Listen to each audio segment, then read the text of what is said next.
That show me subscribe. Make no mistake, we're the only black people in y'all that only eat rat, eat cat. People, you ain't black, you ain't that. Matter of fact, your black is repo, I'm taking it back. Cause y'all making it whack, faking jacks, y'all from the slave, raiding the tax. Bitch.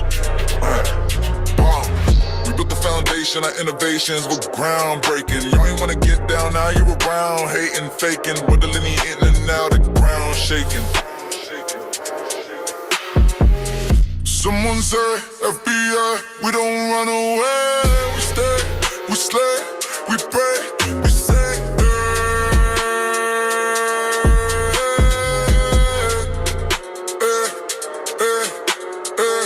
Someone say, FBA, we don't run away. We stay, we slay, we pray, we say,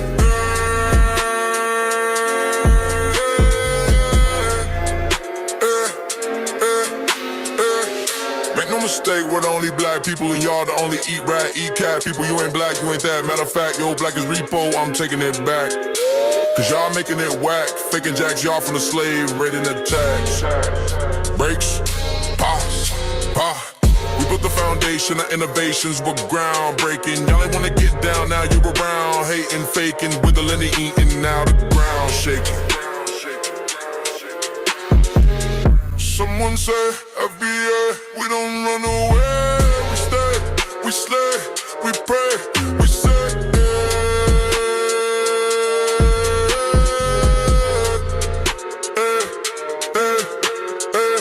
Someone say, FBA, we don't run away. We stay, we slay, we pray, we say,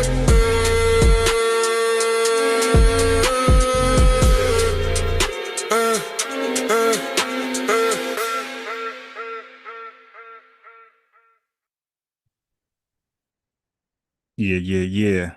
Like the video. Don't forget to like the video. It's okay to like the video. As we get started.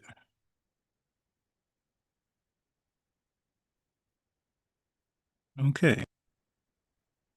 I think that message is clear. Okay.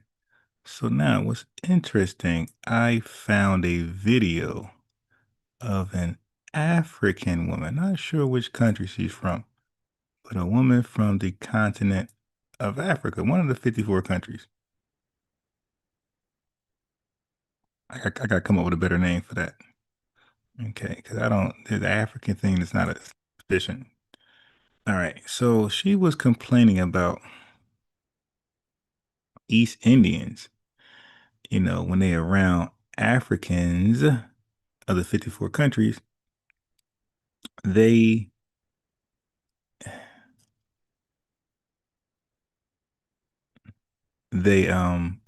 pretty much fight for themselves, right? They don't include Africans, continental Africans, right? They don't include them. They just carve out things for themselves. I'm like, wait a minute. That sounds familiar. That sounds like immigrants in America who fight for immigration and immigration tangibles. I'm like, how dare she? But listen, let's take it away. Updates. To lift Indians above us in the ratio. Okay, so she made a video about Gandhi, how Gandhi didn't like Africans. I'm like, oh, well, sucks for you. But she said it in here. Order, not to unite with us in breaking it. Are we clear until there?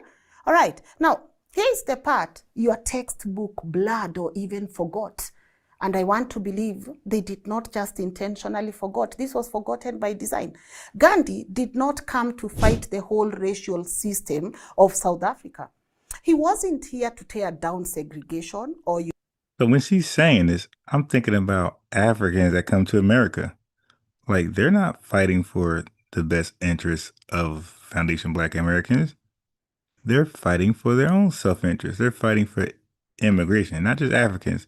I'm saying immigrants, period.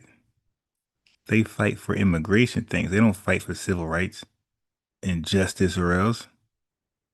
Especially as a Visa card carrying immigrants, not with their visa on the line, not with their asylum seeking status on the line, not with their refugee application still open, being reviewed. They're never going to hop on anything foundational Black American. No reparations. At least until they get their citizenship. So while they're in that probation period, these are potentially teen white supremacists. Unite the oppressed.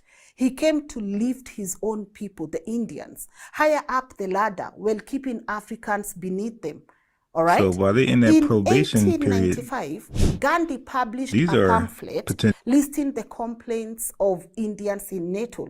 He presented it almost like a report card to the colonial government. Really? And in it, one of Let's the get the things likes up, family. Thank about, you. and this is funny, was Durban's Central Post Office.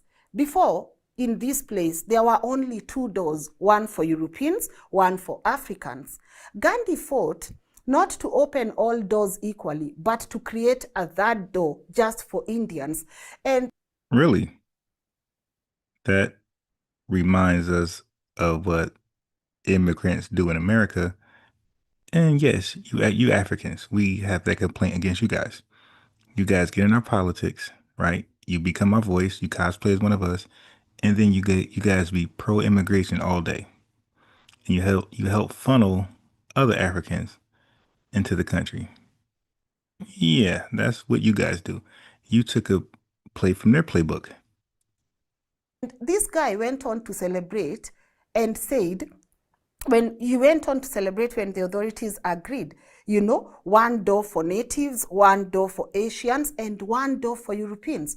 Think about that. To the world. You do that too. You have your African enclaves. The dude that said it yesterday, they call Harlem Little Senegal.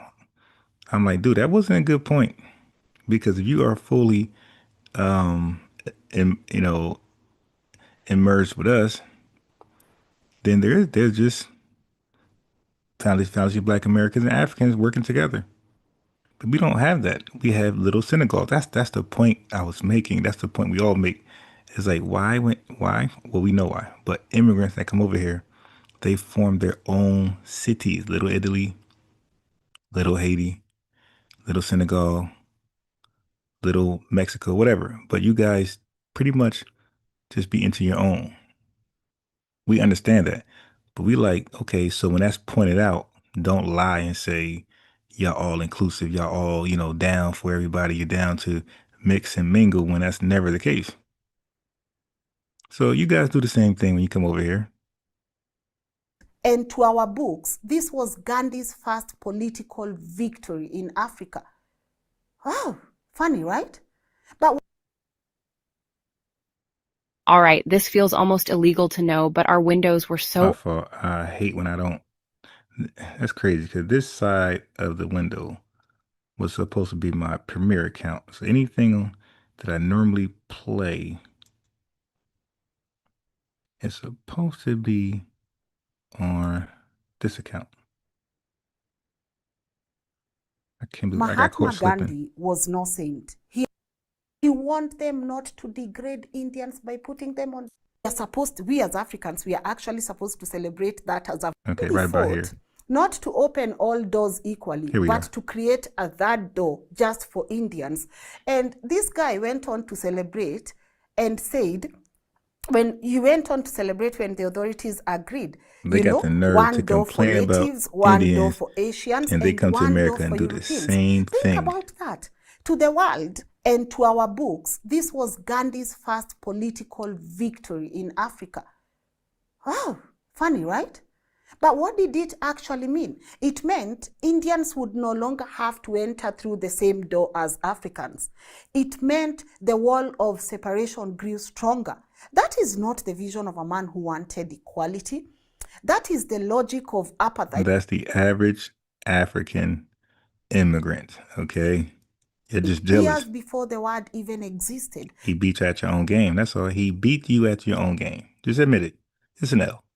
Can you imagine we as Africans, we are actually supposed to celebrate that as a victory, that Gandhi in South Africa made it possible for Indians to have a door. But again, it was not a door that was supposed to help Africans. It was a door that was supposed to separate Indians from Africa. Yet in our history books, we as Africans are supposed to actually celebrate that. Now, Gandhi kept pressing this same point in his petitions and letters. Over and over, his message was clear. Please, don't classify the Indians with the Kafir. In 1904, he wrote directly to Johannesburg's medical officer of health, furious that the city's Indian location was being used to house Africans. Wait a minute, is this not even familiar?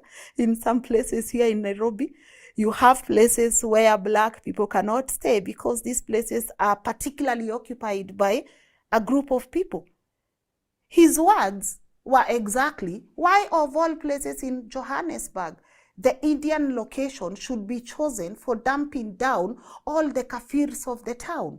Who are the Kafirs? Guys, you know, Kafir is such a strong word. When you look at it, that word is so strong, but that word was not being used to describe Indians or Europeans. It was used to describe Africans. Africans who are called Kafir. By who? The man we are all supposed to study in our history book and admire, Mahatma Gandhi. He said the town council must withdraw the Kafirs from that particular location. Please, we do not want dirty people here. He wanted Indians to live apart, to be seen as separate, to be I just find this very hypocritical.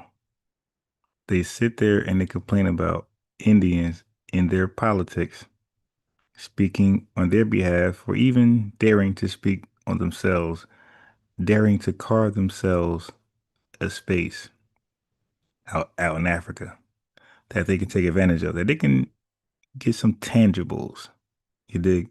Where they can get some tangibles. I find this very hypocritical. But a little more that we're going to be done with this tether. Considered civilized in the eyes of white rulers. He spoke of purity of races, a phrase that appears again and again in his South African writings. Gandhi himself wrote those words. This wasn't a smear invented by critics. It was his own hand, his own conviction, his own words. Now, listen to how Gandhi described Africans when he was building his career in South Africa. Funny, right? All right. So, no, not to us. You guys are funny. You guys are Michael Blackson funny. So I'm trying to think of a better name to call something. All right. Anyway, a few more and we out of here. Describes Africa while building his career in South Africa. In 1896, speaking to a white audience, he warned them not to degrade Indians by putting them on the same level as the Kafir. Those were his exact words. Now, what does that tell you? That in Gandhi's mind, there was a ladder. Europeans at the top, Indians in the middle, Africans at the bottom. His fight sounds familiar. That sounds about your hierarchy when you come to America.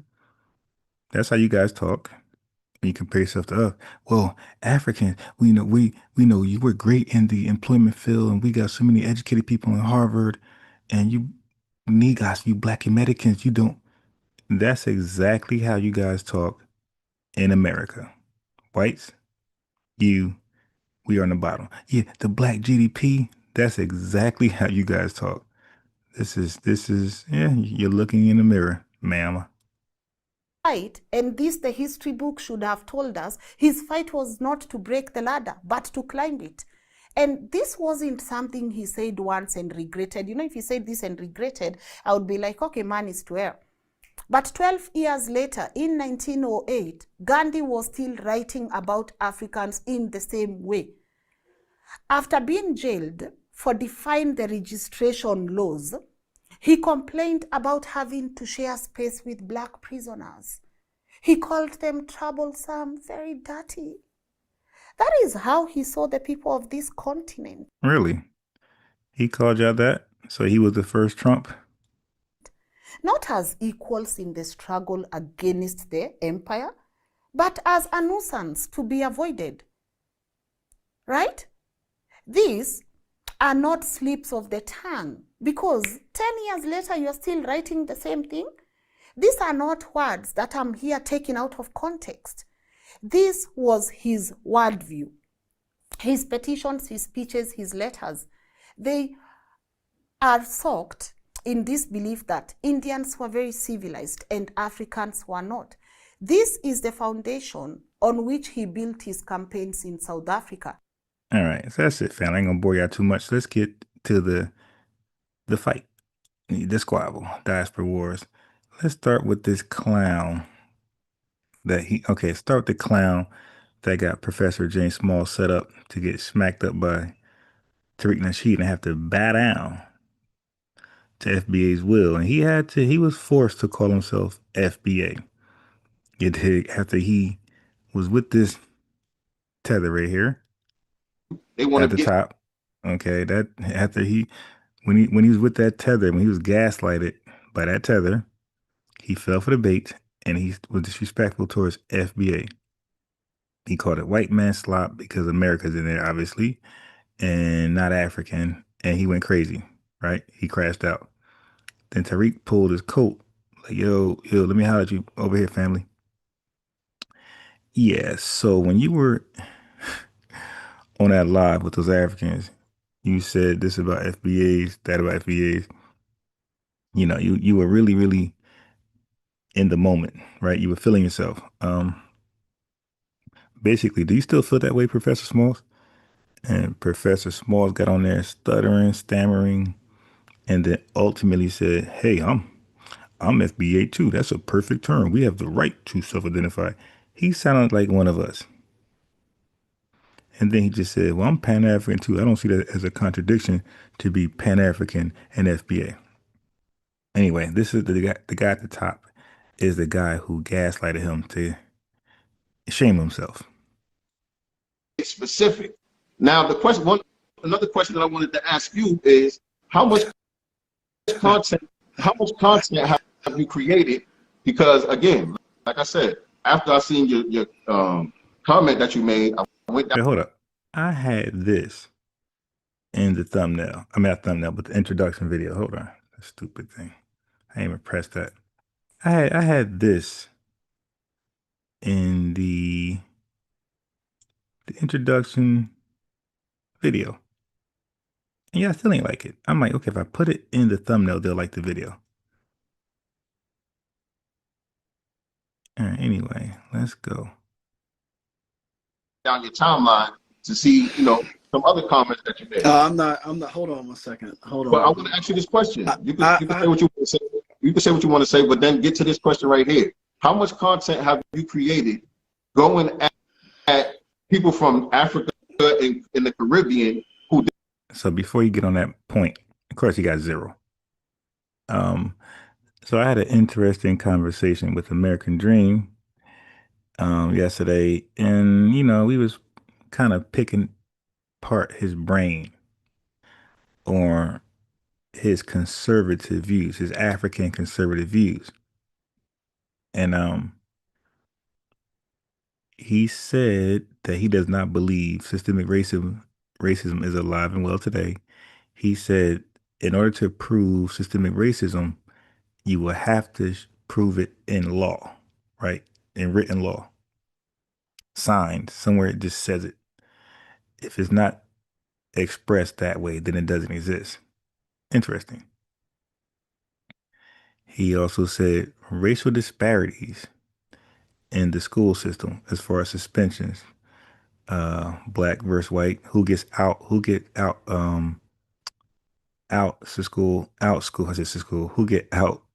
school suspensions the most for the same offense, same bad behavior.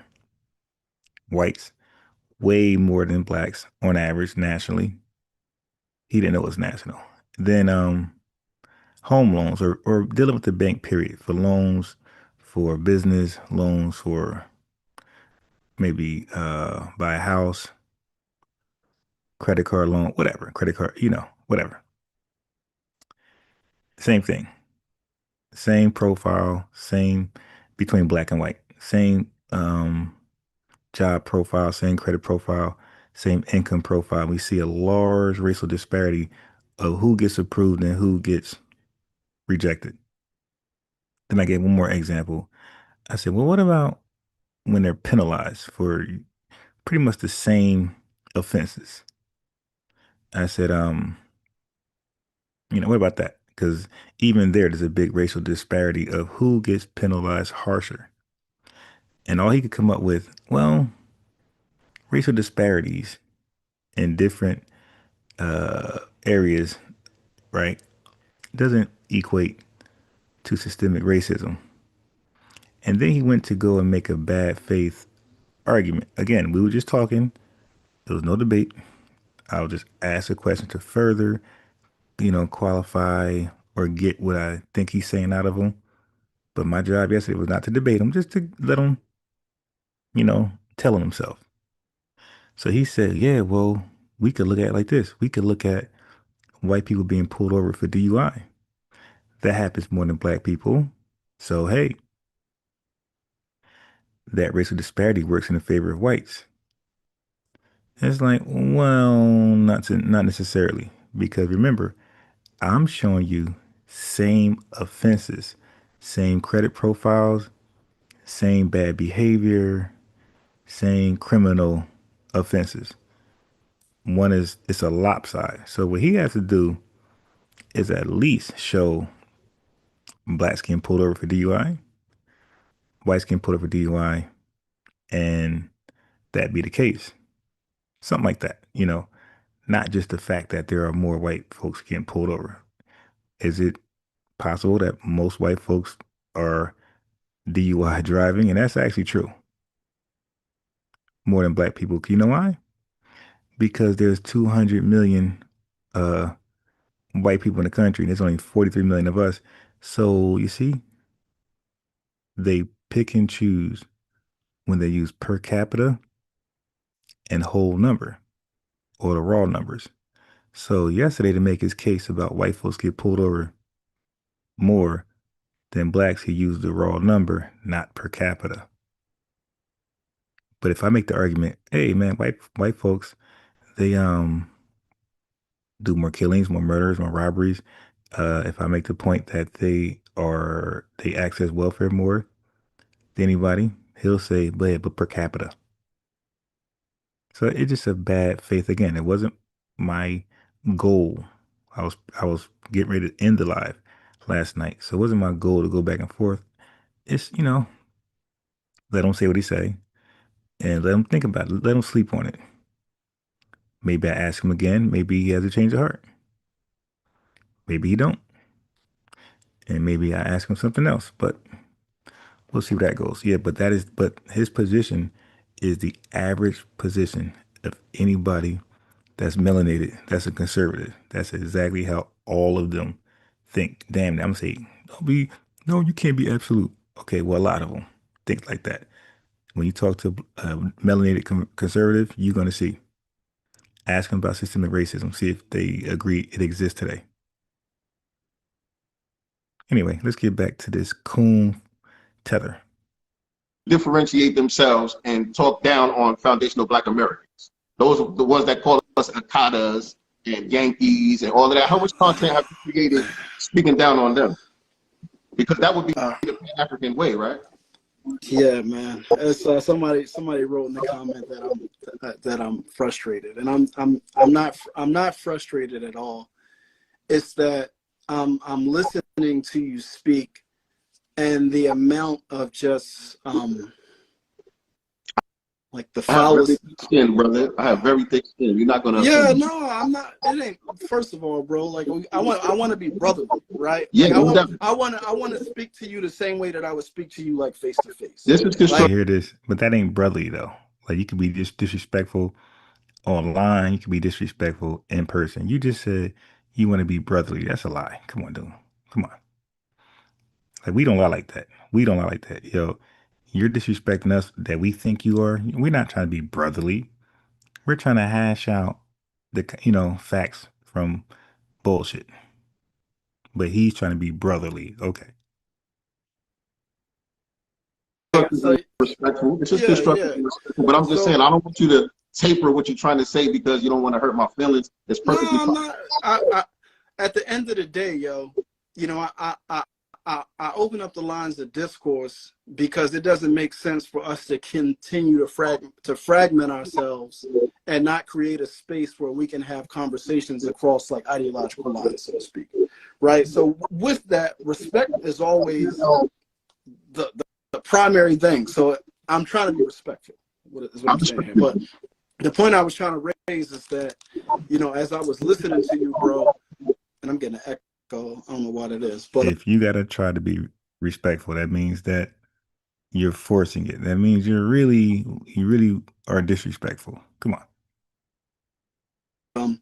There were just so many fallacies and the assumptions that you were making, and then some of your arguments kind of like went all over the place where you start talking about, you know, who gets credit for like jazz and rap and all that stuff. Like I'm not even, you know, that ain't even where my mind is at all. Like that's so trivial and petty compared to what we up against right now. Like the Not question, to me. hold on, no, listen.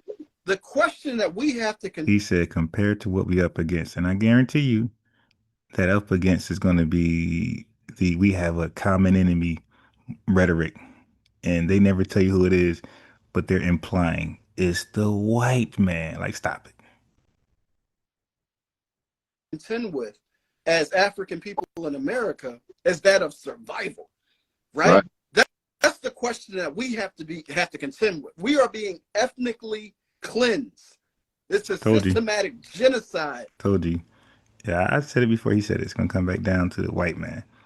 So yesterday, and no, you are team white man, buddy. Okay, I don't understand why they can't see that. So I said I will do a PDF. I said 5 to 10 page PDF. You know, pretty much explaining some of our hard talking points, but really circles centered around what is culture, why we're not generic Africans, why I believe we're the only black people, everybody else is just where they from. And the contradiction in logic, the fallacies in logic, why they reject FBA as a ethnonym for Foundation Black Americans, and the excuses they make to reject it, and why they compare it to other movements when FBA is not a movement. You know, FBA is no different than saying Italian American, Igbo. So how can you compare Igbo to a movement? So they got to do those bad faith arguments to make a point. Anyway, so this is some of this. I said I was gonna make it to some of the PDF. So you see what is culture. So here's your problem, which could be a good problem for some. You see how long this bar is? I told you 5 pages, 10 pages, maybe. I lied. Now I can try to get this down, but look, so far, this is at 46 pages. But I might could get it down 40, maybe under 40. I doubt it. I don't know. So it might be a 40-page PDF. Dig. No charge, free. Just gotta email it to you. You could print it out, or you can keep it on your device, your tablet, whatever, hard drive, and look through it. So I'm gonna try to make it as short as possible without compromising the message, right? The education, information part that I want you to get out of it. But hey, I worked on it yesterday. I woke up. That's why I went live late. I went live late last night to discuss black militia groups, and I really comparing and contrasting the Deacons for Defense with the Black Panther Party. So I was live 1:40 a.m. because I was up doing this PDF. So again, it's free. Email blackthinktank@yahoo.com. Just put what I call it? Just put PDF in the subject, and I know what you want. Okay, so don't get mad if it's 40 pages, but again, that don't mean you got to print it out. But if you do print it out, do double side, then it's only 20 pages. So you know how to do that. So it's free, no money. But if anybody want to donate for my efforts, then the Cash App's pinned to the top. But that's not a requirement. That just if anybody felt like, oh man, poor unbiased Ron, his time, oh man, 1:40 in the morning. I feel sorry for him. Get him some coffee, get him some donuts, whatever. That's acceptable. But let's get back to the coon. Being That's practiced on us. look, No, whatever wait, it is. wait. This is warfare. So in war. You see that? They're always trying to gaslight us, scare us, and then make us join their fight.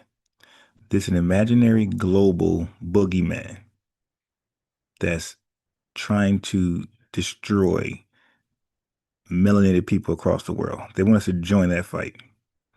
Like some more Avengers type. It's like, dude, nah. That's all you guys. You guys are Pan-Africanists. You guys are great. You guys been around for 200 years. You got it, bro. You don't need us. You got it. Remember, we're the idiots. We're gullible. We're the blind followers of Tariq Nasheed. Okay. And also in that PDF, I respond to those who have an issue, because you'll find people do this. You'll see people who say, man, his Hidden Color series, his documentaries wasn't all actual factual. Man, I got a problem with some things in them. I Googled it. I ChatGPT, I AI'd it. And some things wasn't correct. So as a result of that, FBA is garbage.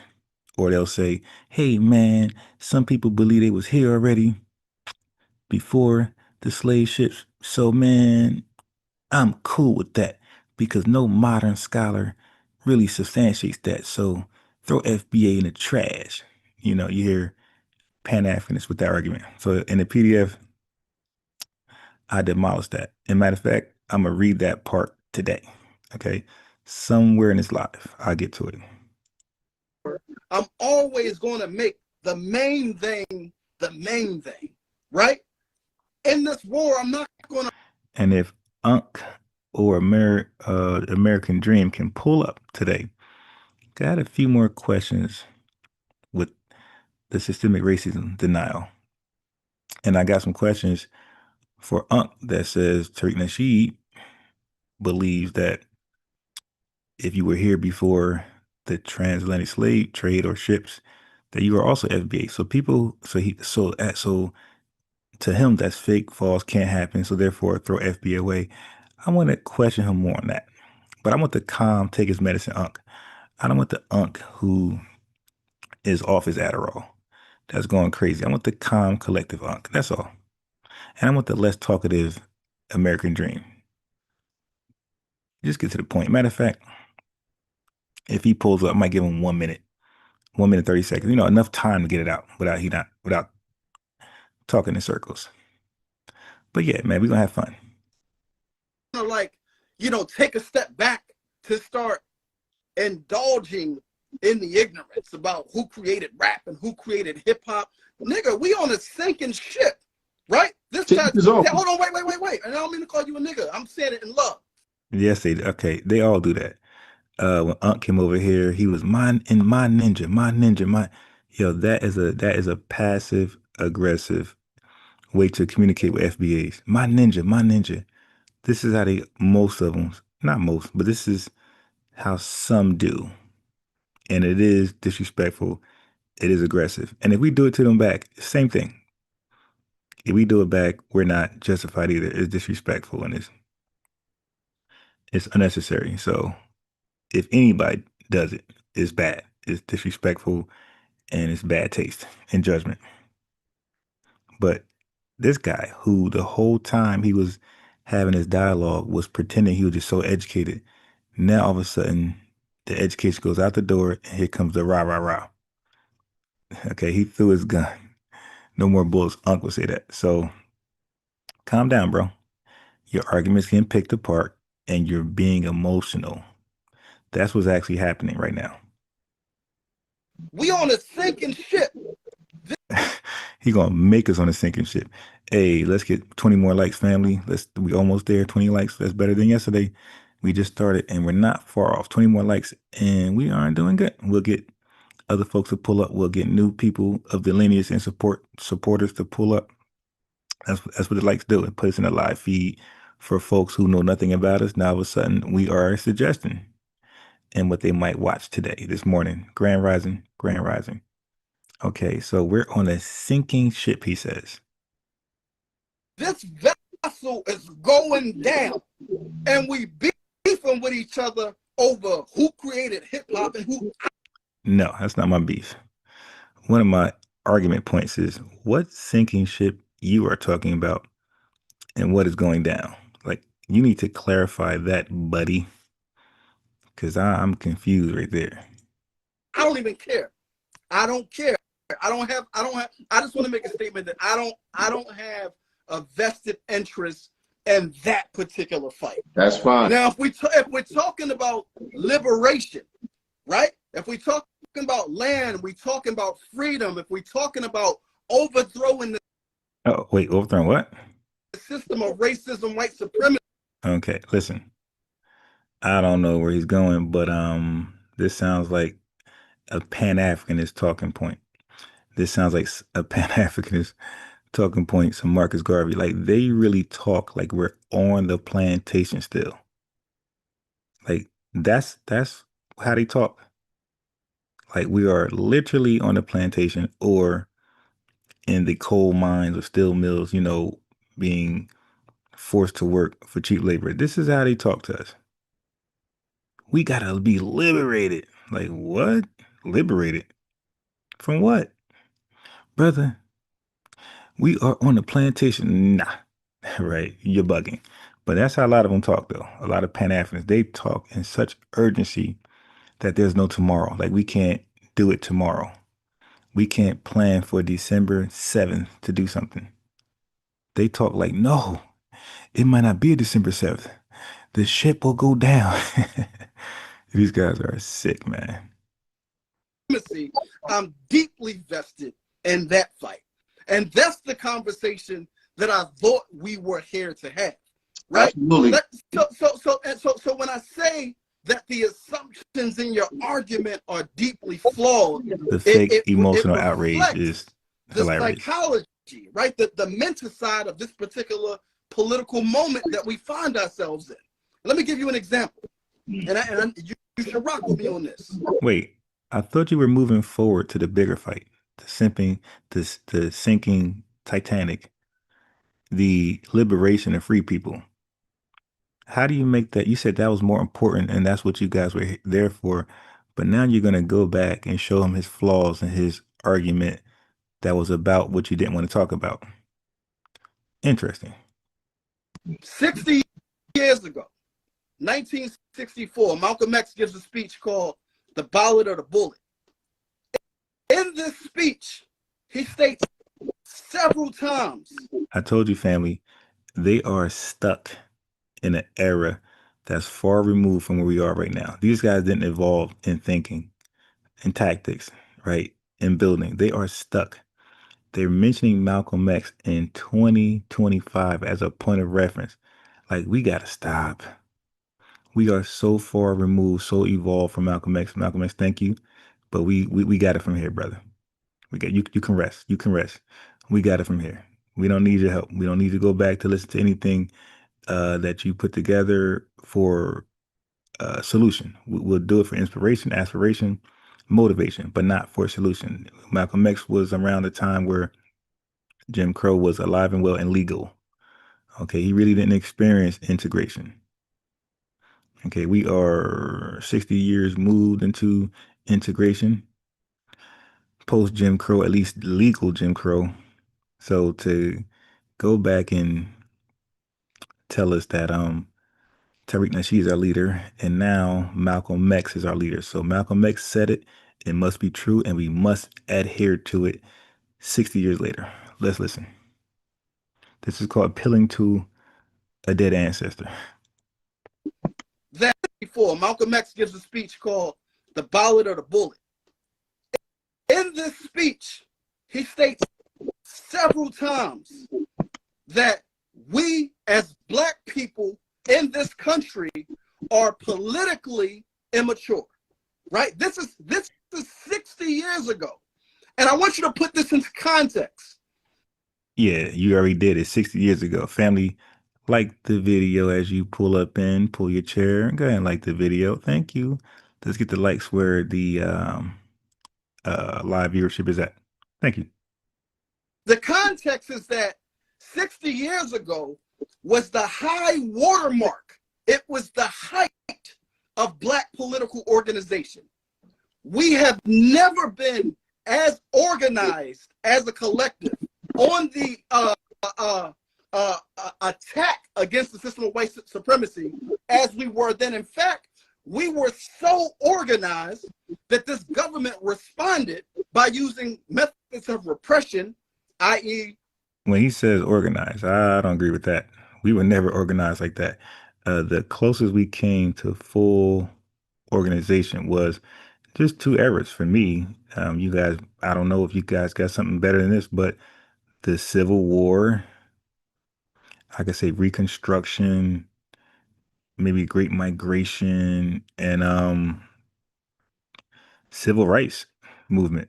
Like I don't know what he's talking about. I mean, he's talking about small organizations. He's talking about small organizations. He's not talking about millions of FBAs coming together organized. Yes, sir. I would have to push back on that. Brother, you say we were organized. Who is that we? And what organization was this? Because that part is that part for me. Counterintelligence program. This government literally doing that now. Launched. Wait. Not the same way. No, listen to what I'm saying to you, bro. And let me pipe down a little bit. No, you're fine. I love the fire. So just let me pipe down for a little bit. Shy in the building. Shy family. If Shy start going crazy, ignore him. He seems like he might be sincere in what he believes in. He has a hard time of controlling his emotions, like most Pan-Africanists. Look at the dude right here that can't control his emotions. Okay, so it seems like Shy is sincere. He may be a good brother. Okay, he may have good intentions, doesn't mean he's correct. But he will crash out in the chat. So if you go back and forth with him, that's on you. Just hear me out real quick. 60 years ago, we were organized to such an extent that this government had to respond. Now, I would think Shy might know a lot about Malcolm X. So I wouldn't dismiss Shy right on this topic. You know, some things we're really good at, some things we're okay in, some things we're bad at. Same thing with me. I'm good at some areas of information, some things I'm okay in, some things I'm horrible at. Okay, like the whole haplogroup, I'm not good at that. The marker DNA Y, that's not my thing. I'll listen, I'll learn as much as I can. It's not my thing. But Shy might be on to something. I wouldn't really dismiss people because they disagree. Like what American Dream is today. American Dream believes systemic racism does not exist. Okay. He made some arguments that I thought were fallible, but I didn't think they were crazy. I didn't think he was retarded. I think there was some substance there, but he was being deceptive, right? In that. But they were not retarded. They were not retarded. Like they were worthy addressing. You did. If they go unchallenged, they can appear to be true. Okay. When something's not worth being a challenge because it's so ridiculous, then yeah, that's pretty much retarded. I don't think what Shy is actually saying about Malcolm is retarded. So you might want to just listen to him and then rebut. Don't just dismiss it and rebut. You know, it's my opinion. By launching a secret and covert war on our community, killing in 1969 alone, there were 45 Black assassinations, including Mark Clark and Fred Hampton. 1969 alone, 45 Black political organizers were assassinated. Over 700 black men and women were But Malcolm wasn't falsely a tether. arrested. Okay, Shout out to you can't be a tether according to any standard that's being used to as criteria to qualify for reparations in America. One parent, FBA. That's it. Malcolm X had that one parent. He can't be a tether. Candace Owens got that one parent, can't be a tether. And there's other folks you might not like, but apparently they have that one parent. So there you go. Shakur just coming home. So this is at a point when we are organized to the highest extent that we've ever been. Malcolm says we're politically immature. Now fast forward 60 years from that, we are disorganized, politically fragmented, and politically confused like we've... I don't like the argument Malcolm X said it, so it's true. See, they like to hold Malcolm X, Kwame Ture, all these people high because they are Pan-Africanists on top of black activists or African immigrant activists. They like to hold them high because they have a dual allegiance. So they're going to, usually when they reference people, it's going to be either a person with a dual allegiance to Pan-Africanism and FBA talking points, or it's going to be flat out Pan-Africanists. They rarely give reference or even refer to somebody who's a non-Pan-Africanist. Okay, so just watch that pattern. Never been before. At this point, we're not just politically immature, we're politically retarded. We're politically illiterate. And it is only in this environment that a movement like either FBA or ADOS can come forth, because the ground is fertile for that type of movement. That type of movement does not fly when we are politically educated, when we're moving towards freedom, when we're moving towards liberation. Right now, we walking backwards, blindfolded. So right now, he's just preaching. Okay, he's no longer interested in the back and forth dialogue and interaction. He just preaching right now. Okay, he's trying to sell his idea because he has a chat listening. So he's trying to sound like he's the smartest person in the room. You know how people do like that. Bent over with our hands tied behind our back, and we're talking about we fighting for freedom or reparations, but then we start mixing in who created rap and jazz. None of this makes sense. None of it is intelligent. I disagree with you on that point, but I didn't bring that up for you to harp on the hip hop thing. I was just making a one point. That wasn't my overall point. But the thing is, you never made your point. You never made the point. I understand what your point is about the political immaturity. What? Yeah, we lost. Hey, family, Shansi, I see you. Family, can we get the lights up a little more? Everybody who's just now coming in, and enjoying the diaspora wars. Got a few of them for you. Family, can we get the likes? So, we're down. How many likes we're down? About 40. Yeah, let's get them up. What does that have to do with it? The point that I was making is that when we were the most organized we've ever been in this country, Malcolm assessed us as being politically immature. 60 years later, we are the most disorganized. And don't forget, Malcolm was a separatist. Like, come on now. Malcolm X is not the judge of what's organized and what's not. Malcolm X's views were flawed. He was a separatist, all right? And he believed in separatist ideologies, which were flawed in themselves, which is ass backwards, okay? He believed in starting all over.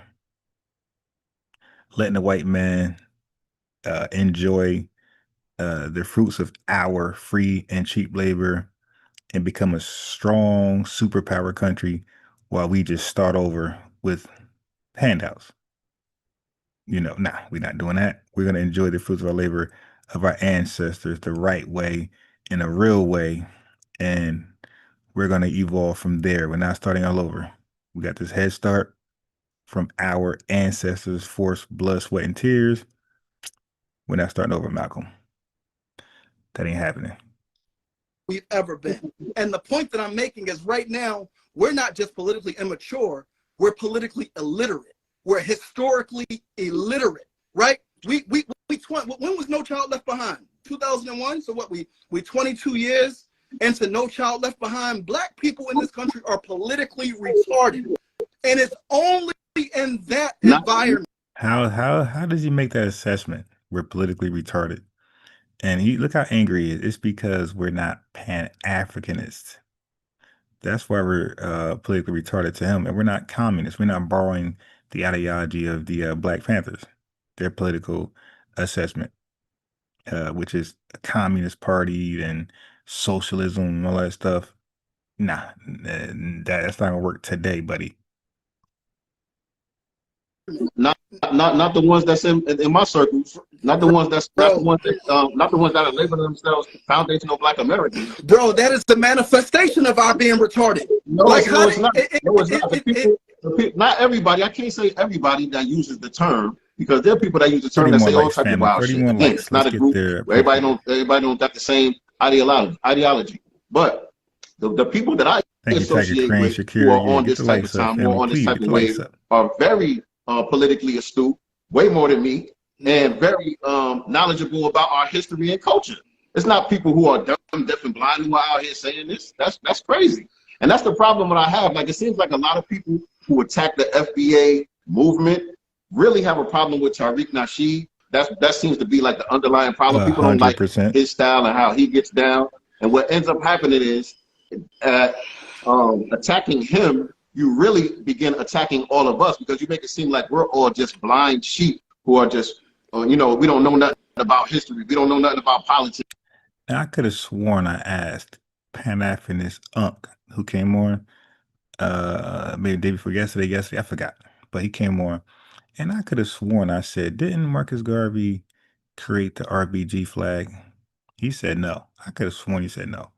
I'll ask him again. But Marcus Garvey and his organization, the Universal Negro Improvement Association, I keep highlighting, he didn't call it the Universal African Improvement Association. A guy who was hella big on Africa. Why did he call it the Universal African Improvement Association? Which I'm trying to tell you, nobody was calling himself African family. Not until Jesse Jackson. Not in mass numbers. So or anything significant. Marcus Garvey and his organization, the Universal Negro Improvement Association, UNIA, not the UAIA, created the red, black, and green RBG Pan-African flag in 1920.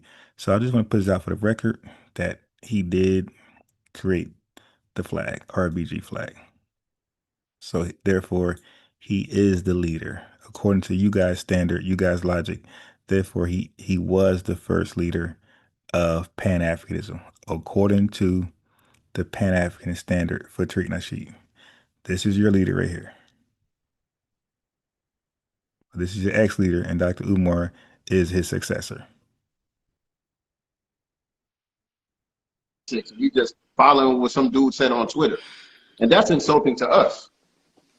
Bro, this is bro, I don't know if you were watching before you got on, but the deflection that you just made. Now, when I came in, I forgot exactly what it was, but you framed us as being you framed Foundational Black American as being a group.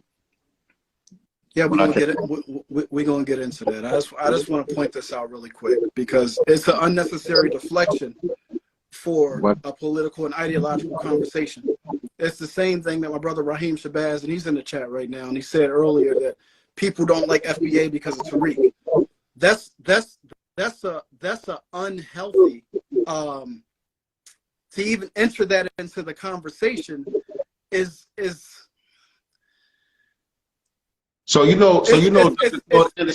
Dr. Claude Anderson was using the term native black. Hey yo, why is he in so loss of words?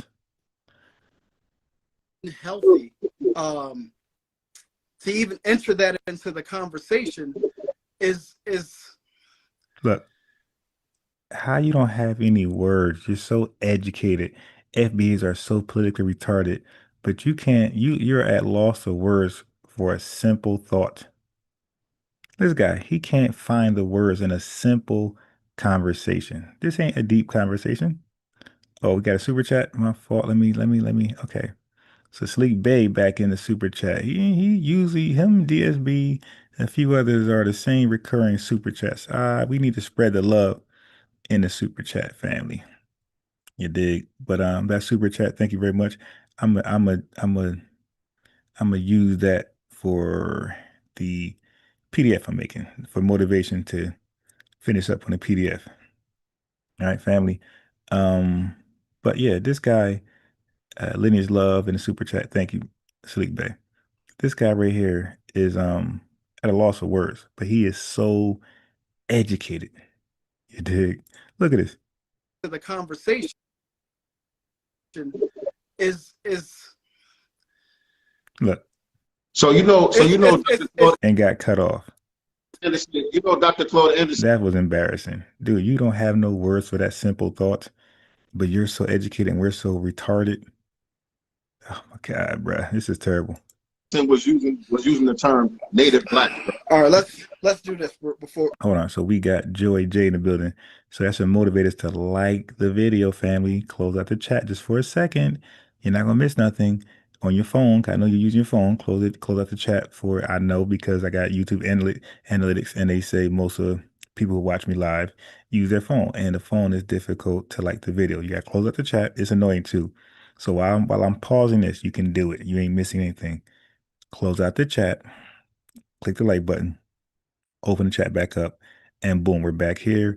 And for those who did like the video, you were able to draw in Joy J. Where's she at? Okay. An FBA who has one parent as a tether usually favors the tether side. Malcolm X seems to be exceptional. Well, there's no tether parent unless they do tetherism. You dig?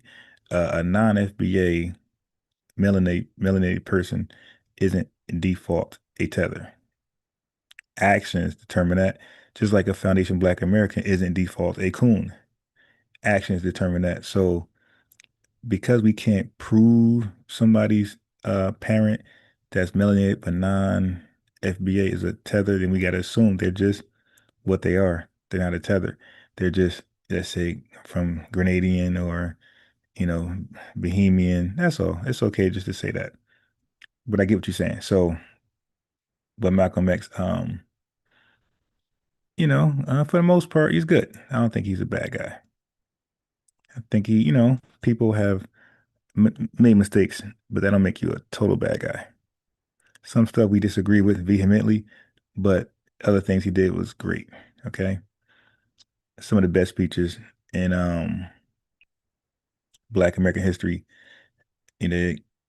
like you said, Ballad of Bullet, Message to the Grassroots, some of the most iconic speeches ever. I ain't saying number one, but damn, they up there. Really quick before we keep going on, right? Because you asked me earlier. So the bottom line, I was making the point that the few likes that did happen, track to Joy J. Joy J, I made you a moderator, so all you gotta do now is just like the video if you haven't before, subscribe, hit the notification bell, show them how to represent as a new subscriber, and they're old subscribers, they know better. About my lineage, forgive them, right? And I saw that you shared they're making one of us my look weak tweets and bad, where I said I'm less concerned about your lineage. I'm more concerned about the lineage of your ideas. Now we're 40 right? likes down. Do you know? Do you know why I said that? Go ahead, brother. Break it down. Shit. So the reason why I stated that is because historically within Black America, I'm gonna speed this up a little bit because it's kind of dragging.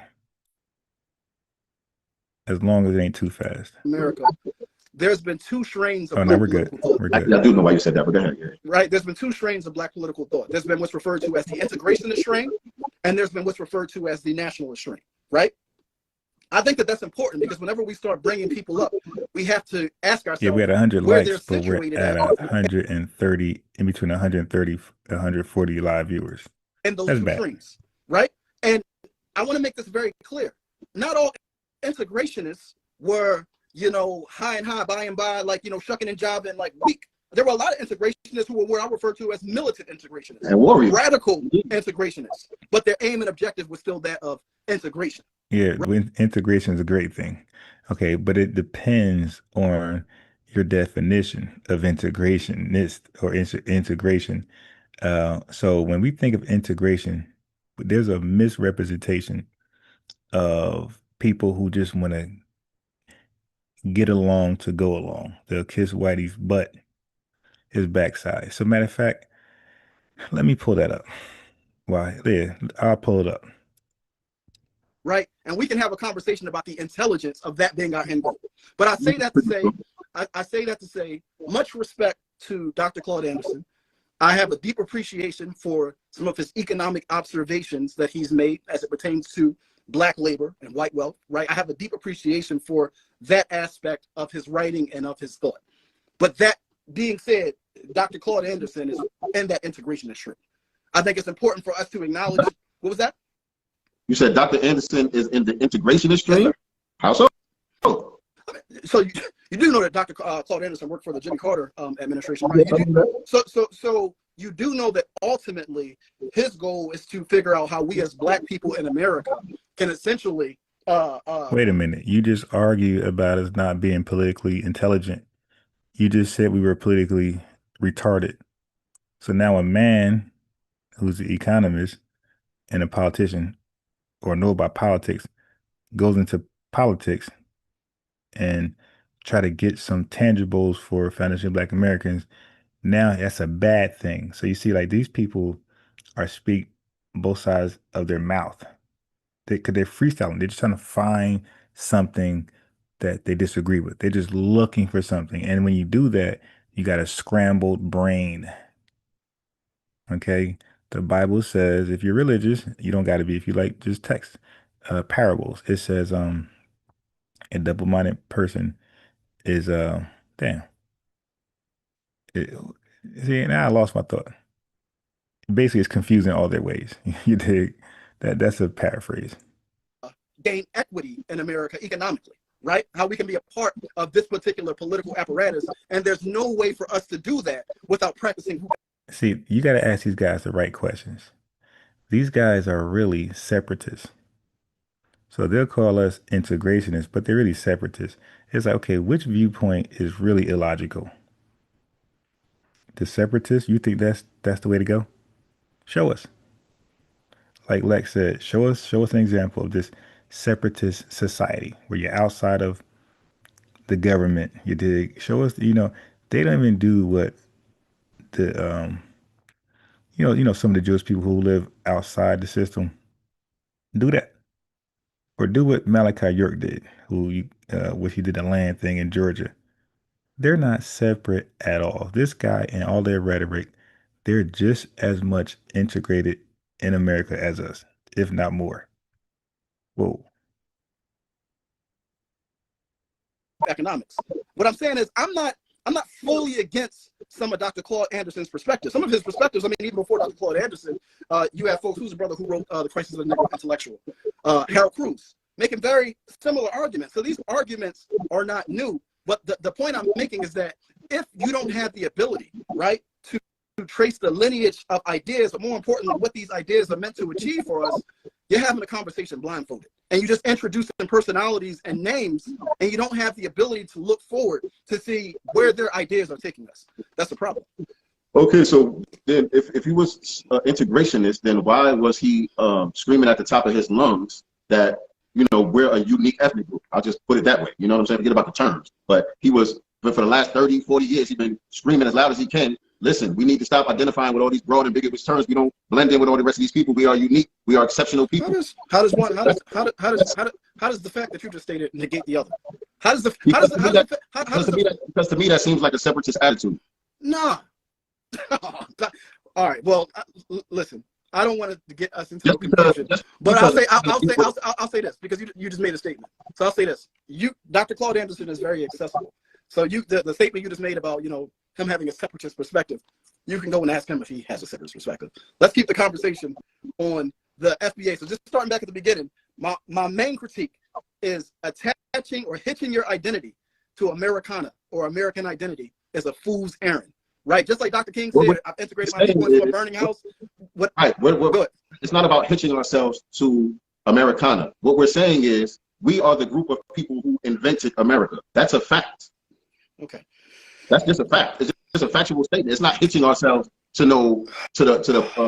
the political structure or whatever the case may be. He's saying, listen, we the people that built this country. Y'all motherfuckers owe us. Brother Sincere. Yo, why this dude? Yo, why the African dude up top look so uncomfortable, so frustrated over a simple dialogue? All the and can't keep his emotions in check. What's up? The FBA guy at the bottom is composed, so composed. The dude up top about to lose it. I'm telling you, these guys be having some issues. And I'm saying, take your medicine. That's all. Before these dialogues. Right. All naming is political. There's no such thing as there's no such thing as apolitical naming. And again, if you don't understand that, that's like what Du Bois said, all art is political. Everything is political, right? Because politics is not. Wait, hold on one second. Hold on. But I brought up art and you said it was petty. What was that? I brought up art earlier and you said it was petty. Nah. I said us arguing over who created hip hop is petty. There's no argument. Jazz There's no argument. So if you quote me right. I Right. was just making a point to say that part of our usage of the term is to make that differentiation. Brother, you still haven't been able to lay out what differentiation achieves for you, right? You haven't, right? And then you have two audiences that you're differentiating for. You're differentiating for the white power structure because they've been finessing and not giving you your resources and all these things that you mentioned, right? I ain't talking about reparations, I'm talking about resources. I'm talking about what you mentioned. You mentioned tangibles and all of that, right? You said that they ain't been giving it to you because they've put you in an all-in bucket. Whereas easy. What was that? What I said. Okay, bro. All right. I have another question for you. All right. You made the statement tonight, but I think you make it quite often because when you said that you wanted to have this discussion, I went and looked at some of your content as well. And this is from a video you did on September the 22nd, 2022. I'm gonna read the quote. It was a video on Taharka Bay. You might be familiar with it. September 22nd, 2022. You said, this was in reference to, you said you were feeling personally offended when people call us followers of Tariq Nasheed. Does this jog your memory a little bit? I'm gonna give you the quote though. But does this follow your memory, jog your memory? No, I'll give you the quote. You said here, I have a brain. I have discernment. I know how to cross-examine information. Y'all are doing straw man arguments because you can't argue with what's actually being said. You can't argue with the actual ideology. End quote. So my question for you is, what is the actual ideology? I would love to know. Because you stated that FBA is not a group. It's an identity. Okay, so what is the actual ideology? Clarify that for me. It's very simple. Foundational Black Americans are those of us, Black people here in America, who are descended from the people who built America, the people who were enslaved here in America. We're not immigrants. We're the only group here that are non-immigrants. We're the only group here that is owed a blood debt from the United States government. It's that simple. It's not really complicated. It's not really complicated at all. So that's the ideology? No, I'm saying that's the breakdown of the social term. I'm asking you, what is the ideology? Because you said that people can't argue with the actual ideology. Because they make a lot of statements, and you've done it a few times here tonight, make a lot of statements that are not, we're arguing against something that we're not actually saying. I'm asking you for clarification right now. I'm asking you, what is the actual ideology? That's what I'm asking you. It's about specificity. That's all it's about. I'm asking you to be specific. That's the ideology. I'm making it very simple. I'm not complicating it at all. It's about specificity. We are just being very specific about ourselves as a unique ethnic group here in America. Something that we have never done historically. Okay, bro. Let me. We have never done that historically. Just to be clear, right? So this patch that you see right here says African War College, right? It's an institution, and I want to answer one of your other questions, right? The reason why the work that we do what we do in the African War College is work that we've been charged with by Dr. Frances Cress Welsing, right? She said that we have a responsibility to make our people understand, see, and confront their true reality. And she said our true reality is that of war, right? That means that we have an enemy, and we have to be clear on who our opponent is, who our opposition is, what their tactics are, what their strategy. These are all that part, the enemy part. See, they're stuck in the 1960s with Malcolm X, where they're pointing at a race or color, white people. The Europeans, they're stuck there. We know in 2025 that enemies come in different shades. We know better. So we don't look at somebody and say, that's the enemy and that other person right there is not, just because they look a certain way. That's called lookership, like scholarship, lookership. We're long past that, where the white man's the devil and black man's God. That's out. We're past that, buddy. So again, their thinking is just outdated. They're stuck in the 60s. They're stuck in the civil rights, black power movement. They're stuck right there. Most Pan-Africanists are stuck right there, and they are old. They're not really, unless it's their sons.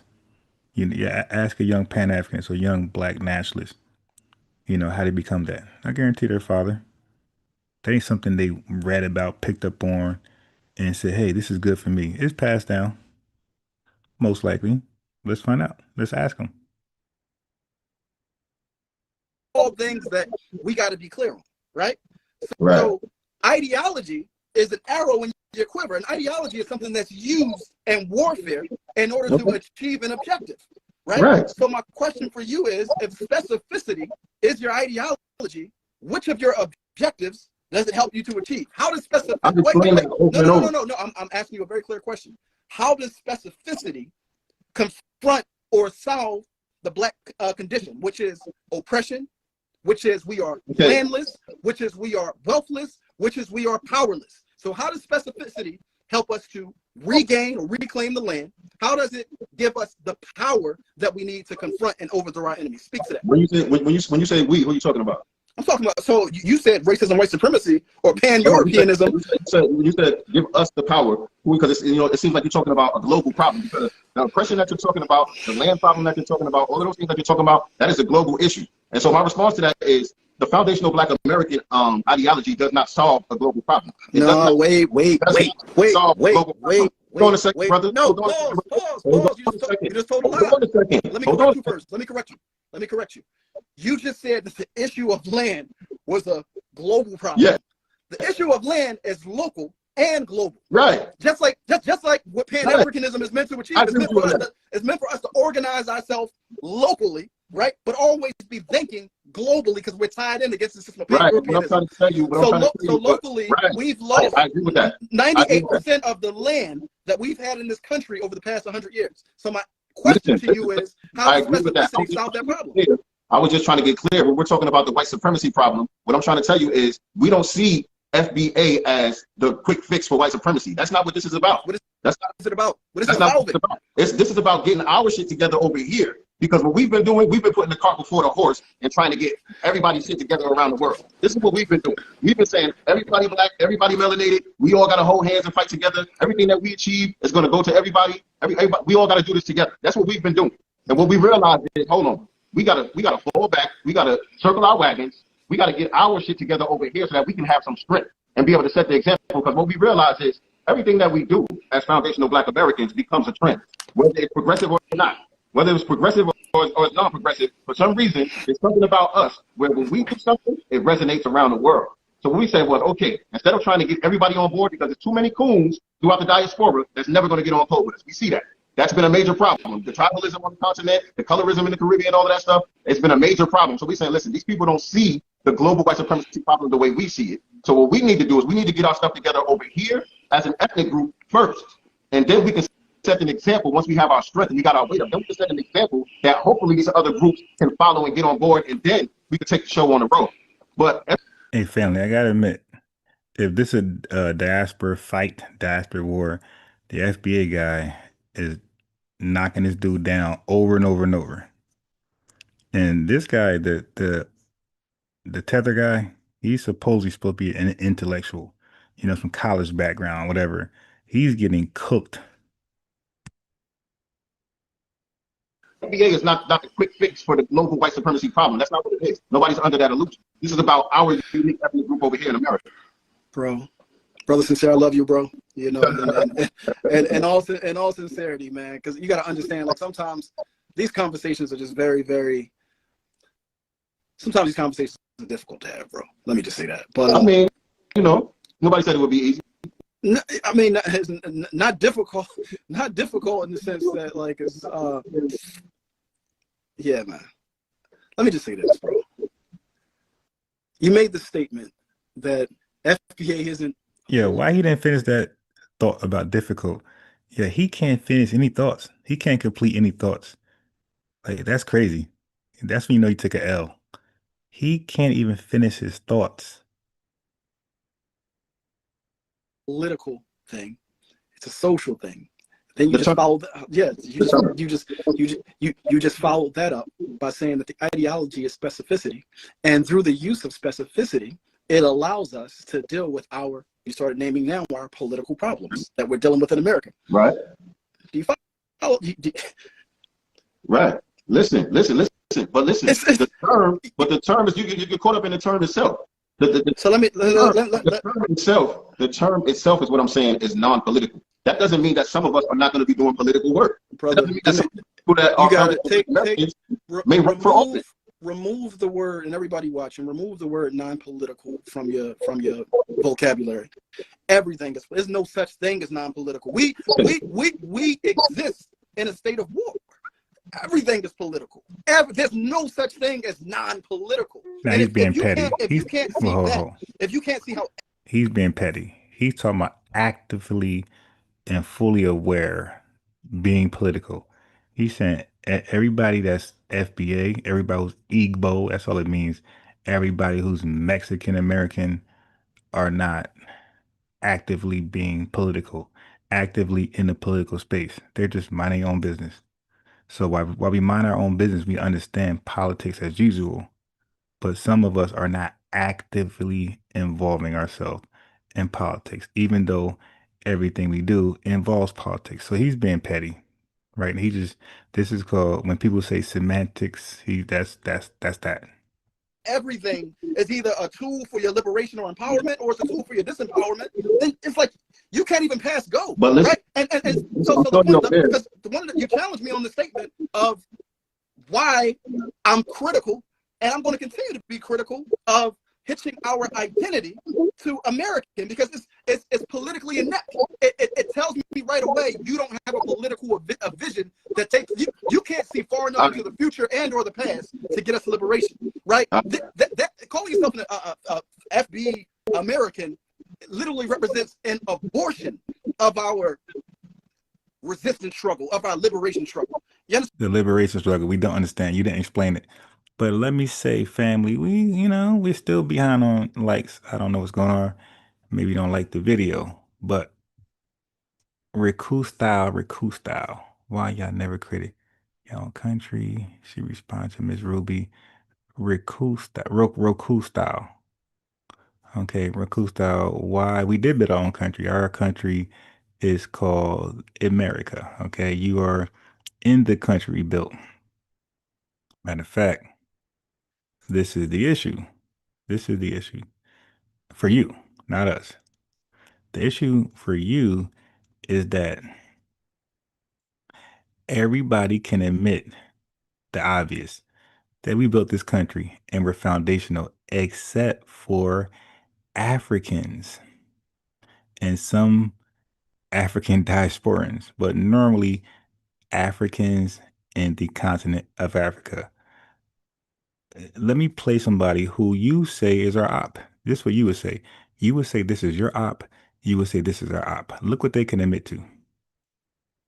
Is that the entire purpose of affirmative action set-asides, civil rights laws that limit constitutional rights to freedom of contract, freedom of association, all of that was to make up for the legacy of slavery and Jim Crow.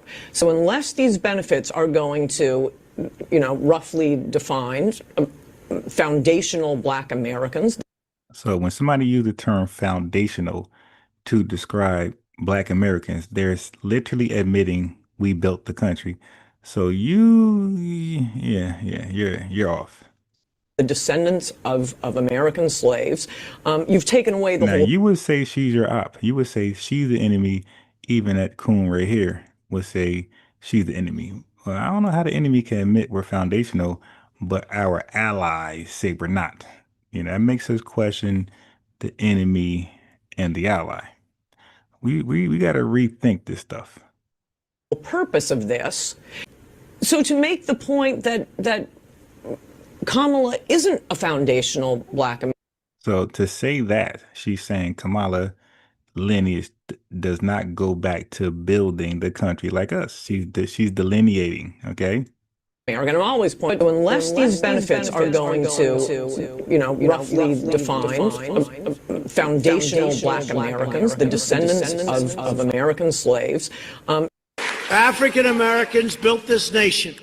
Okay, so when you say build your own country, we understand we built it, that the history doesn't lie, and white Americans are finally the racist, the so-called racist alt-right extremists, far-right wing, all those folks, they are also admitting and identifying and acknowledging that we built the country, the nation, because it's so evident. So when you say build your own country, we already did that. Now, what we ask in return is for you to fix up your country. You built this nation. You're just starting to get real credit for that. Okay, I don't know if you know that. Yeah, we're getting the real credit from so-called racists. We're not getting the real credit from people who's supposed to be brothers from another mother. Okay, that's interesting. You're just starting to you built the nation. We all built it, but you were such a massive part of it. Bigger than you were given credit for. Does that make sense? Well, that question not for us, Mr. President Trump. That question is for the tethers, the ones who are in denial. Okay, not us. That is for the tethers.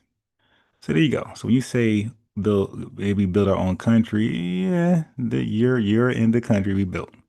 Okay. That's all. Let's get back. Just had to answer that question easily. All right. Understand what I'm saying? So All right, cool. So you have a problem with that term because we're hitching ourselves to America, which is a burning building, blah, blah, blah, blah. But what I'm describing to you as what we're trying to achieve, the purpose of what we're doing, you don't have a problem with that, though. You're saying that's a good cause, but you're using the wrong term. I haven't even heard what it is that I asked you. So you didn't hear me. So you didn't hear me say that the purpose of us differentiating ourselves is so that we can get our weight up over here, so that we can demand what we're owed from the United States government. Oh my goodness, bro. So when we ask for the tangibles that we deserve, that we being very specific about who we're talking about, that's the purpose. Do you have a problem with that purpose? Yeah, I actually do. Okay, so what's the problem with the purpose? Forget about the term. The problem that I have is that it's unintelligent and it's uninformed. We're not the United States government. I know what I said. Hold on one second. The United States government is at war with Black people, bro. No amount of change. We got 151 watching. We're having a great show. We're dealing with diaspora wars right now. The African guys getting knocked out. Can we like the video? I don't know if I'm speaking English. I'm speaking Swahili. I'm speaking Spanish.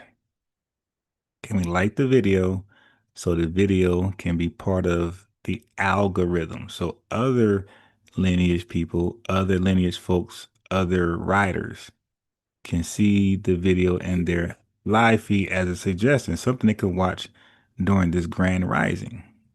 The likes gets it there. And for some reason, we're just refusing to press that like button. Maybe you side with the dude on top. I don't know. Your name on paper or otherwise is going like nothing but strength. Nothing but strength is going to get us anything. If you want something, you're gonna have to call that shit from the hands of your dead enemy. You understand what I'm saying? So you changing your name, you wrapping yourself in the American flag. Okay, so here goes the other fantasy talk that Pan-Africans do, Black nationalists. All of a sudden, we're just gonna, they act like they're gonna arm up and drill on white supremacy. Okay, they act like they're gonna just take something. They can't give us a point in history where Pan-Africanists went out there and took something from the hands of white supremacy, but they always talk tough. They always talk tough, and it's always a nothing burger. They never do anything physical. Definitely not to white supremacists. But they got all the tough talk for white supremacists, but never really show any action. No proof of concepts. Nothing to look back at like, yeah, those Pan-Africans, they get down. Nope. Just FBAs. as a signal of distress. You doing all these things. None of that. The United States government is very clear on who you are.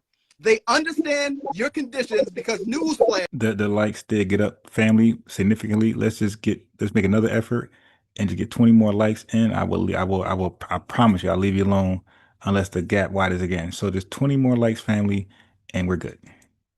They are the architects of your condition. They are the architects of your environment.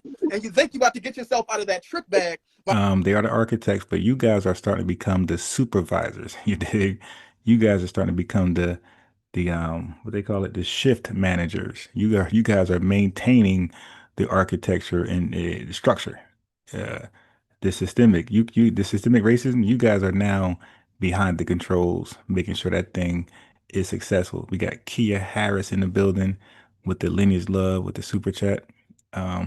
Shy, most hated news is Wrench repoed after Ticket played the FBA anthem.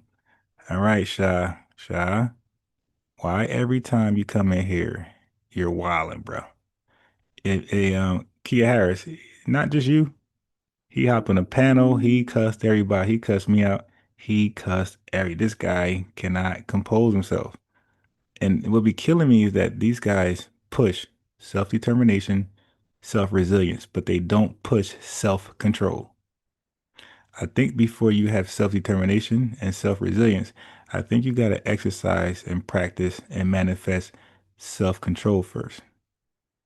But Sha, just like mostly all of the Black nationalists, Pan-Africans, they really, really have a hard time with self-control. Look at the guy up here who can't control his facial expressions. Right here. They have a problem with controlling themselves. Facial expressions, anger, energy, hyperactivities. Shy. You said I wasn't Black American. So I don't even know who Shy. That's sassy. Shy. Shy's one of those guys that has to have the last word. I got friends like him.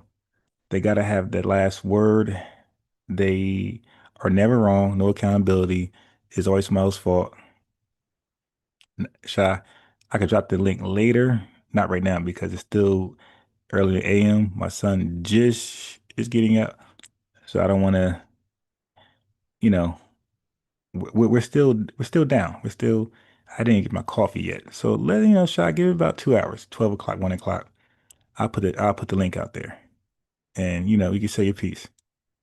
By renaming But you got to take your medicine, bro.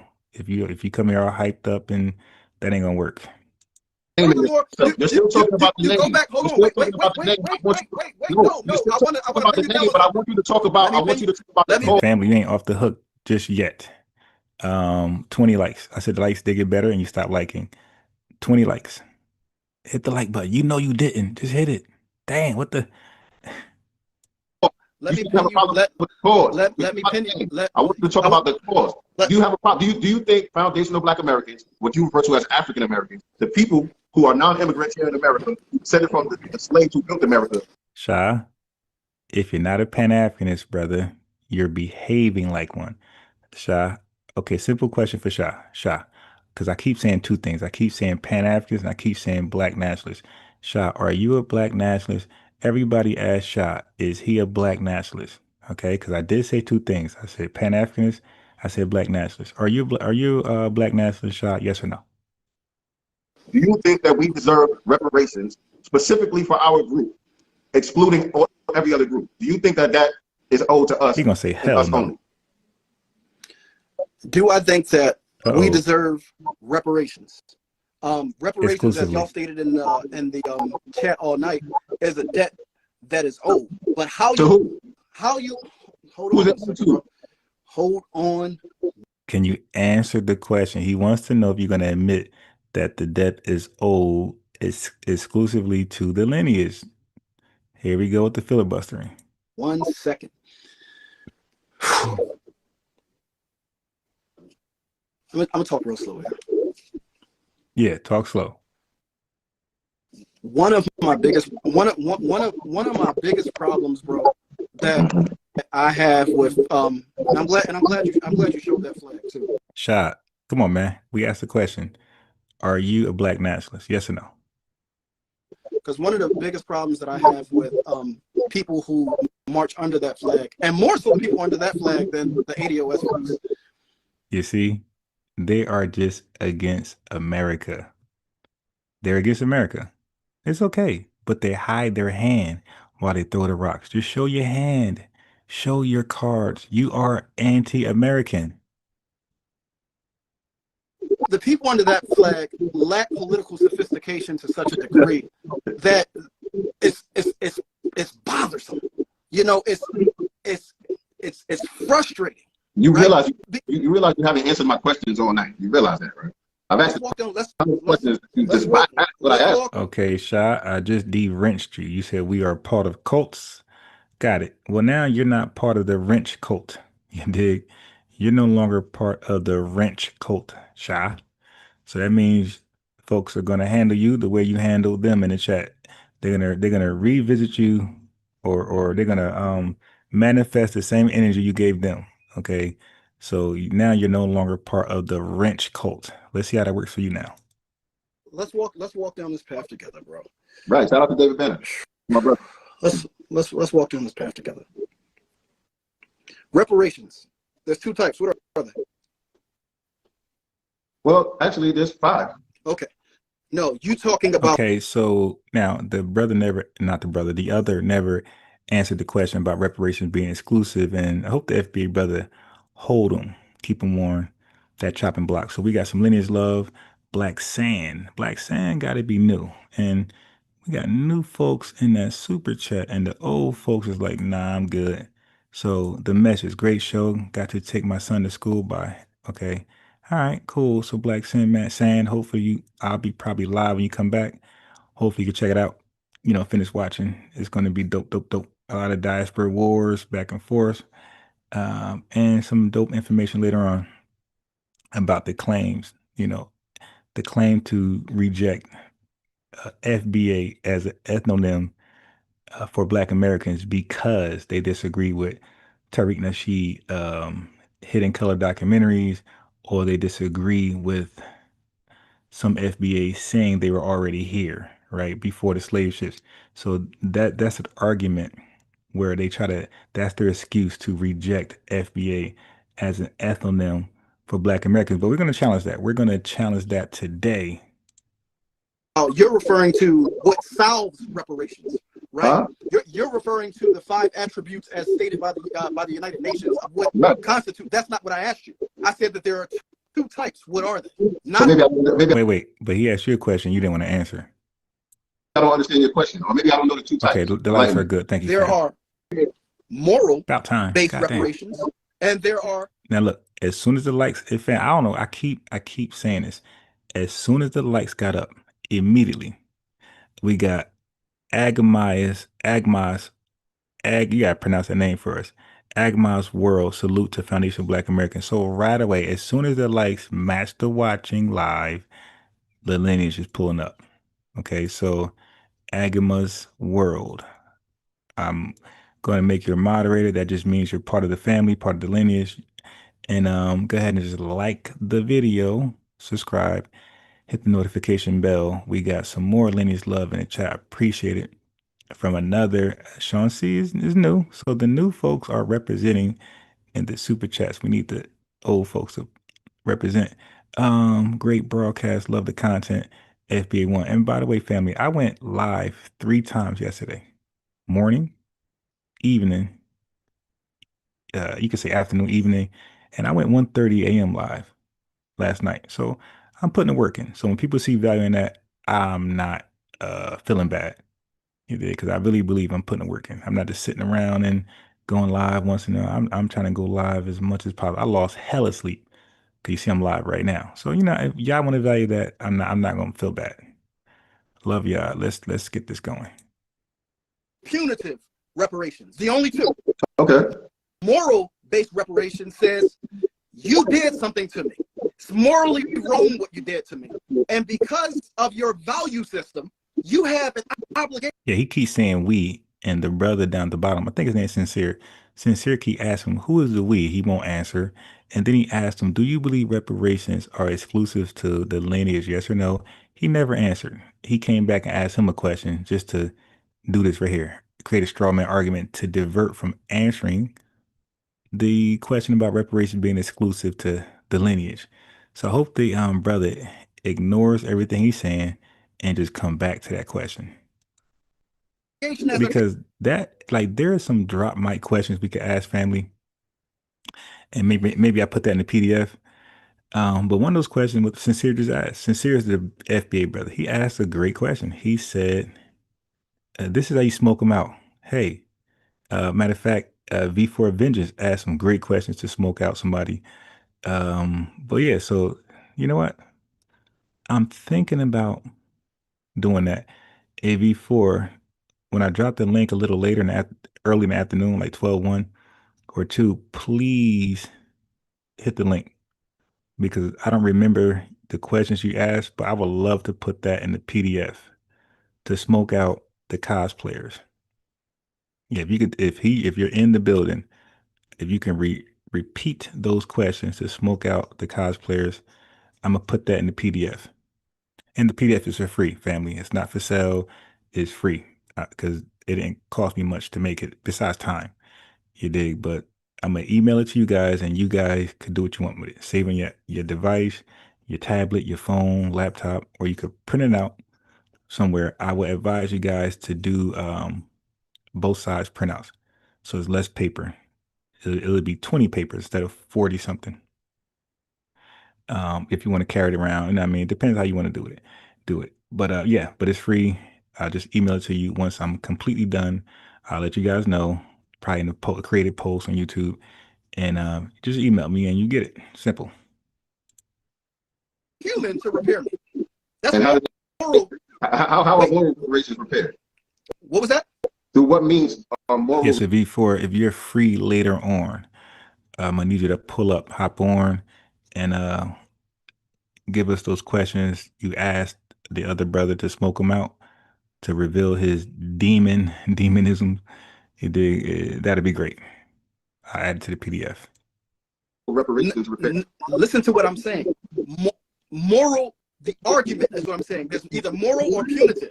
These are the approaches that you're going to take to get reparations. The other is what's referred to as punitive. These are reparations that come at the end of a war when the losing side sues for peace.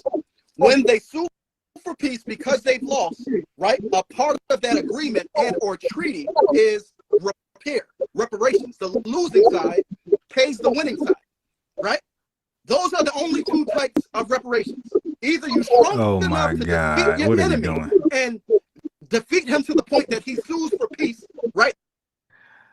It goes back to beating up your enemy. Yeah, these guys are sick. They're obsessive. They're mad they can't beat white supremacists.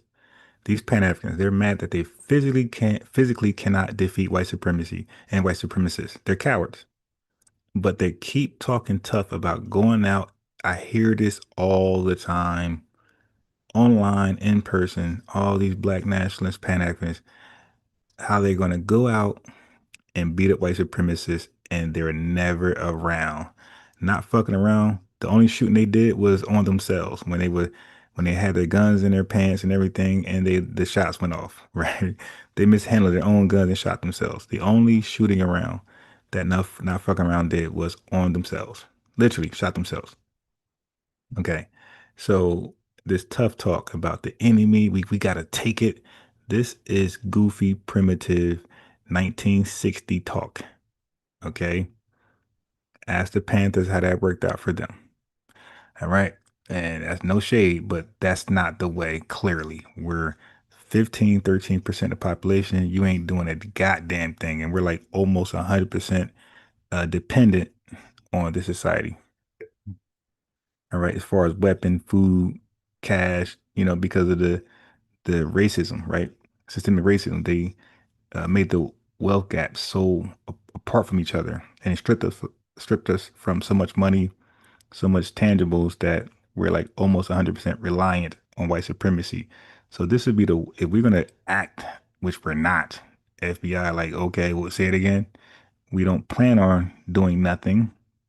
We are Americans and we're fully immersed. And if anything, we're going to be in political seats, you dig, places of authority, and we're going to make the country greater, less racist, less discriminatory, less judgmental. And we're going to make it greater by replacing those who are in power, politically replacing them, not no coup like Ibrahim Traore, but legally, lawfully replacing them in power, political power, and we're gonna rule with a more fair thumb. That's all. But this taking stuff that he's talking about, this is a Pan-Africanist fantasy. You dig?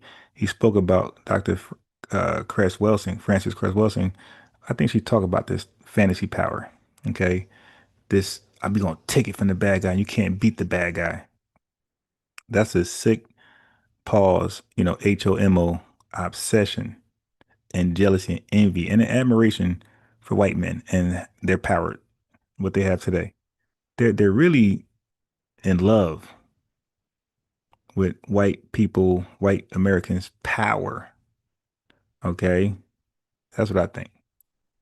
That he waves the white flag and you say, my conditions for peace are this.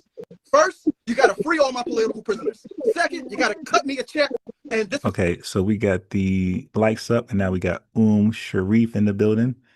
But what is he talking about? He said we don't copy other people's stuff. All right, so maybe I'm missing on the conversation. I hate when I do that. But anyway, we got Mino from the Block TV. These clowns always explaining something. Answer the right. So let me throw Mino from the Block TV, a lineage wrench. Mino, you are now moderated. Like the video, subscribe. Sharif, I don't know what you want. Are you FBA or not? If so, I got to throw you a wrench. But if you're calling Renaissance women stupid, I don't think that's a great introduction to the lineage. So, Sharif, before we judge you on that comment, explain why that's stupid. Okay? But don't lose that. Now, chat, if you have a wrench and somebody use those words towards you, stupid, things like that, those are disrespectful terms. And their guests also, first time here, you got the right to time them out. You did delete their comment. Don't let nobody disrespect you, especially new folks. You're a moderator for a reason. You gotta use that authority. You dig? $1 million. Third, you got to give me land. Fourth, you got to give me equipment. Fifth, whatever it is that you decide, you set the terms because you're the victor. That's moral. That's punitive reparations. Comes at the end of look at this fake tough talk. War. Moral. Wait. I want to make sure I'm hearing you. Did you say that the loser decides or the winner decides? The victor decides. The loser pays. The loser pays. Right? Okay. That's called punitive reparations. Comes at the end of a war. Moral-based reparations is what we or you all are pursuing. Moral-based reparations is, man. Wait. Did he just say we and then you all? How does that make sense? If he is us, he used we before. If he is us and we are him, why did he say we and then correct himself and say you all want moral-based reparations? So that tells you a lot about what he really believes of himself and what he really believes of us. And it's okay because you just told him yourself. You said we, and then you corrected yourself and said you all. But the whole time y'all been dialoguing, you've been cosplaying as we. Gotcha, bitch. Y'all owe us this shit. Y'all owe us a fucking debt, right? Because the only way that you get the reparations that you're referring to is you going through a legislative body in the U.S. government. Getting legislation through the House of Representatives, through the Senate, to the president's desk. This is a multiracial society. In order for you to get legislative or moral-based reparations, you have to convince white folks to support them. They have to support them. In order to get. It's back to white folks, the enemy. How you gonna convince the enemy to support it, bro? It's not about that all the time. It's about setting a precedent. What do you think the Dred Scott case did? The Dred Scott took a L on the surface, right?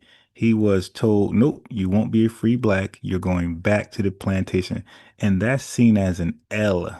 But that case was used to frame an argument for the 14th Amendment if we decided to go to war with the Union against the Confederacy. You see? So that L ended up being a W. That small L became a big W. So that was a small personal L because he was told to go back to the plantations. So that was personal. But that L became a big national W because that was used as precedent to frame the 14th Amendment citizenship towards Foundation Black Americans. So that's what we're doing with reparations. If we don't get it in 2025, okay, we took an L for 2025, L for 2024, but that's setting up a stronger buildup for maybe 26, 27, 28. Okay, that's how we do here. Look at all the L's we took in Jim Crow, but it built up. And then we had the civil rights movement and got the W. So what seems like an L usually turns to what seems like a small L in our history in America, our ethnogenesis history in America, those small L's usually result into a big W where the world recognizes it and we get the credit for it. And that's why we are the face of Black excellence and nobody else. When people think of Black folks, they think of Black Americans first and foremost and last. And so it's the same thing when we talk about integration. It's the same thing as the civil rights movement. I'm going to march. I'm going to appeal to your consciousness to repair me. And the argument and the Sharif, it's not about not wanting a wrench. You're not getting one. You're tethered, bro. Okay. Well, he said, or nor am I going to be questioned by people on the internet. Bro, you are trying to convince, bro, that's called copping the plea, bro. You are copping the plea to people on the internet. Like, argument that I'm saying is if you are appealing to the consciousness of white people for reparations, not only do you not understand racism, white supremacy, you don't understand white people. You don't understand your enemy if you think you're going to receive moral-based reparations. It's not even intelligent. Okay, so there you go. So that answers the other question. So you're against reparations for Foundation Black Americans. Okay, so you just should have said that, but that wasn't the question. The question was, do you believe if we get it, it should be inclusive to everybody who calls themselves African American, right? That was the question. But now we see what you want. We ain't gonna get it because white folks are enemy, but all Africans and African diasporans are our allies, right? It's a race thing. The whiter you are enemy. The blacker you are an ally. You are a brother. This guy's lost. It's not intelligent. Part of what you're saying, I agree with. And we're not under that type of illusion. I'm not under that type of illusion. But part of what you said too, I'm a little confused about because when you think about like Japan, they got repaired and they weren't the victors. Hold on. Hold. He just did a whole lecture and now he want to go back because he disagreed with one or two things. And that's why I don't really join those Pan-Africanist platforms. Afro-Leaks. I read that Afro-Leaks. Afric-Leaks. Afric-Leaks, when we put that Zoom link out, when we put the phone number out, brother, just click it so we can hear you. Because when you type it in, it sounds like you're trolling. But maybe if you articulate it, you know what I mean, it might sound more reasonable, more logic. So Afric-Leak, whatever your name is, I encourage you to wait another, do your thing. If you're around another hour or two, maybe 2 hours, I will put the Zoom link out there, the phone number, and you can call in and express it, and maybe it sounds more reasonable. All right. Oh, God damn it. No, you cannot. Who got repaired? No, you cannot. Win the war. You can't name one loser who got repaired. You know why? Because if you try to name the so-called the Jewish folks, they had power behind them. We ain't going to get into their power because that's a different conversation. It's not for this live. When you talk about the Japanese, they had the power of the Japanese state behind them that said, you're going to repair our people. Meanwhile, the people in this FBA collective, you eschew nationhood. You eschew power. The person who you say is not your leader has literally turned the word plebiscite into a joke. This is what I mean by y'all are unserious. Plebiscite is a joke. Like it's a joke. Okay, you see? So they're mad that we made we exposed the plebiscite babble, the plebiscite rhetoric. That is a joke. See what happened, my brother. You have the United States, they're our enemy. They're the ops. It's called Snakes of America, KKK. You see, my brother? And the white man is behind all the deception, right? Africans are here to save you from the white man. So it will behoove you to join the Pan-African. You see, it's called Pan-African. It's not called Pan-Foundational Black American. See, family? So it was already understood who the savior would be. So it would behoove you to get behind the Pan-Africans and we will save you from the white man. We're going to take the reparations and we're going to give it to you, but we're going to take our 30% cut out, just like your lawyer. You know, y'all love those white lawyers. So we're going to take our 33% cut out of there because we're going to take it and give it to you. Okay. That's plebiscite babble.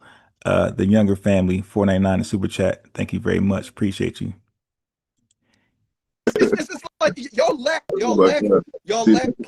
Now you're revealing it. Now you're revealing. No, y'all lack political sophistication. That's not true. That's not true. It's not true. It's not true. It's not. Okay. Okay. So let's continue the conversation on reparations. I said let's continue to go down the path. Make it seem like let's continue to go down the path. They can't compose know what a plebiscite actually is. You know what I'm saying? We don't even know what. That's that type of condescending shit. Like that's come on. It's not being condescending. I said the person who birthed and gave the name moniker, who developed the flag that's behind this. You. Yeah, right. Renaissance woman. This dude, I wasn't gonna say nothing, but this dude said Japan had a state behind him. Said you're gonna pay him reparations. Yo, Japan was just dealing. Japan was still dealing with radioactive. See, I was trying not to go there, but this dude said Japan had power when they just literally got blown to smithereens. And this is the reach that someone go to hate on FBA. That's why we know we have something. Because if it was a nothing burger, it wouldn't be attacked by everybody. Pan-Africanism wasn't attacked by everybody. I can admit, white supremacy attacked it because it thought it was going to be, white supremacy thought the Pan-Africanist movement was going to turn into like a FBA type of vibe. They thought that. So they kept, their eyes on it. So they surveillanced it. And other groups, the Black Panther, they thought this was going to turn into an FBA wave, but they never did. So they kind of like relaxed. They exhaled. So at one point, Pan-Africans might have been surveillanced by white society, the FBI boys, the ABC, alphabet boys. But all of the world did not attack Pan-Africanism. It just was, you can say, white racism. We know we got something when everybody's attacking us simply because we said three things: reparations, 1, delineation, 2, and self-identify, 3. Those 3 words cause the entire world to everyone v FBA. That's why we know we have something, right? And we need to stick with it. We need to keep pulling up on lives. You dig, supporting each other in attendance. You dig. That's why I send a link out there. Let the family build. Let them express their views and experiences. You dig. It ain't just about me. Matter of fact, it's called FBA News and Updates. It's not even called Unbiased Ron, because I knew it was bigger than me, right? And matter of fact, I hardly ever say my name. You guys don't even know my name. My name is Unbiased Ron. Unbiased Ron. That's the YouTube name. My name is Ron Harrison on Facebook. You dig? So, but because it's so much bigger than me, this YouTube channel ain't called my name, and I barely ever introduce myself. I'm just a voice. I show myself yesterday, but I barely even show myself.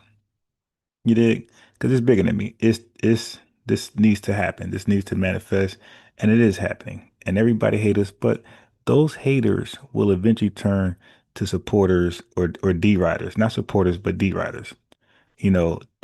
Anchoring to the movement. Don't worry, they will. Not the movement, but what we're doing, the wave. They will anchor to it. They will drop the hate once they see how successful and how much we accomplish. All that hate gonna turn to D-riding, bandwagon jumping. You dig? But we got you though. has Right. turned the word plebiscite into a joke. And what I'm saying is, it's, You know the origin of the joke, though? wait. I don't care what it is. It reflects the level of unseriousness and unsophistication that's reflected in y'all ranks. Nah, that's a I don't personality care thing. about the origin of the jokes. That's a Right? personality thing. That's a No, personality thing. Okay, let's continue to walk down the path of reparations. Because now, so are we clear on the two different types of reparations? We clear? I don't know about clear, but I'm following you a little bit. What is it that we aren't clear on? I'm not clear on this. We're not clear on that black nationalist Pan-African talk. Peace. You Pink Chalkit says hi. Pink Chalkit, hi to you. We want to know, are you Foundation Black American or not? That's all. Okay, let us know. This thing that you were saying about the victor and the loser pays the victor, or whatever however you said that. I'm not really clear about that. Right? All right, bro. And also, I'm not clear how you repair moral reparations. No, I said it's a moral argument. But how You you repair it? you only have two ways to. And I'm still not clear if you agree that we deserve reparations. Hold on.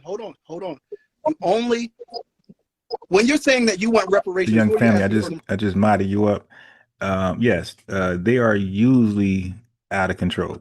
They always preach self-determination, self-resilience, all this do for self stuff, but they don't preach self-control at all. From United States government, what are your two ways to get them to act? political legislation. So political legislation, right? That means it's your only tool of persuasion, right? Because political legislation in a democratic nation means that I'm gonna fast forward some of this. That's what you did, because my statement was only that no amount of political organizing is going to You fast forward some of this. called Nigerianism on trial.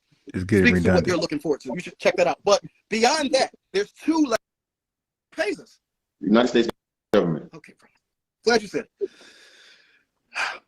Yeah, this guy can't compose himself. If we're referring to our ancestors Grand Rising, who were enslaved on this particular to you, landmass Voodoo referred to as the FBA United goddess. States, right? Let me. And we are. On the flag that you got behind You you, say FBA, right? so I'm gonna give Which you one? a wrench, a lineage the one wrench. with the red, white, and blue, the Americana flag. FBA Voodoo. Yeah, that one. Right? Okay. So that flag has the Like has the video, year subscribe, notification 1526. bell. Thanks. Right. 1526 We represents. fast forward. And you conveniently left out the Africans because some of them owe too. There was no okay, bro. We're not gonna. Hold on. Wait. Did he leave out? Hold on. One thing at a time. Okay, bro. It's very simple. Okay. How about one thing at a time? Okay. All right. Listen. Yo, dude is out I'm just of saying. control. How about one thing at a time? Let me. Oh, you got your family tree on Ancestry. All right, so Voodoo FBA goddess, or I say goddess. All right, Voodoo FBA goddess, are you willing to hop on the panel and share your family tree? Because I promote that. I promote everybody should go ahead and do that family ancestry thing. Even though you might not care for it too much, just do it. Just do it for the sakehood. You dig? Just do it. And let's just look at it. Even though you might not agree with the findings, let's just do it. So yeah, Voodoo Goddess, if you are open to hopping on the panel and sharing your ancestry tree, that'd be cool. If not, if it's, you feel like it's too personal, I get it. African Dream, I see you out there. I'm gonna need you to, if you're free, to hop on, because you said you said something yesterday that I slept on. I said, you said systemic racism got to be written in law. Okay, but what if I showed you it being written in law? Will you accept it? I don't think you would. Because I only got That's one hypothetical question for you, bro. Let me just say this, bro. And you conveniently left out the Africans because some of them owe too. Now watch this. Watch the response. There was no okay, bro. He said there was no every African. I was waiting for him to act like Africa doesn't owe reparations. I was waiting for him to say that. We're not gonna. Whew, man, this is hard, bro. This is hard. It's really easy for us. It's not hard at all. Yeah, you're overcomplicating things. I'm not. I'm not. What I'm accounting for. Yo, this dude cannot compose himself. He's lost for words. Oh my God! And this is their leader. This is their leader of the Pan-African movement. The Professor Small cult. Like he's like second in command in that thing. Professor Small is the Baba God dude, and he's second in command. What I'm accounting for, bro, is you are intelligent, brother. I'm accounting for the gap in your knowledge base. I'm accounting for the gap in your knowledge base that's hard as fuck. No, I'm serious, bro. Your assumption. No, it's not an assumption, bro. Like when you Kia Harris, Mesha, Tiger Crane Shakir said no, American Dream won't accept that. I don't think so either. Listen. I have a statement that I say YouTube every time I go live, every time I get I am sick. Sean C. I am not the master Heights. teacher. David Betts. You wrote it in your caption. I said, I'm only the master love student. youism. So I don't claim to be some scholar or some, anything like that. I'm just a brother. The ancestors. With some Lord common Maul, sense. Buckhorse, DC, roll call. I appreciate that you put that on the table. Yeah, not now. That was actually my last question. African Dream. Because you said that you the get show. offended. We got some more diaspora wars to go over. 3M peace. He said, I think it is a waste of time of talking to third or fourth world people. Right? When y'all definitely is, but when people say that y'all are sometimes Tariq Nasheed, you said you get offended by that. to inspire other folks of the lineage that they can do it, you got to just make an example out of them. Like, for example, I got your quote. Michael Jordan inspired other FBAs that they can be aspire to that greatness. Barry Bonds, Floyd Mayweather, Muhammad Ali, Tiger Woods, and I'm just going on sports, right? Because we like sports. Lamar Jackson, you dig, with the quarterback position. Michael Vick, obviously, you dig. So then you have Dr. Claude Anderson. You got Tariq Nasheed. Like he made, streets coming from the streets and being educated cool. Like a street guy becoming educated. He made that cool. He made that like the thing to do. Like, so now everybody was like, all right, I'm a street guy, but maybe I could be better off as, a cool, educated person and have a better life that way. He made that cool. Folks transition to street guy to intellectualism. I seen it myself. I seen people do that myself. All right, it's a guy from my city named AG, street dude. He's a self-published author in my city named AG. He wrote books. He was a straight up street dude, right? I could imagine inspired by the Hidden Color documentary series. He made, he started dressing fly suits and everything, promoting his books in the same gang areas that he used to bang and slang at, right? He brought books back to them, and he convinced them, hey man, support this change of life that I chose. You dig? And people respect him, like straight. Nobody, he's still like who he is. You dig? He ain't no punk, but folks respected his new change of life, his educated, his new life making education cool. You dig? Me a nerd, because reading is seen as a nerd in our culture. So he showed being a nerd is the real OG, is the real NIJA. Cause we always say, hey, he's a real ninja. No, the real ninja are the nerds, the people who take care of the family, people about building, people about acknowledging their lineage. Like he showed all that. He showed in his hood, like, hey man, and people changed how they looked at him real fast. He was once gangster, you dig, out there slanging and banging, and changed his image that fast. And ever since then, the dude, in my city, I'm sure you could look him up. I'll find his website somewhere, and he'll tell his story. I knew him personally. I grew up with him. He did, so I know what he was about. But he changed his life. So people like Tariq Nasheed has inspired people that, hey, I'm in the streets at one point. I ain't got to die here. I could change my life, start reading, and be a cool nerd. You dig? That's going to be successful, inspiring to others, and motivational others. Okay. And if you go back, you said I'm personally offended when people say that, Renaissance that we are woman. followers. Support of positive Tariq change. Nasheed. I Live have where a I see brain. I have Ray. discernment. I know how to FBA Combo, cross-examine Sergeant information. King. Y'all are doing straw Roll man call. arguments, right? So that's your Right, question. right. Joy You J. also have to say what I'm responding to when I wrote that. What, you didn't write it, you said it. Oh, okay, well, what was I Yeah, responding? It was your video about Sahara Bay. It's on September 22nd, 2022. Yeah, he really didn't do a good job responding to anything. And that reparation question, he never really Go watch addressed. your video. You literally said your person. No, we have the task of maneuvering. I'm not sure. I never heard this brother before. I mean, I did see him before, but when I see him, he's normally on somebody else's panel. I've seen him on the Saint in the Center, Marquette. If that's the same brother, I seen him like when I see him, he's usually on somebody else's panel. I couldn't tell you anything about him. Okay, I just usually see him debating stuff like this. Goodness, bro. Whatever you call it, y'all have the task of maneuvering the legislative body, and it's like, bro, it's Africa. Hold on one second, man. Hold on. Which You're aligned on that. If you go, what city? What city are you in? Wait. Oh, what city are you in? Goodness, bro. What city are you in? Oh my goodness. I tell you what. What state are you in? I tell you what. My. All right. Yeah, the dude can't compose Which himself. African country do you live in? Yeah, how many times he shut down mid-debate? This is embarrassing, man. And he's second in command behaving like this. Lost for words. I'm just saying. Like, no, bro. Like, how come you're not in Africa? Hold on one second, man. Hold on. He knows why. Why you not trying to make Burkina Faso great?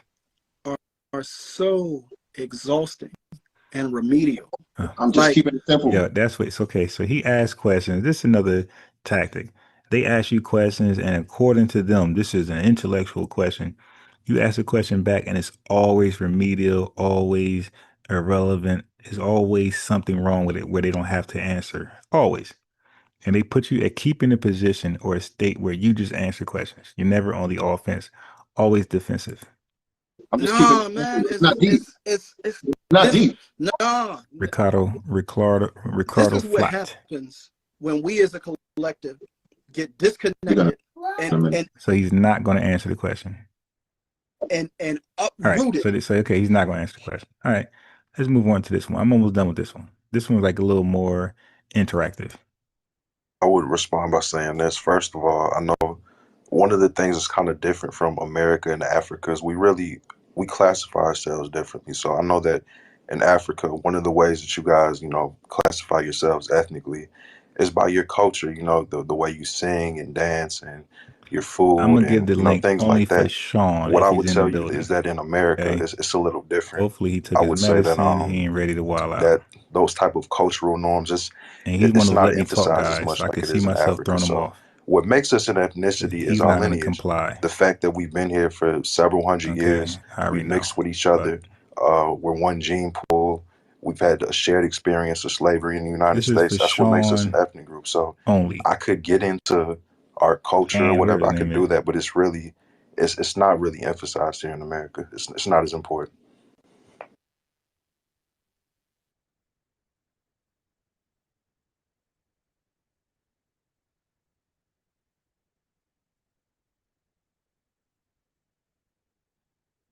Okay, no problem.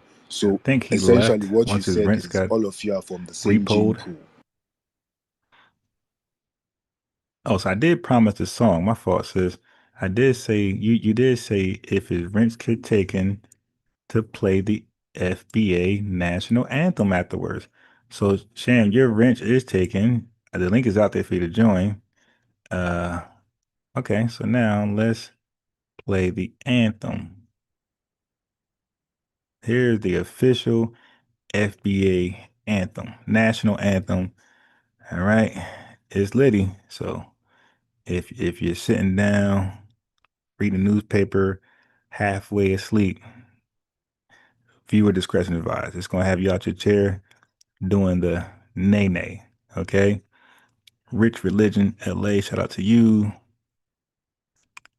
The FBA national anthem. Let's go.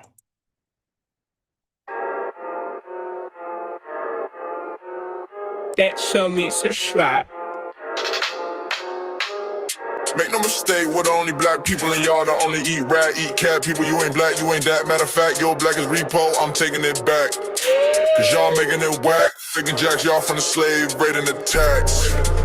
Bitch. We built the foundation, our innovations were groundbreaking. You ain't wanna get down, now you around. Hating, faking, with the lineage in and out, the ground shaking.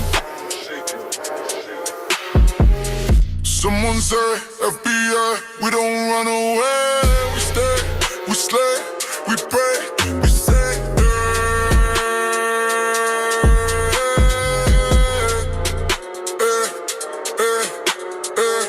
Someone say, FBA, we don't run away. We stay, we slay, we pray, we say,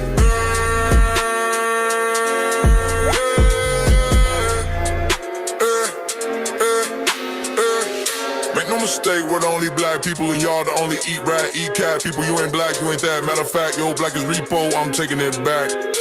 Cause y'all making it whack. Faking jacks y'all from the slave, raiding the tax. Breaks, pause, we built the foundation, our innovations were groundbreaking. Y'all ain't wanna get down, now you around. Hating, faking, with the lineage eating, now the ground shaking. Someone say, FBA, we don't run away. We stay, we slay, we pray, we say,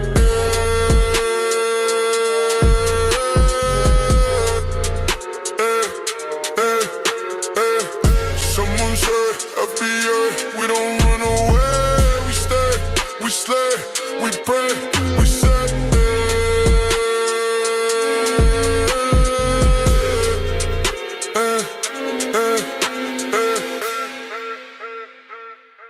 Let me say, of course, you can use the anthem. Everybody can, even our ops could use the anthem, not flagging nobody.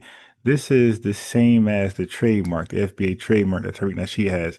The trademark, and when you have your intellectual properties expressed, right, for the public, possibly public use, we determine how it's used and how it ain't going to be used. So if somebody played the national anthem in a disrespectful, clownish way, yeah, I'm going to flag you. The same way you can't disrespect the FBA trademark, Teresa, and she's gonna sue your ass. Okay, but if you play the anthem, if you rock FBA on your shirt, use it in your, what I mean, you're not gonna get sued by Teresa. You won't get flagged by me. It's only when you misuse it on purpose to defame the lineage, that's when the copyright strikes, the lawsuits, all those things takes place. So as long as everybody just play the song, y'all can the ops, the tethers, the white supremacists, whoever, y'all can critique it, laugh, don't like it. It's cool, but just play the song, give commentary. But once you chop it up and make it what it's not, that's when the copyright strikes start to happen. Okay, but the song is for everybody to play and get it out there. Even the ops, like I said, they could give commentary, they could laugh, joke, but as long as they played in good use, it's all good. Shun C, are you there? Yes, I'm here. How are you? How are you this great morning? Is it morning where you're at? Yes, it is. I'm in Los Angeles, California.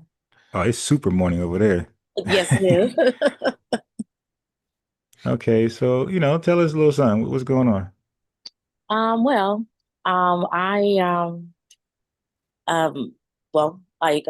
how can I start? I'm working with a group right now that's fighting for reparations, called the Coalition of a Just and Equitable California, and we go out and canvass in different areas in California to try to get a lot of the like people like from the California, like the CLBC, they've did a lot of damage as far as us attempting to get reparations. Yeah. And so we're so now we're trying to get them out and replace them with foundational or freedmen Okay. that will really represent us for reparations. Okay, and there like a website that you guys have? Yes, it is. Yeah, so There, put it in chat. put in Oh, the okay. chat so people can read it and check it out. Cause that's what I do. Like I love to like Yeah. even when check this out, even when the bill collecting agencies call me, Mm-hmm. they be like, "Hey Harrison, you owe a bill." I be like, "Really?" They're like, "Yeah. So how you gonna deal with this? You got the money now? Maybe." And Exactly. I'm like, "Hey, you got a website? Cause I don't trust you handling my money over the phone. You got a website? I'll pay it Absolutely. there." And once you do that, family, once you get the website, they will never call you again. That's Cause true. now, yeah, cause now there's no reason to. I got the website. I see my debt. I'll pay it off when I can. That's how I got rid of every last one. And the ones who don't have a website, Oh, I doubt I even owe the debt over there. Yeah. So it says Sean C, put the yeah. Oh, here we link in the go. chat. We're going to put it in the everyone. Oh, there we go. Yeah, yeah, And that's the website. Like there was a group of us that went down to Sacramento. I don't see the website. Yeah, so No. it's You hard put it work. It's here. another full-time job, I tell you that. Okay. Yeah. So explain the hard work. So some folks need to get a depiction of it. So you Oh, say hard work. Go ahead. well, no, just fighting for reparations because once you put yourself out there, you're always gonna have the usual suspects, right? That are basically telling you to get a job, to my family didn't own slaves. Like, I mean, we've had people come in our face and say that. Really? The mayor, Karen Bass, when we asked her about it in public, she stares off like a deer caught in the headlight, like she didn't hear what we were saying. So I'm just saying, like it's a job of its own because of all the pushback, and then also we have a lot of melanated immigrants that have infiltrated, like us, so they don't really share Right. our common goals and our common fights, and so Yep. they kind of look at it as like, oh, you're just being lazy. If you worked a little bit harder, then you wouldn't have to worry about reparations. But so that's besides the purpose, because like I'm myself, I'm a computer technologist, and so and Right. I work in the computer field, so it's not that I don't have a job, but Right. you're not gonna stop me from getting what's my just dues for with my That's interesting. you They know say if you work harder, yeah. you wouldn't need reparations. Well, my rebuttal is working hard is why we need reparations. You worked us too damn Exactly. hard. And you didn't pay us. See, working hard is why you're in this mess. We Absolutely. shouldn't have worked so damn hard and got no money, little to no money, and most of our ancestors got no money. So yeah, working hard is the reason why we're out here campaigning for reparations. Right? Yeah. Oh, So all the little tropes, work hard, all that trying to shame you into you know what? Let me just work a little harder. Nah, it's a debt that's owed, and it's not really owed to us. It's owed to our ancestors, but we're collecting debt on their behalf. absolutely. Because the I guess the ancestors for a lot of other people, they're still capitalizing off of what their ancestors have taken and stuff.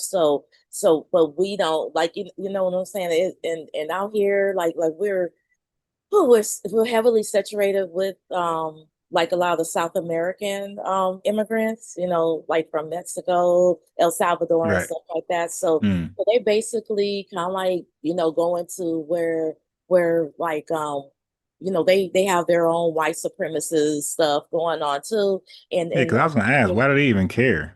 yeah, they don't, and they're getting they're getting basically reparations right now. Like I work in the educational field also for educational organization, and um so so it's like a lot of everything goes to them, like and so a lot of black students, black children, they're left behind.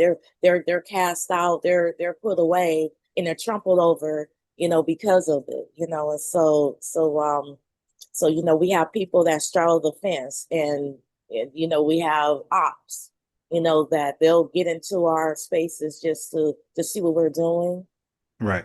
just to run back and get ahead of it, you know. And so Right.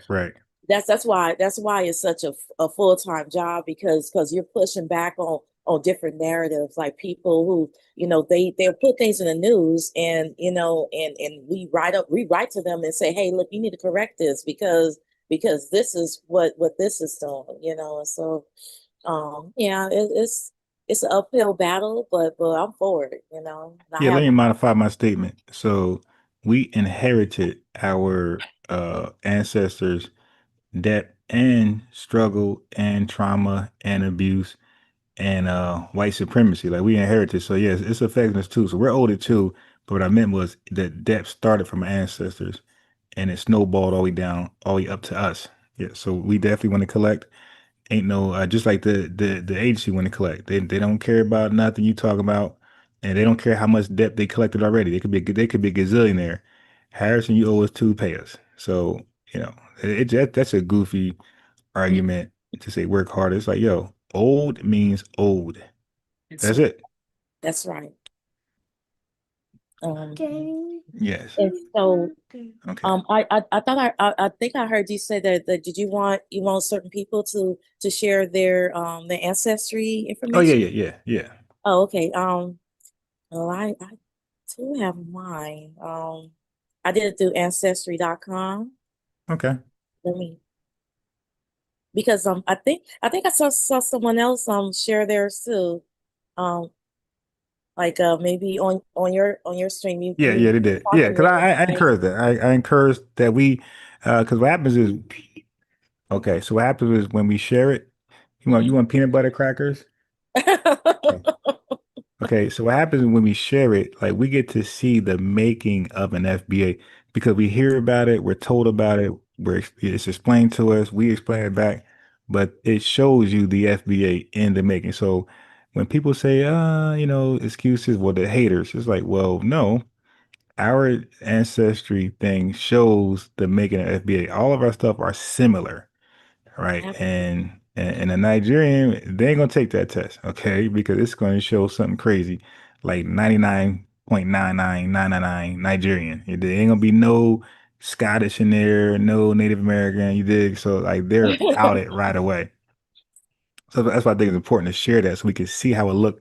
So when I get Okay. a tether on here and they gotta show theirs, we could laugh and like, oh yeah, you are definitely not FBA, buddy.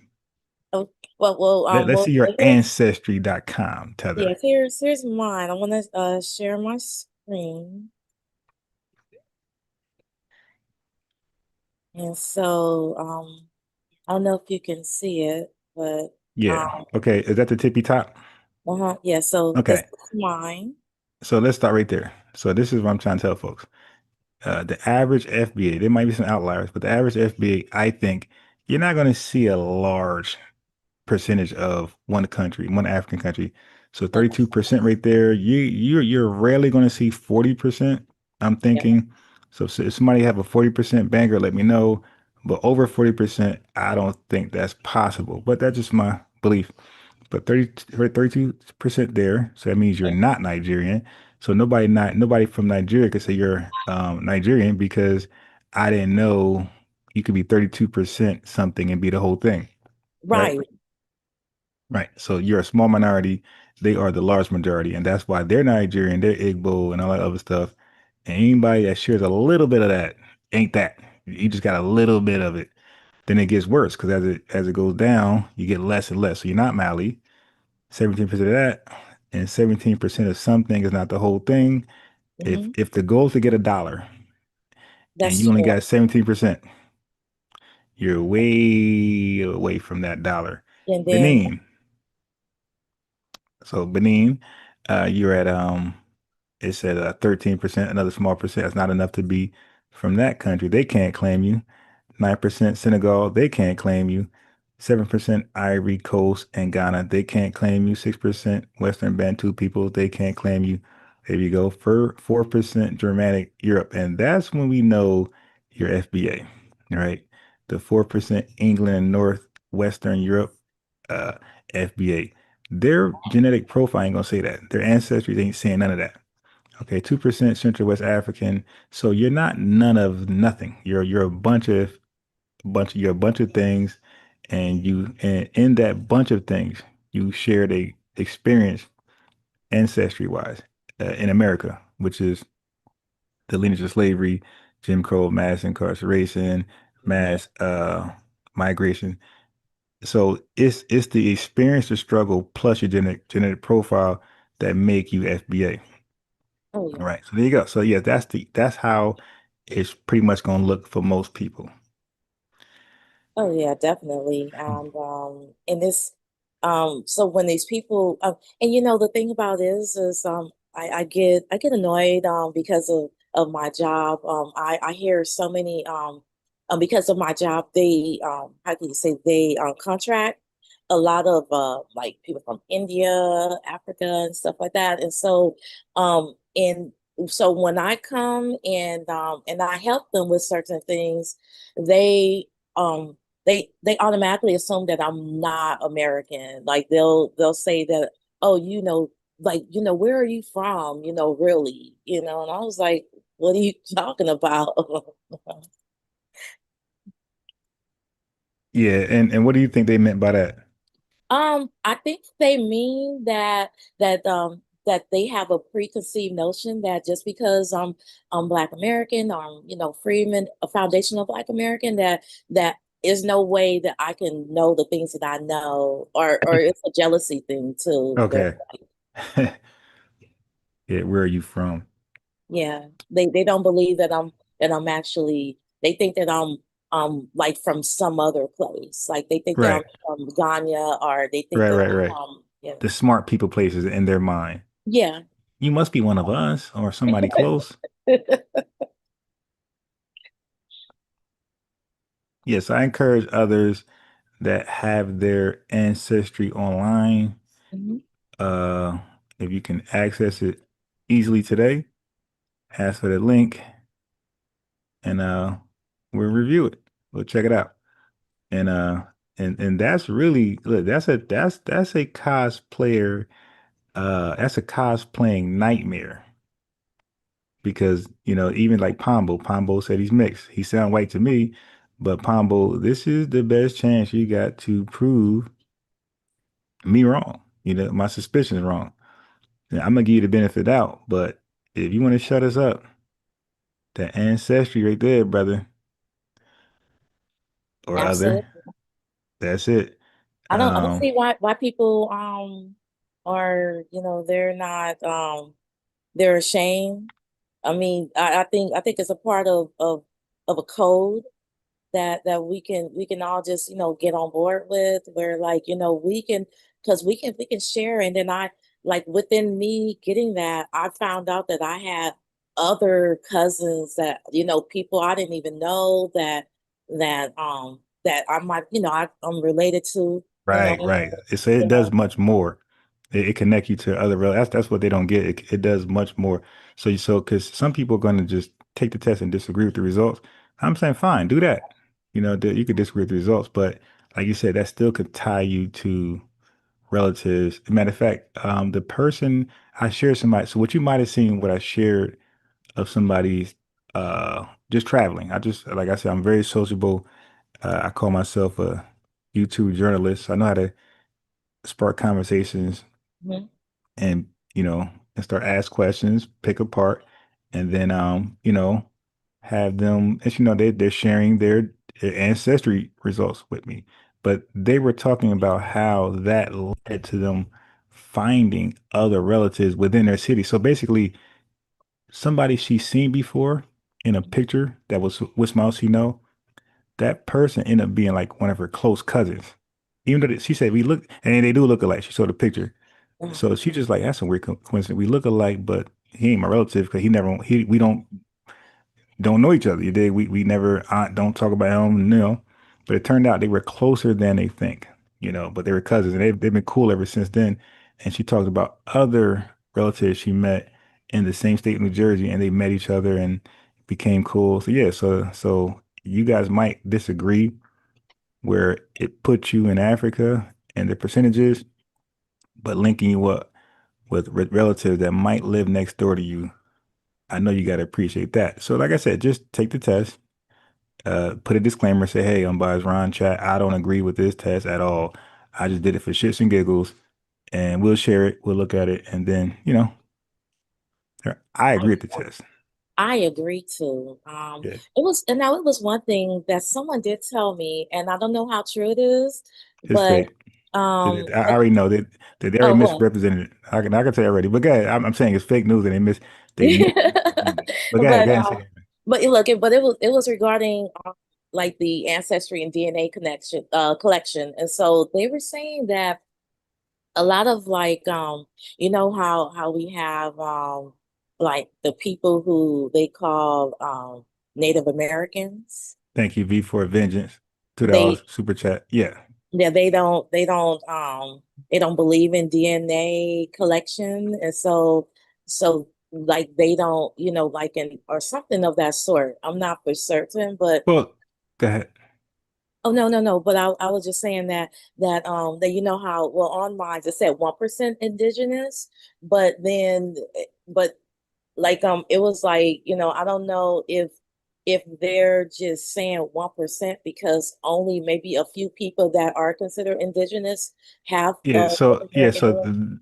so that's their concern. Like that's not the fake news I thought you was gonna say. Yeah, that's their concern. Like so I think they got a legitimate argument there.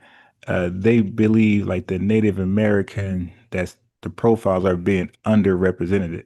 They some of them feel like it's being cherry picked and they're like manipulated where it don't reflect in their DNA as much as it should. They're like purposely trying to put us. This is what they're saying. They're saying that somehow they're misrepresenting it, where the percentage is so low that they can't make any claims like to it. You feel me? Like, hey, look, I got this much in it.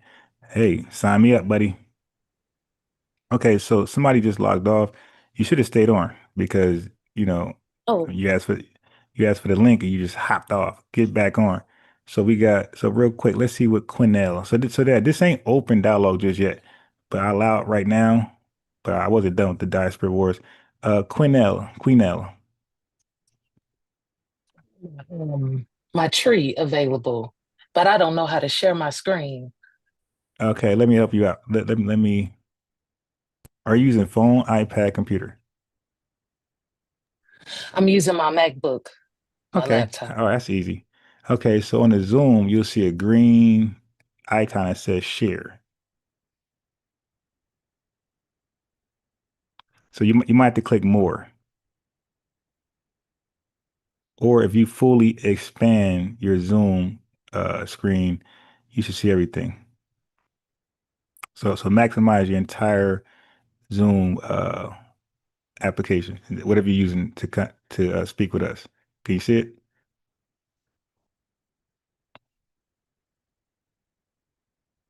Oh, you're on mute. Okay, so Black Sand in the super chat again said, "Why should we help those who sold us?" Tell me, oh yeah, I'm definitely not helping nobody who sold me. Yeah, then you count me out of that. So I think Queenell connection was a little bad.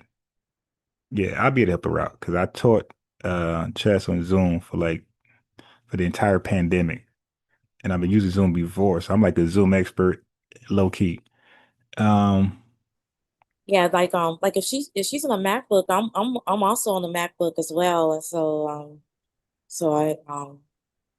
yeah, I I was think her connection was just bad. probably. Okay, so now look, hold on, damn, I mean to that. Oh shit, what did I just do? Okay, I think they're back. Yeah, she's back. Yeah, so you probably could help her out more because it's funny. I had a Mac, my son broke it, kicking it Oh when he was no, asleep. Yeah, so now I'm back at Windows. I hate Windows. there she is. Yeah. So she's sharing her screen. Hold on, let me just make sure. Okay, so she's sharing the family tree. I just to make sure that I don't see it on the. So if you go Quinella, if Oh, I you see go it now. to Okay. DNA, Okay. you click on DNA. Okay, just a second. Okay. I haven't been on here in so long, And so then you go can to, go to your results, yeah. And then if you go to the they Wait, well, I'm gonna go back. go back to the screen, and then if you click on the 17 origins or regions, 17 regions, there you go. Okay. So this is what it looked like. Y'all want me to just keep scrolling? Wait. I don't. Wait, You're not. stop. Is she sharing the screen? Wait, hold on. I'm looking at the Yeah, wrong I thing. should be. Yeah, I don't see it. she's sharing her screen. Hold on. I No, see it. no, I don't see it. On the Zoom, you probably looking at the YouTube. On the Zoom, it's not there. No, I'm on Zoom. And you see her screen? Yeah, and it's using I see her screen on Zoom. Well, what the hell is that? Right. Okay. Now I had to click her name. That was weird. Okay, cool. I clicked off her name. I see. Okay. So there we go. All right. So we got 19% Benin and Togo, right? So they can't claim you. 19% of that. You're 18%. Like I said, like these right here are just like typical FBA ancestry. You're not gonna see this with anybody from the continent who's claiming you're them. Okay. 19% Benin and Togo, 18% Nigeria. It's like well balanced. 12% Western Bantu peoples, 11% Cameroon, 10%. Yeah, a lot of people got that England in them, that Brit in them. 10% England, Northwestern Europe, 9% Ivory Coast and Ghana, 5% Mali, 3% Senegal, 2% Yorubaland, 2%, that Europe come back. 2% Denmark, 2% Cornwall, 2% Wallet. So you got 1% Nigerian woodlands and then 1% Khoisan, Aka, and Buti peoples. Damn. Then you got 1% Sweden, 1% Germanic Europe, and 1% Scotland. Yeah, that's a typical FBA profile right there. Genetic profile, ancestry profile. Now I Yep. have one more thing to show y'all Yeah. too that's gonna add with y'all stuff. I just gotta find it real quick. Make sure you don't share no sensitive information. Okay, so we're here. Yeah, no, I already kind of set it up. Hopefully I Okay. did. But this is what I wanted to show y'all, how my folks. Oh shoot. Well, I'm gonna send you a screenshot of this, but Okay. this was my folks. He was his mother had passed away, which would be America right here. And he took him and his family, they were a part of the Chickasaw. Chickasaw. And he married into the Creek family, and he wrote a whole letter saying that he was coming to the Creek family. They actually gave my America, her right here. They gave her land grants. We had all type of someone in the family put all this stuff together. And yeah, it runs deep. And why they try to say we don't know who our grandparents is. I know who my fourth great grandparent is. Right. Why That's they be wild. talking mess. But I'm gonna send you some screenshots. I'm gonna drop down. I just want to show you that. Yeah, that was dope. Awesome. Yeah. All right. I'm gonna send you the screenshots. I'm gonna mute up. Okay. All right. Anybody else? Anybody else want to show their ancestry percentages? Anybody? Yes. I mean, so we can be petty. We can be petty if we wanted to and stop the cosplaying. But like I said, we're giving folks the benefit of the doubt. You say you're FBA until you say something crazy.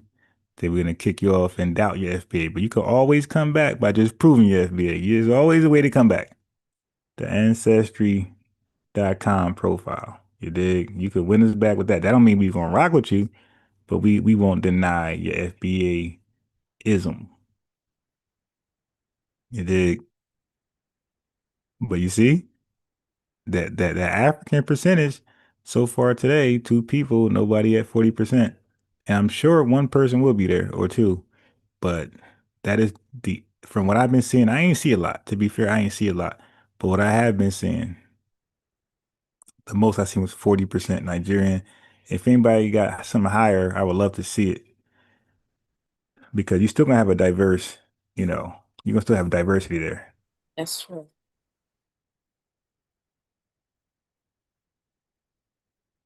Okay, so we got Shy Most Hated. Yeah, he even called himself that.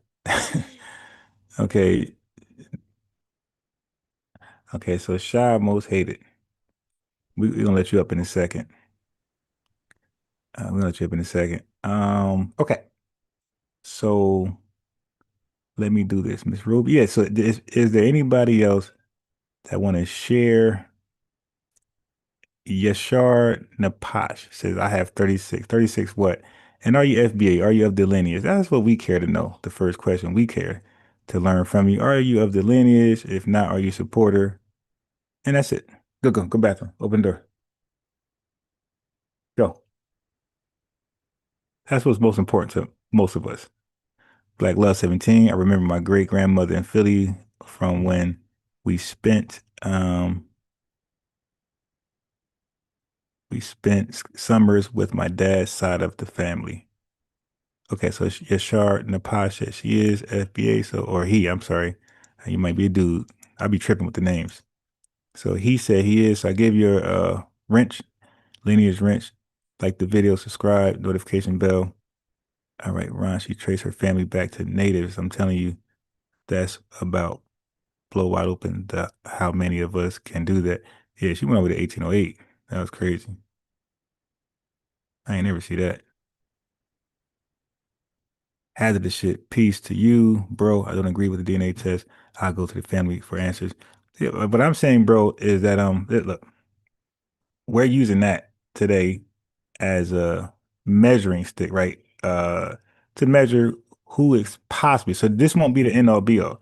So you guys are like kind of mucking it up. This ain't the end all be all. We're just using it as something, better than nothing to, kind of filter out ourselves, who's FBA, who's cosplaying. So you don't have to agree with it, bro. I just said that earlier. You don't got to agree with it, but I would just advise or recommend or suggest you take it anyway and give that disclaimer. Hey, this is my results. I don't take this test serious at all, but it's just for shits and giggles for me. But you guys can look at it, examine it, be wowed away, and unshare, and I'm out. You dig? Just that. That's all. Just for that reason, only is cool with me. Okay, so Shah's son says, Ron, where your family from? Where your family from in the 1800s? What states? Okay. Yes, I'm gonna tell you right now. You guys profile had you at an African country, I think 32%, 19%. Mine lead with a European country. All right. So it's gonna be German for me. It's gonna be like 30 something percent German, and then a whole bunch of African countries afterwards. All right. Yeah, so I got mine somewhere. Actually, this is what happened. My sister took it. All right, because we was talking again. Once I learned about the lineage and how important that is, I started to immediately, you dig, let that go, put that down. I started to immediately, share it with my family. Hey, so people say this is an internet thing. That's a lie. I went to my family. Hey, did you do this? Did you do that? I mean, where's the proof? Blah blah. Yeah, I started. You know what I mean? My aunt. Hey, aunt. My aunt's 70 years old. Like aunt. You know what I mean? Let's talk. Put that down, dude. Don't touch that. That's dangerous. Yeah. So I talked to my sister and brother. They both took theirs, right? So I had used theirs. They took theirs. My sister, my oldest brother, and my oldest sister both took theirs. So she sent me hers, and my brother ain't sent me his yet. But it's gonna be the same shit. We all got the same father and mother. And That's true. okay, and we look there like we ain't one of those, we ain't those brothers and sisters where you be like, I don't know, man. Nah, when you look at us, we look at exactly. When I get a haircut, people had stopped me because they thought that was my brother. Like my whole family look alike. Like, you know what I mean? You could look at my Facebook, we all look alike. So Baba Salama says people who dispute FBA should check their own lineage before you speak. Baba, I'm gonna give you the ability to be a moderator, moderate the chat. Welcome to the lineage, which you already was born into. But welcome to this lineage chat over here. Bro says 23andMe was sued for misinformation. Oh, shit. Yeah, here we go. All right. When you start doing that, man, you might as well just stick with your regular, you know what I mean? Shansi, stick to what you just said. Just say, I don't trust it. I'll move on. But once you start saying that stuff, bro, come on, dude. Like, I'm a fact checker. Like, I do the research, man. Like, you guys say stuff and you be vague. You don't have no link. You just saying stuff, bro. Put the link in the chat. I don't want to cook you this morning with you spreading misinformation. Okay, because I guarantee you when we just research it on the fly and we see what's going on, it ain't gonna be what you said. Then you gotta back out of it and you're gonna be upset in in your feelings. So just stick with what you said earlier. Just say, I don't do it, I don't trust it, stay there. But once you start to bring up evidence, now, brother, you are on the chopping block. Now you gotta defend that quote. You know what I mean? You gotta defend that statement and defend that link. So if that's what you want to do, we can do that today. Because one thing you're not going to do is spread misinformation and not go challenged. If you said it, you got to prove it. It's real simple. Don't just tell us. Don't talk us to death. Put that link in the chat, but be ready for the dialogue. Don't throw rocks and hide your hand like some people do that we call tethers and white supremacists. Stand on it. Say it with your chest, put the link in the chat, call in, or click the link, and let's have that discussion. All right. But if you're not into it, fine. But don't start cherry picking using confirmation bias research skills to try to convince us. That don't work over here, bro. Like we really, really look into stuff to make sure information is accurate. So I'm gonna leave it alone and move on and show some diaspora wars. But if you keep on, we're gonna put you to the challenge. Because I'm gonna call you a bluff. All right. So I'm gonna play a quick diaspora word because I gotta go get him his crackers and peanut butter crackers. All right. So anybody else in the chat, if I miss your comment about now I ain't Google nothing. I ain't Google nothing. Yeah, I'm not Googling. I don't you don't make the statement, have me do the work. I don't do that for y'all. I don't say something and tell you to go Google it. You dig? I actually explain, send you links, share my screen, do the research. I don't do that. I'm not nobody AI bot. You got your own AI bot. Use your AI bot, bro, and just post a link in the chat. You got a wrench. I ain't got to Google it. Yeah, exactly, Ray. Like, come on, man. Like, people start getting their feelings for no reason because because you might be wrong, dude. They don't put yourself out there. Y'all know how I do. Sunsheet, Queen L, they know how I do. I'm a researcher. Like this is what I do, and I'm a debater. I like great information, correct information. So if you say something and it sounds crazy, I'm gonna have you source up, prove it. If you're not willing to do that, then don't say it. It's a simple rule. All right. Okay. Yeah, but I'm telling you, like that's where it's gonna go, and it sounds crazy. It sounds like it's fake news. It sounds like you're misrepresenting it. So I would love for you to, if you want to keep going, then prove it. If not, let it go. Yes. All right. So let me do this little diaspora word in the background as I make these peanut butter crackers. Anybody else that want to share their ancestry results, you're welcome up. This will be a dope show for that. And you dig? This is like a positive vibe to counter this negative diaspora war vibe from these haters. So if you have that to share, just tag me, tag my name, or put my name in all caps so I can easy distinguish you from the rest. Right? Correct. Okay. One people. Oh, one people. All right. Now, would you agree with me that historically black slaves were in America before America became a country? Would you agree with me? Yeah, we built the country, yes. Okay. Now, would you also agree with me that these black slaves were pulled from different parts of Africa? Would you agree with me? I would agree with you.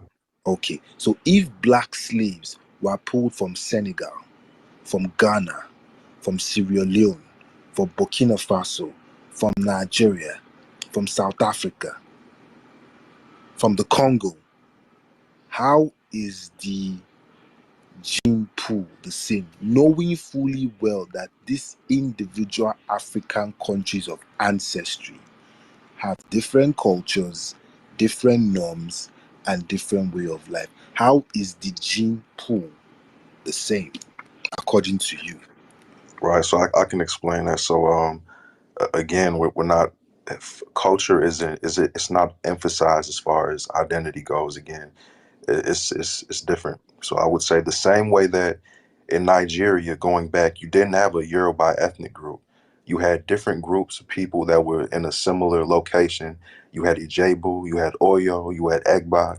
And, through the Yoruba colonial wars and things that happened in Nigeria, they coalesced and they became one group. It's the same thing in the United States. That's usually how ethnic groups are formed. The same thing happened with the Igbo people.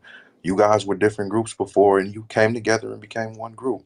So yeah, we have ancestry from Senegal and Ghana and Nigeria and Sierra Leone or whatever. But again, that's centuries ago. So today, we're one people, we're one group. And again, even if we did have slightly different DNA, person to person, or slightly different lineage, that's not important because again, we classify ourselves differently. We're one group now, and that's what's important. All right, fair enough. Ilian, please go on.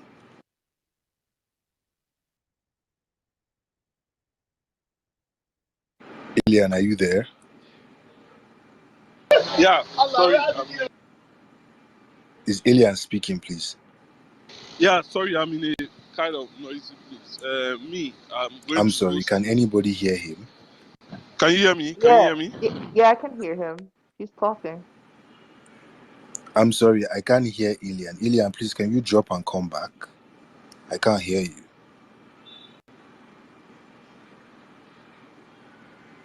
Okay, while Ilian is trying to get his mic and network fixed, Will, please go on. Okay, thank you very much. So I have a question that I want to direct to the African Americans Is Will here. speaking? I can hear him. I am Hey, speaking. Jesus Christ, I cannot hear Will. What's going on? If he drops down and comes back, you can hear him. Okay, Will, please drop and come back. Ilian, don't drop. Ilian, don't come back. Ilian, speak me, I hear you. I can't hear Will at all. Yeah, can I talk now? Yes, Ilian. Yes, Ilian, go ahead. I can hear you. Okay, I don't know how to sugarcoat things.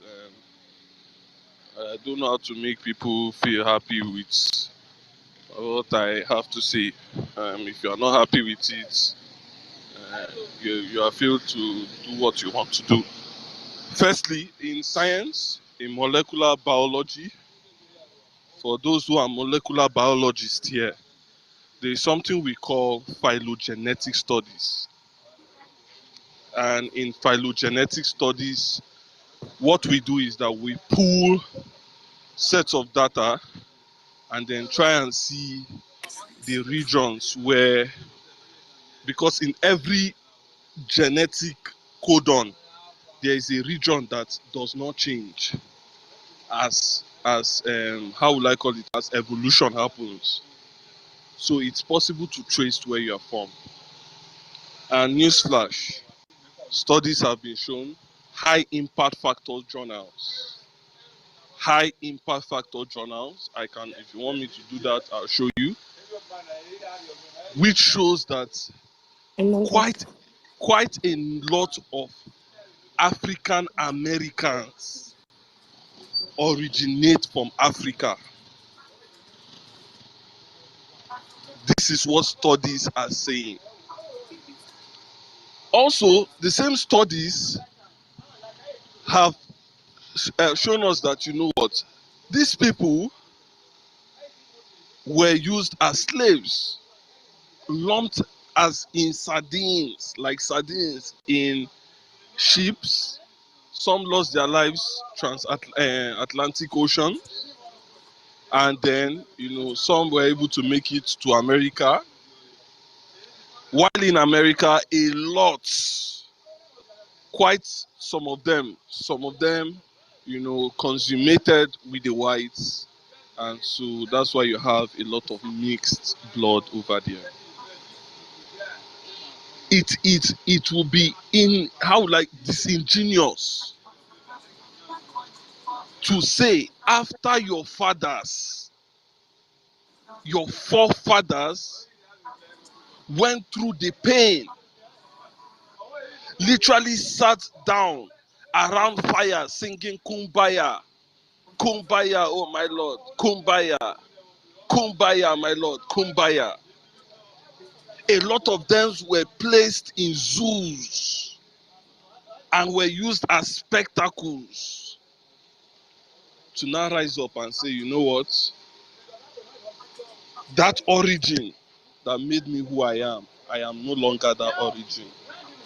I am now somebody else. It will be shameful.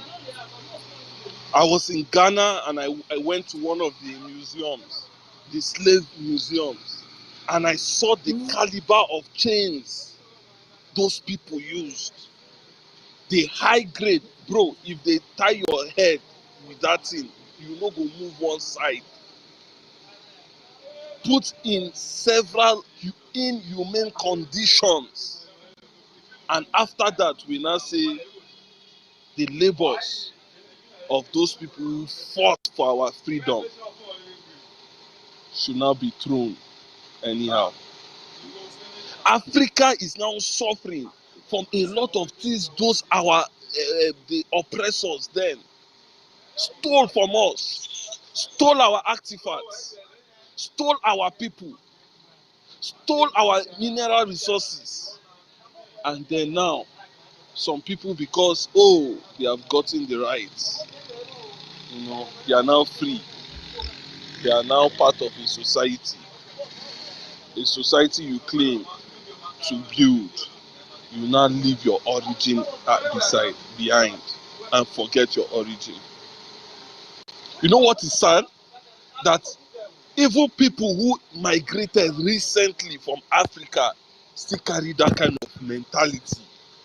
You see a Nigerian that recently went to the UK, to the US, now saying, man, I don't need this ticket, I don't need this passport again, I'm gonna tear it up.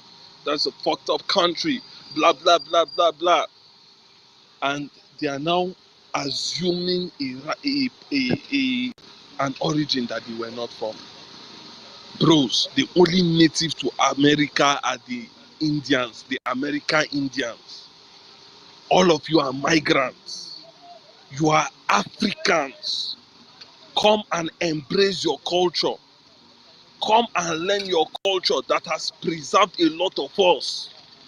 That is preserving us from the wave of all manner of LGBTQ memorandums and propagandas. Come and learn how your people were feeding. Come and eat eba, come and eat amala, come and eat fufu. Come and dress like your people. Come and walk the path your fathers walked. Do not lose yourself to a foreign country. Do not. Embrace your origins. You have the rich, very rich cultural society there. Be proud of who you are. And please don't allow westernization. I keep on saying this. China were able to be modernized, but they did not lose themselves through westernization.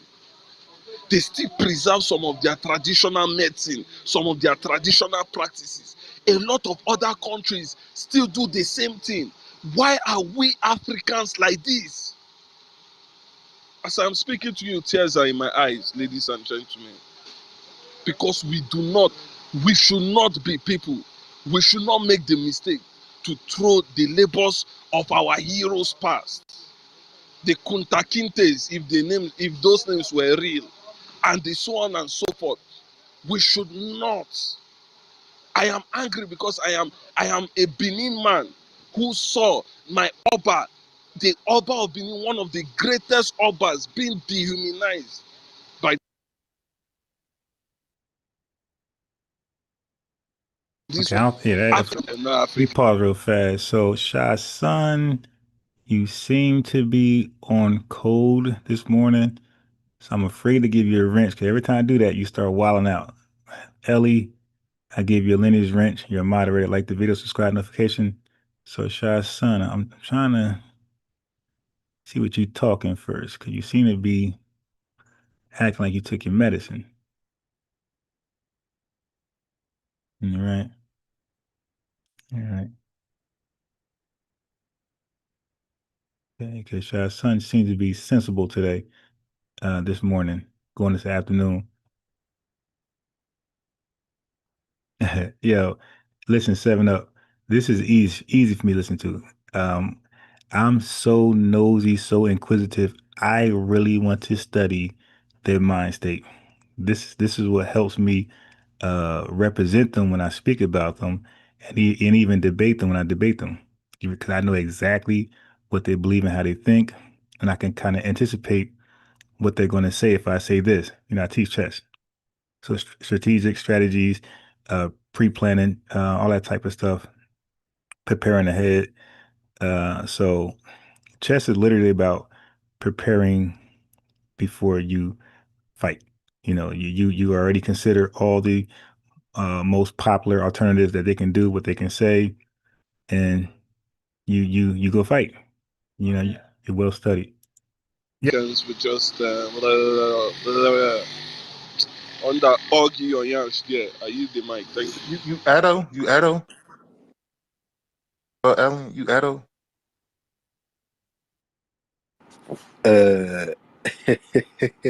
He said he's Benin. He said it. Benin, yeah. Okay. I don't know if that was the country or the. Okay, Alien, right? I have a question, right? For Alien, right? I'm just trying to like understand what you're saying and relate it to what they're saying.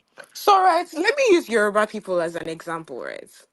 The history has it that okay, everybody was supposed to be from every Yoruba person was from Ife or whatever, blah blah blah, and then Oduduwa's sons went, and some people went with them, and then they went to go and establish their own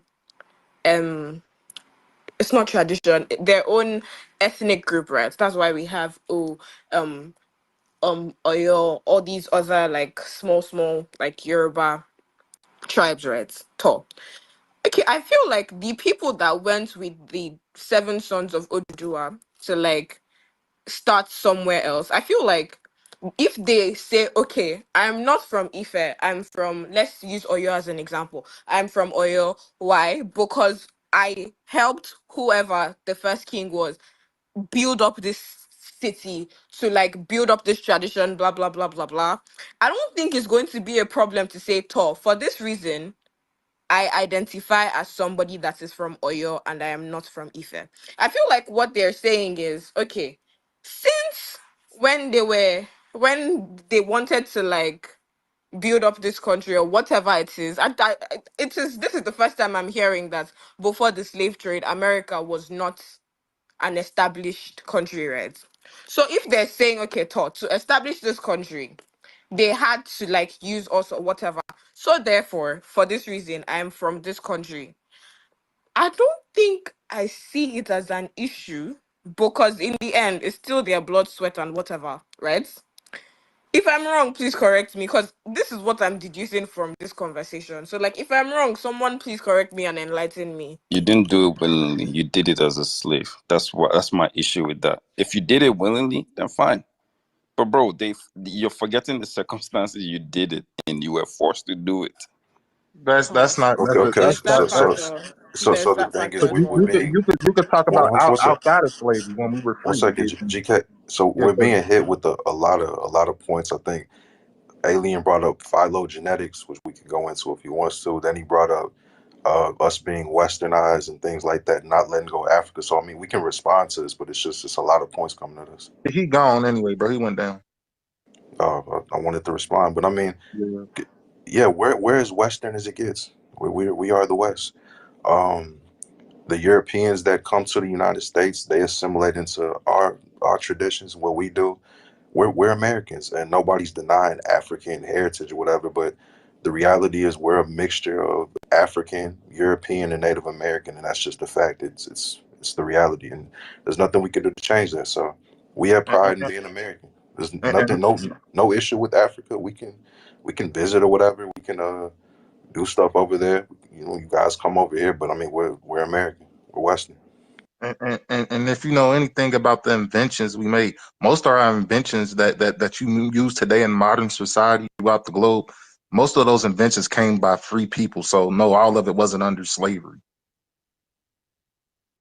These are patent inventions. You can look it up. But it's funny because I mean, people may say, "Oh, well, you guys, you're not really American, right?"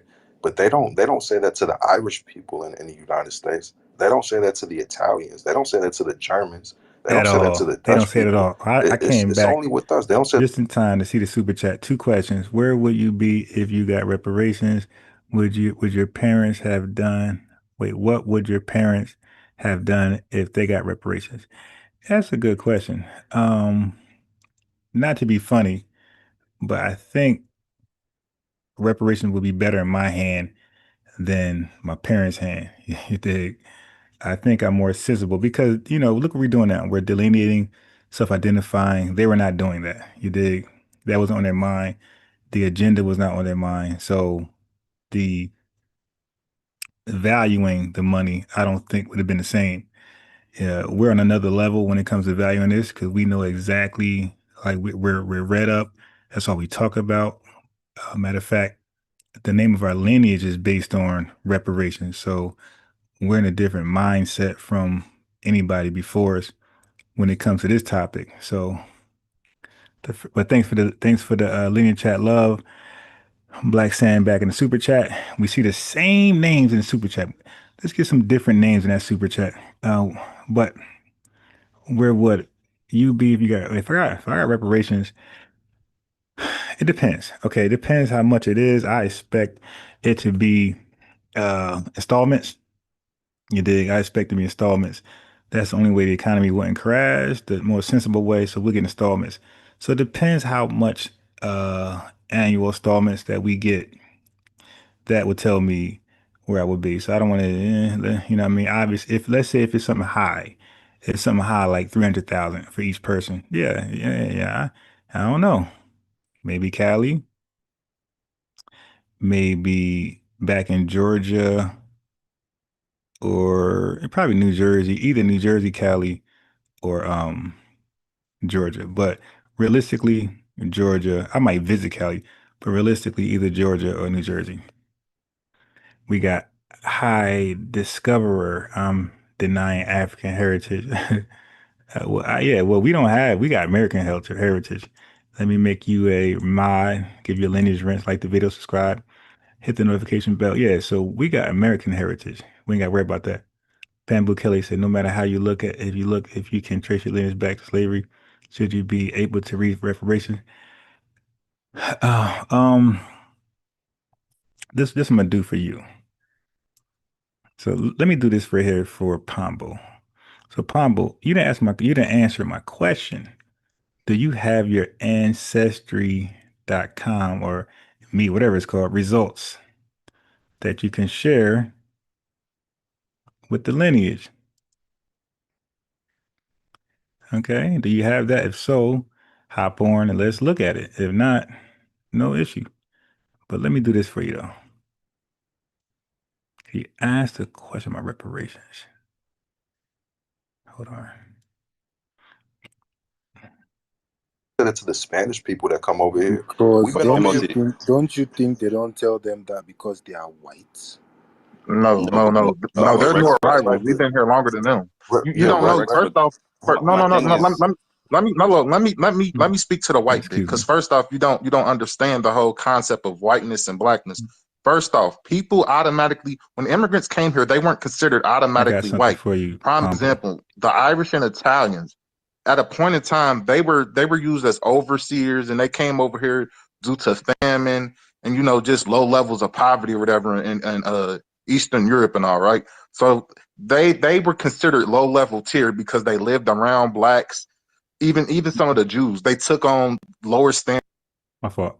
Yeah, so Pombo, I just want to give you one side of it. This is the requirements for reparations. Oh shit. That's too long. Okay. Oops. I thought it was gonna be a website. All right, hold on. Let me just get this out. So I'm just gonna give you it from ADOS website. Damn. Hold on. Let me see if I can piece this up. I ain't gonna let me. Ah, shit. All right, 1 second.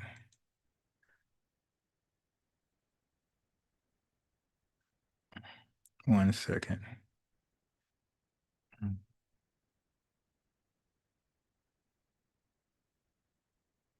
So I just want to give you the requirements from different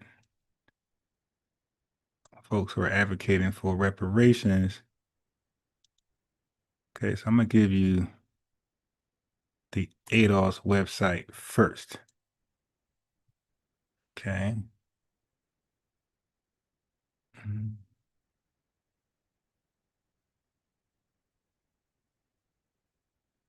All right, so this is the ADOS. This is the ADOS perspective on who qualifies and who doesn't. Y'all gonna laugh at Encobra website. Their thing is all, as you can imagine, it's all over the place.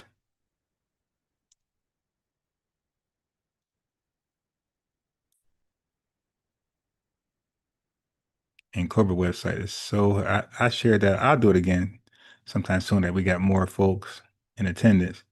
I'll go back and talk about things I talked about before. Y'all gonna be hollering when y'all see the Encobra website on reparations. All right. So, yes.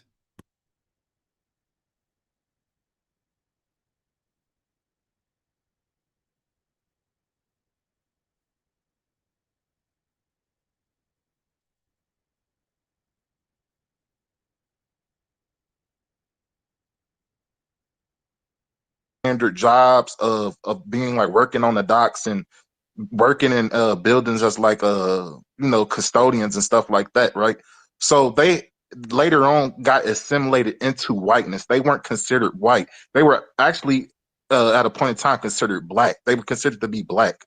So this whole white thing, people come and assimilate into whiteness. You just don't become white because your skin complexion. That's not how it works when you come to America.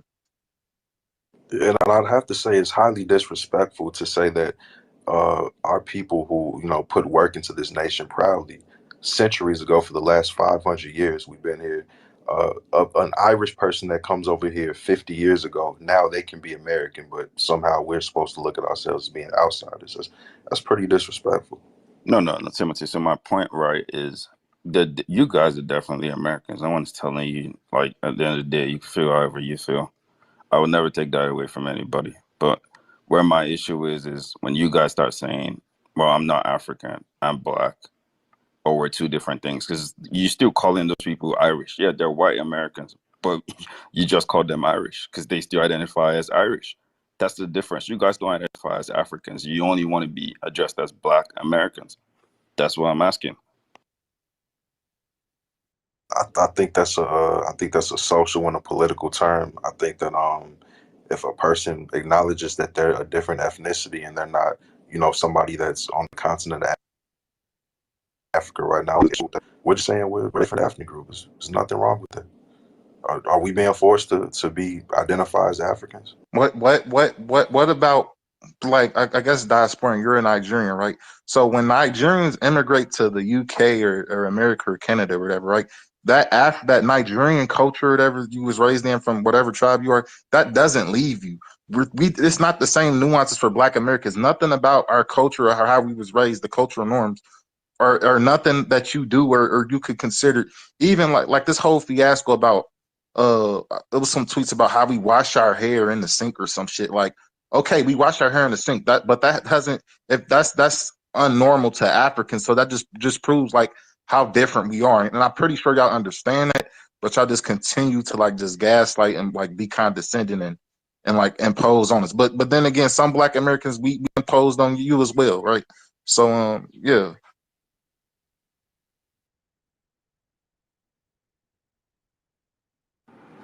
All right. Let's move the mic. Will, after Will, then Tony will speak. Rexford, can you hear me now? Yeah, Wagwan, I can hear you. All right, good. So I've been listening to everything that's been going on, and it's quite interesting. And not to take away anything from the African Americans, right? You guys have the right to, claim whatever ethnic group or country you want to claim, no problem. And I feel like, in the real sense of things, history that has actually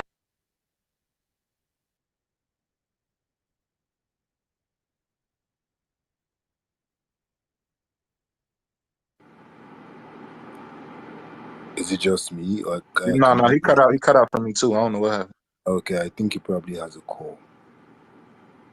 Will, blacks are you there? make you feel like a traitor is. Well, you're gonna have to repeat yourself. We missed everything. Okay, so we're made to believe that all blacks originated. So these two particular guys were like claiming that not all blacks originated from Africa, that there were blacks existing in the US before the slave trade and before things actually happened the way they did eventually. And I actually don't agree with this because I feel like if we decide to check native Europe, native Asia, and Africa itself, the races have actually been obvious. And this is just my belief. I could be wrong anyways, but I feel like all blacks actually originated from Africa. But now it's a different thing if you're now saying you're American and you're not African. In this modern day and time, it is acceptable. You have every right to do all of that. You understand? But I'm worried because is it like a thing for most Black Americans to feel like, okay, they are blacks, but they don't originate from Africa? Is it like a common thing in the US? Can I ask you this, right? So the Indians, right? You know about the Southeast Indians, right, or whatever, right? Asians, you know them, right? Yeah. So their history, they have their origins go back to Africa too, right? That they were called originally the Dravidians. So weren't they African, but we are. Okay. All right. I get the concept of what you're trying to say. So let me now like put this in a better context because these guys were basically actual blacks with the black DNA, according to the pictures that I actually saw and the way they were speaking and all of that. You understand? They were Americans, but like I was just trying to like reason with one of them, and he was just trying to say he has relatives that are older than Nigeria as a country. I was actually pissed off, but then again, I told him, I said, Nigeria has actually been existing before the colonization, the naming, and all of that. You understand? Because if you look at our history, it goes way, way back. You understand? But I just want to believe that all Africans, all blacks actually originated from Africa. You understand? That is just an origin story. Now, ethnicity is actually a different thing. You understand? If a black American actually comes to me and is like, I'm not African, truthfully, he's not African. If you go to the Netherlands, they've got blacks there. If you go to the UK, they've got blacks there. You understand? Genuinely, if you check certain things, they are not Africans. It's just their history and their, background story that, connects them to Africa, which would make them seem like, okay, fine, they're from this certain place. And I have an issue with most Nigerians. Well, not necessarily Nigerians alone, but like Africans in general. We feel like we can like, call you guys out for not wanting to identify with Africa. You get in this case, you have every right to. You understand? But then again, the one thing that triggers that animosity is the fact that we're always made to look like the underdogs, and how would I even put this? We're not like intellectually up to the standard with you guys. You understand? Which for me, I find discriminating.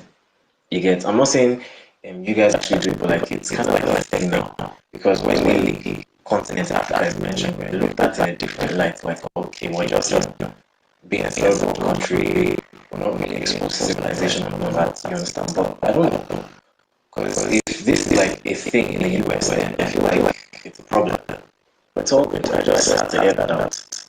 Thank you. I don't really think anybody's not from from my vantage point. I don't think anybody's disrespecting you and saying that you're a third world nation or anything. I mean, we've actually had Black Americans in Nigeria going back a long time. Andrew Young has had relationships with Nigeria for decades or whatever. So I don't think we're doing that. But to to the point of us not identifying as Africans. I mean, in the real way, right? Socially, politically, I mean, I don't have African nationality. I can't really do anything in Africa. I'm quite literally, I mean, President. Yeah, can I just say, President Buhari never offered anybody citizenship. So, we're politically not African. He did.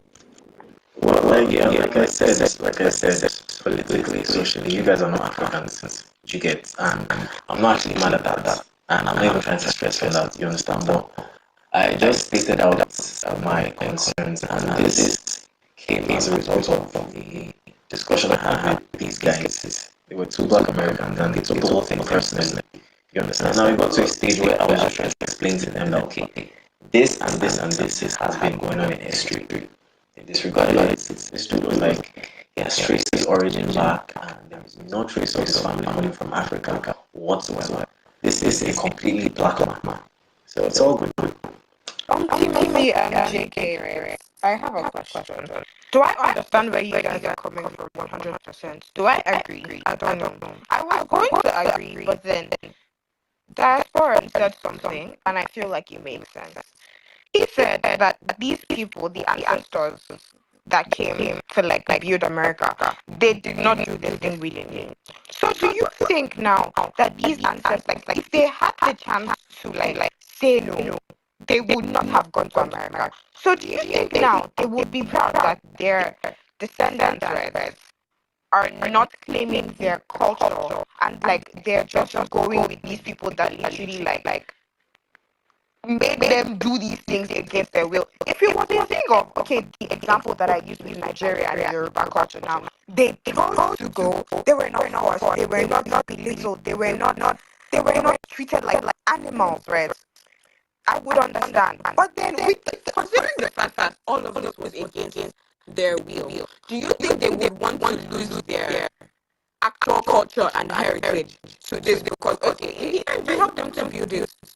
I might as well just become one of them. Like, do you think they will be proud of this? Like that's the question. Yeah, you want to say my go? I think they would be pretty proud with where we at with it.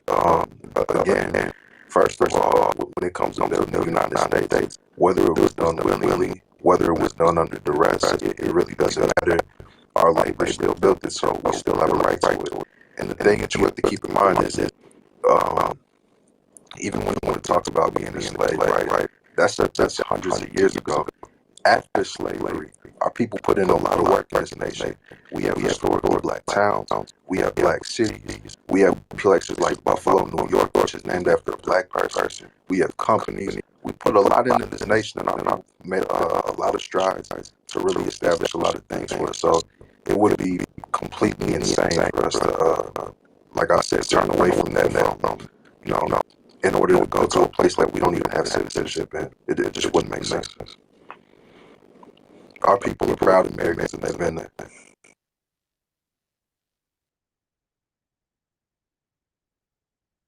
And also, when we say that we're Americans, I think we're more so focused on the land and the cities and what we establish over here more than the country. The country is one thing, but the actual land of the United States, the buildings that we established, yeah, we're Americans, and we always will be.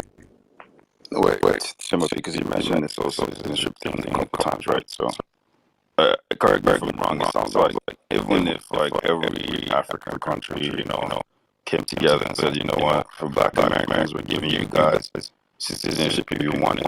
It sounds like you would take it. So I don't know why you bring that up as a point, like, hey, we're enough for citizenship. Like, would you be open to take it now that was given? Maybe, but that wouldn't negate what we have in the United States. It would still be American. Maybe. All right, cool. Because that's a different conversation now.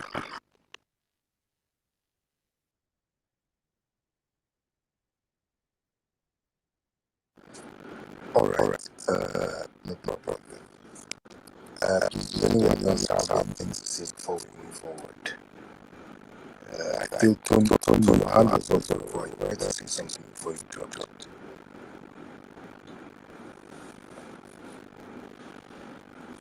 Tony, are you there? Tony, Shubham. Yeah. I'm here. Yes, go ahead. Can I speak? Yeah, sure, go ahead. Thank you very much. Good morning, everybody. Thank you very much for the space. Shout out to everybody on the space. I've had this conversation many times with the FBA. I believe the FBA means the Foundation of Black Americans. I've had conversations with them many times, but we've not been able to have closure. We've not been able to come to a logical conclusion because many of what they are presenting as facts are just, propaganda. Because somebody was saying that even before America started, their fathers were there, which is how is that going to be? Because that's what they say. They're misconstruing the native Indians to be Africans. The native Indians, they are not Africans. They didn't come from Africa. There was the Beringia or the Beringe land bridge that connected Asia to North America, and that was where they came in. So they're not Africans. They don't have any ties. They don't have any ethnographic or anthropology or sociological relationship with Africa, with the people of Africa. We don't have any such ties. So this notion that the native Indians are Africans is preposterous. It's just it's propaganda. That's not what I'm saying. Tony, could I ask you? What year was America established? What do you say? I didn't get the question. When was America established as a country? Because it wasn't a country. But what year was it established? The year America started as a country. Yes, because there was no America. Exactly.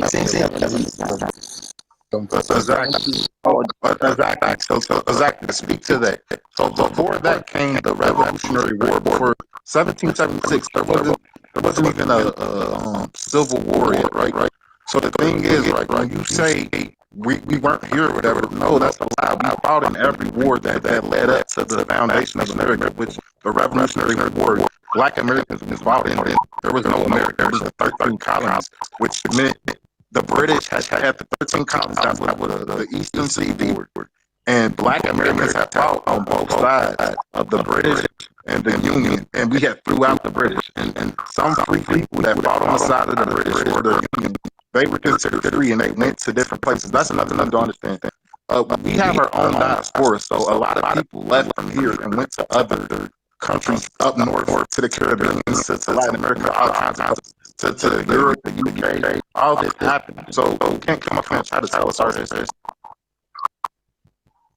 No, I can't come on. I'm just trying to not against everything you said. I kind of agree. Black people fought in, the war against the British for the independence of America. Yes. But how did they get to America?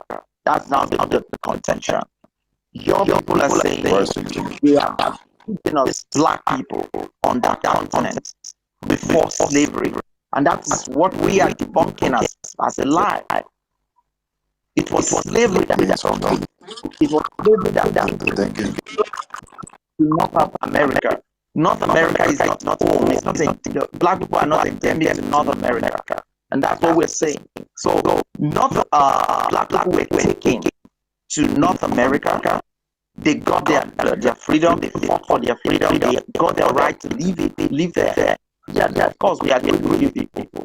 But saying that Black people have been living in that continent as their home before the Europeans came in to colonize that continent, that's a lie. And that's what we're debunking. So we keep making the problem now being that many of these I'm not hearing somebody speaking, I don't know, maybe it's my network. I'm not hearing what the person is saying. I'm getting kind of disturbance on that. Well, now what I think many of them are, afraid of is that some of them are thinking we Africans, we are saying they are Africans.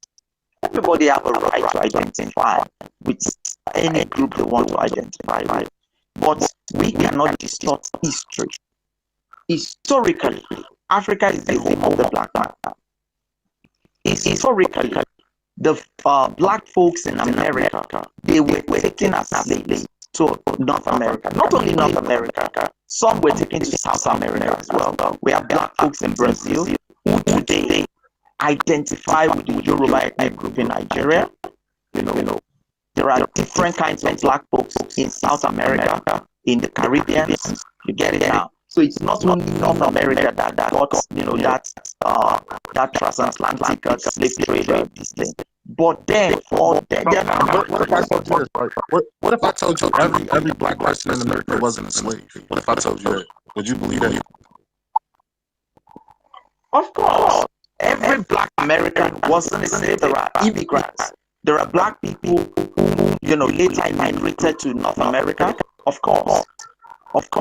Black people who later, but at the beginning, every one of them entered that. No, that's not true. That's not true. That's why I didn't know what I was talking about. Every black person in America wasn't a slave. That's what I'm talking about. I'm talking about founding fathers and foundations built To the civil war in America, because almost every black person that was in the South was considered as a slave. Nobody could be free. Or the American free people inside. only part of America could, black people have some, edge at freedom, and that was what culminated in the Civil War and all that. You get it? So before, what's his name now? What was his name? Lincoln. Before Lincoln, we cannot categorically say black people had, constitutional freedom. We cannot say that. It was after Lincoln that, the freedom of the black man was sealed in America. So what I always want to correct is that notion that the native Indians of America were from Africa. That is a lie. They're not from Africa. There are no ties between the native Indians of America and Africans. They are not from Africa. They never came from Africa. They came from Asia. Thank you very much. So Tony, you keep making this point, right? And if there's somebody saying, making those points, you probably want to talk to them. I can't. I don't think me and GK can really speak on what other people are saying.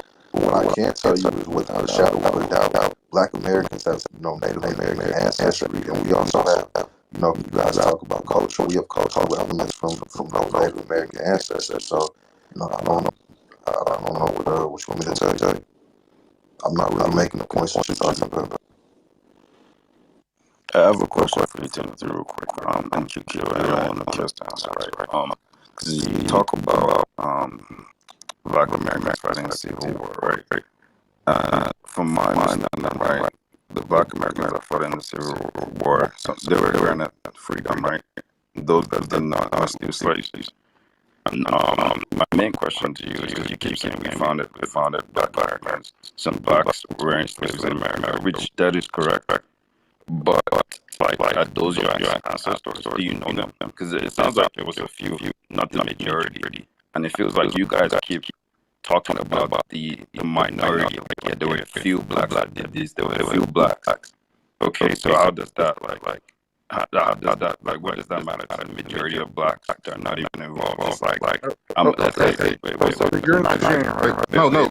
Just give me 1 second, please, if you don't mind. 1 second, right? Say I was a black man, and I don't know, in the 1776 or whatever, and I was free, and I started a business, my family business or whatever, and I was a successful black man. Does that mean every freaking black person 200 years later can tell you, oh yeah, we founded America? That's ridiculous, bro. That's one black man. Like, you're not even related to me. You're not my so with that instance, we can say the culture of Ethar or Sheen or Risha, that has nothing to do with you because your people weren't founded fathers of that. So Afrobeat has nothing to do with you, bro.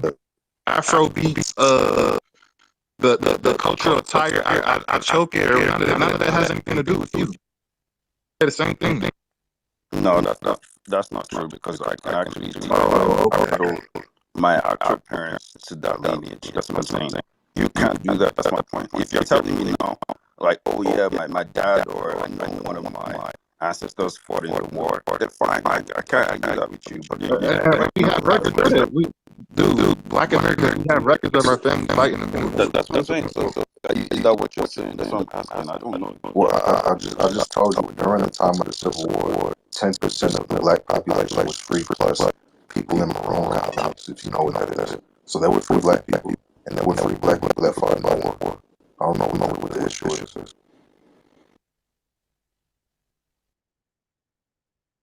All right, Drew, go ahead. No, I was just gonna say, well, first off, that was good, Josh. That's an interesting conversation.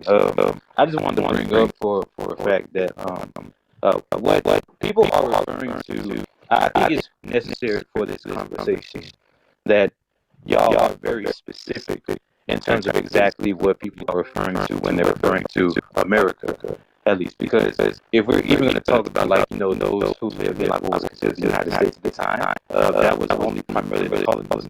And even then, the colonies didn't actually have like the way that their system was set up. It wasn't actually universal. At least you had a federalized government, but a lot of those states within such had huge, largely distinct laws for itself.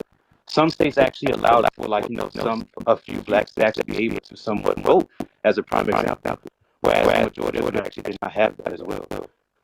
There were some states that were actually extremely friendly to those who were already freed first, whereas others obviously still allowed for, like, you know, the existence of slavery at the same time. So I think it's and even then, plus that wasn't even the entire what we call country of the United States of America for itself. The vast majority of it was still actually, like, not actually discovered per se. They were still recognized territories, but they didn't actually expand out to those very regions. So I think it's for the sake of the conversation, at least, like, to make sure you know exactly like what area y'all are talking about specifically. Just like I said.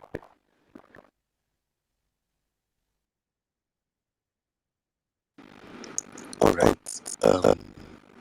It is interesting that we had this conversation. I feel like despite the length that we've gone, I still do not understand what the Black American culture is. I honestly do not. I mean, it's actually interesting that somebody sent me a message. The person said that at the end of the day, Black Americans, just like others, are migrants. You guys have said that you don't believe you're migrants, you believe you are Americans because your forefathers helped build, the country and all of that. Now, the question I want to ask is, since your forefathers helped build the country, just like other races did, or just like other ethnic groups did, how come, or should I say, why your forefathers, despite the fact that they helped build the nation, why were they still subject to racism? Why were they still subject to segregation? Why did the civil rights movement happen? Why were the black people still why were they What is not something that was exclusive to just like Black America by itself? Like, even during the time period when you actually had, let's say, for example, Chinese people, for example, many East Asians, they actually had very synonymous, even though they weren't the exact same.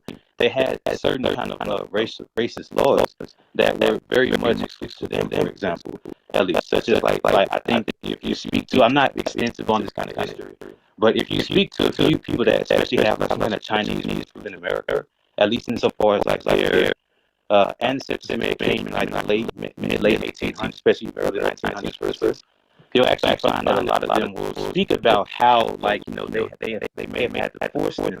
For example, they may have like exploited their very labor. For example, particularly when it came to like the building of railroads, at least. But it wasn't necessarily just black individuals that was actually directly applied to. At least you had some laws, and again, you have to be specific on what states you're talking about at the same time too, because some states, of course, have certain kinds of laws that, of course, are going that would have actually applied towards specific groups, whether it be in favor of them or whether they would have been against them. If anything, you also had certain kinds of groups in general that you 100% discriminate against any particular race of people that weren't white Protestants. So another example would be how there used to be many laws in certain states that would actually exclude Catholics out of certain things. They had certain laws that would also exclude not just black people, but also very Hispanic groups as well too, despite the fact that at least in terms of their own ancestral origins, in much of like, you know, of Texas today, if anything, or what we consider to be Texas today, a lot of them actually have what the Spanish people have ancestors that actually predate various Europeans at the same time.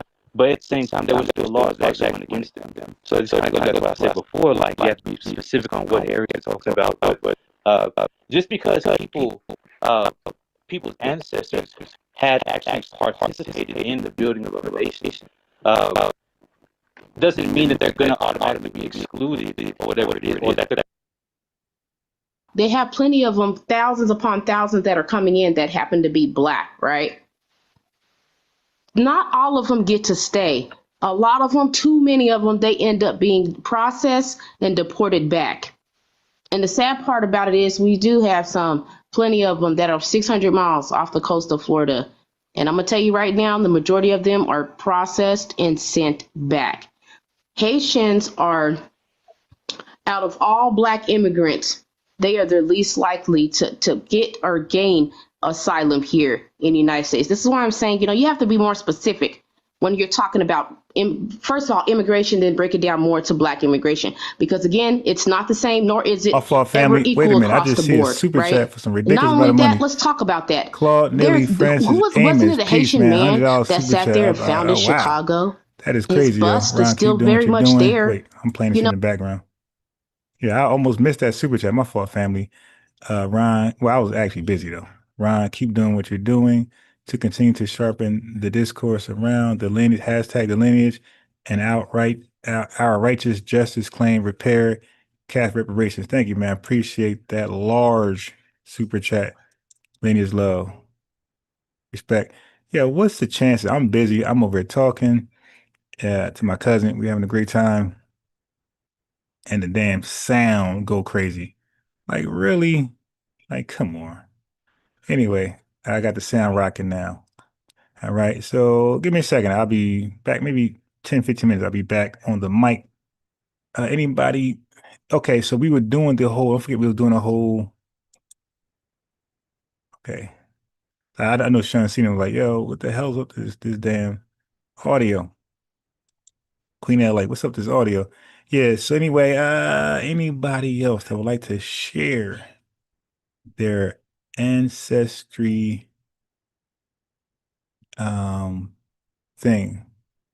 Yeah. The peanut butter crack. He ate all the peanut butter crackers, Tasco. Let me give Moonduck his wrench. Shy most hated Ron. Can you fast forward the video? Yeah, my fault. I apologize for that.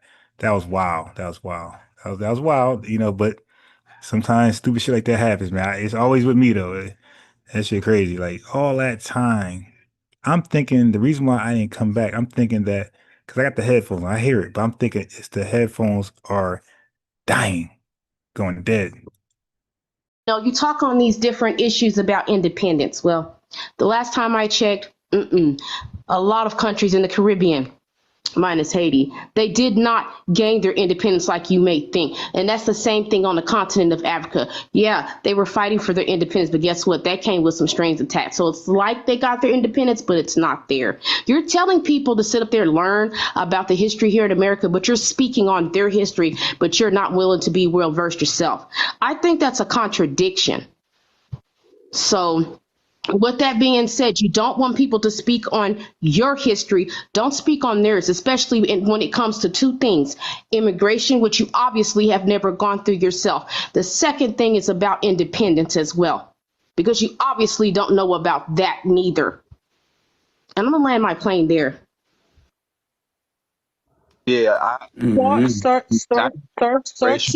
Sorry, worse. the lady that just came in. Hello. Yeah, what was the chances of a goddamn video sound going crazy? My fault. I feel really bad. Then I'm getting super chats on top of that horrible sound. We got 3M in the super chat, $20. Brother Ron, a real soldier, salute. Thank you. I appreciate it, man. I'm telling y'all, yo, those comments, those likes, even the super chats, make me go harder.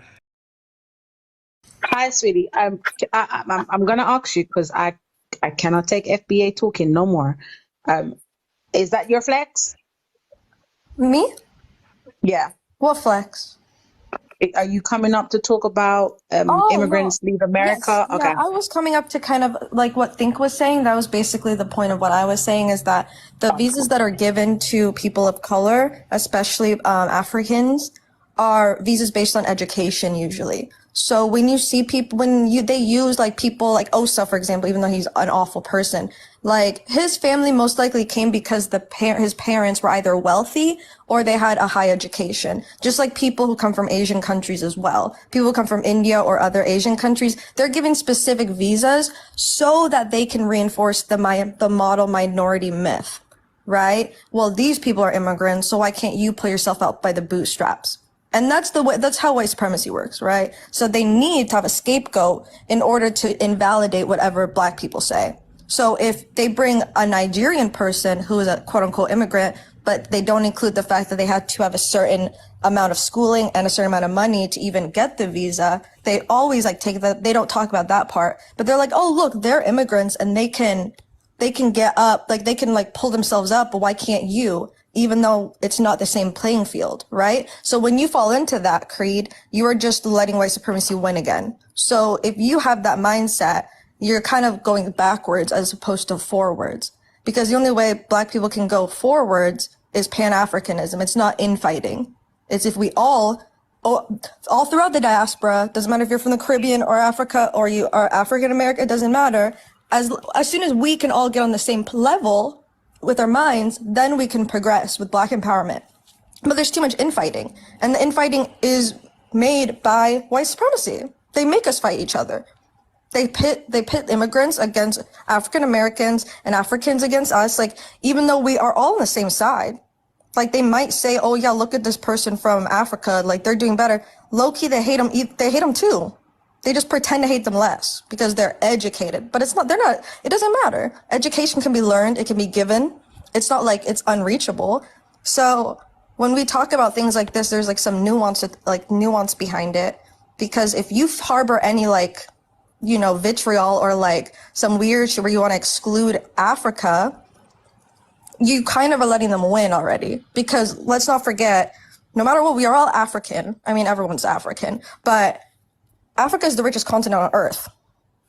So we as black people are the richest group of people on Earth if we can get our shit together. And that's basically what I wanted to say. So Creed, I understand what you're saying. You were just saying it in the way white people say it. So you need to shift your mindset, bruv. Because like I get what you're saying, but the way you're saying it is more so redactive and like reductionary than it is progressive.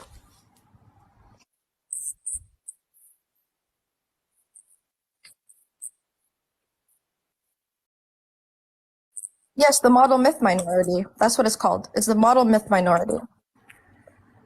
It's the model minority myth.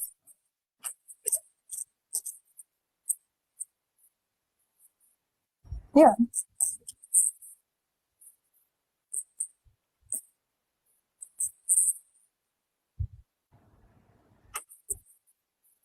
I mean, no, what you're saying was kind of just, I mean, it was close. You're close, but it's like you're missing the point completely.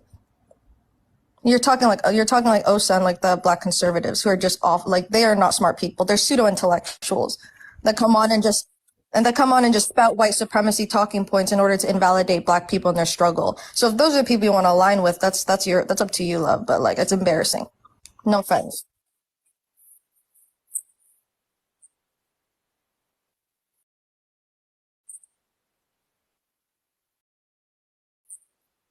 Probably because yeah.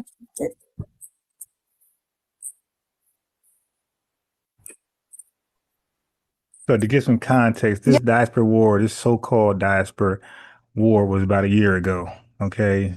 Now, I feel sorry for the tethers and the haters because our information is so well put together now, a year later. Their information never changed. Ours is so well versed now.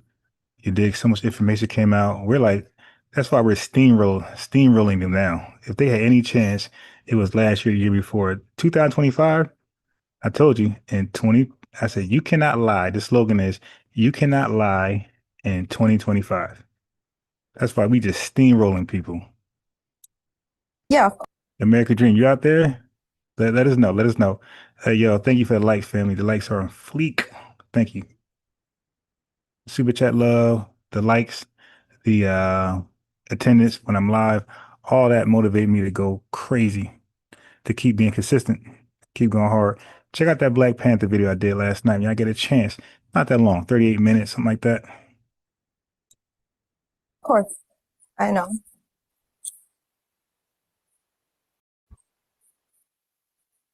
Yeah, like you. I mean, based on what I was hearing, you were just pointing out like white supremacy talking points and not like figuring out or providing a solution. You were just talking.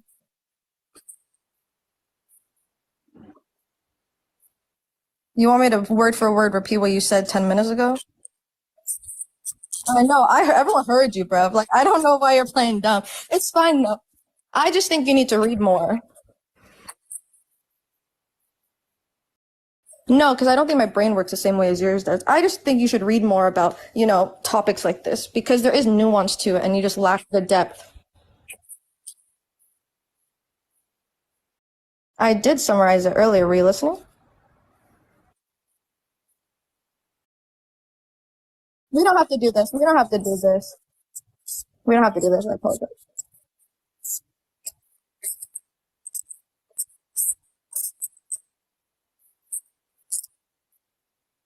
Yeah, thank you. Okay, bet. Thank you. And then the last one, when it said, is there Caribbean history or history in the Caribbean? I think it's both. There's Caribbean history, and then there's also there's also like other people's history that happened in the Caribbean as well. So it's like both, I guess. And obviously white privilege exists. Because we know even colorism exists. So there's a lot. Proximity to whiteness is always power in our society, unfortunately. But I'm trying to stop that. I'm trying to be racist to white people. It's not working. Exactly. I'm just bullying them. All right, okay. Let me fast forward that. Like they just sound dumb and retarded. Hey, what do y'all think about that heritage flag? Like, what do y'all think about how it looked? That Black American heritage flag. Did y'all see the live about that? And I'm gonna show Shun C website in a second. All right. But the American heritage flag, I think that was pretty interesting. Let me see if I can pull it up real fast. Black American heritage flag. Here we go, right here. It's a dope flag right here. And it had so many symbolic meanings. I'll read it later. Matter of fact, it's part of the PDF I'm making for you guys. It's free. I'll just email it to you.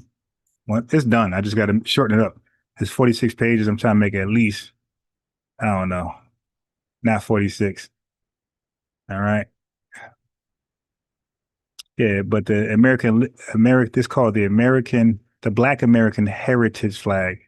Okay, guess what? No, but he did exactly what Turkey Nasheed did, but nobody's calling him the leader of the Black Americans. It's literally called the Black American Heritage Flag, and he did it for Black people to delineate. He wanted us to have cultural pride in our heritage because he said other African people have their heritage, right? He named them Caribbeans, uh, Africans, Brazilians, Cubans. They all got their heritage flags. They got their culture. They got their identity. They all got their space. He says, time for us to have ours. And he came up with the Black American Heritage Flag to represent our experience in America, which he says chattel slavery, Jim Crow, Reconstruction. So he was delineating, he was being specific. And he gave us a flag, and he was cool with the name Black American. He didn't choose African American. So he felt like Black American was this, at that time, the flag he created was in 1967. So there was no other Black American than us. There was nobody to compete with because we know Black immigrants, they get around here into like really significant numbers until like the 80s, late 80s, early 90s. So the only Black Americans here was us. So we were cool with the name Black American. It did. So it was the Black American Heritage Flag just for us. It wasn't for Africans, Trinidadians, Cubans, just for us. I mean, he delineated, and the self-identification was already understood as Black American, but nobody called him the leader of the Black Americans. Dig? So don't worry, family. I'm gonna cook them, all of them. They'll be back over here clout chasing. I'm gonna cook all of them. Outsources to bring down the consciousness. Yeah. And I feel you on the they've done the job. They've done the job. Part. Yeah, I got you. Well, normal people. How about that?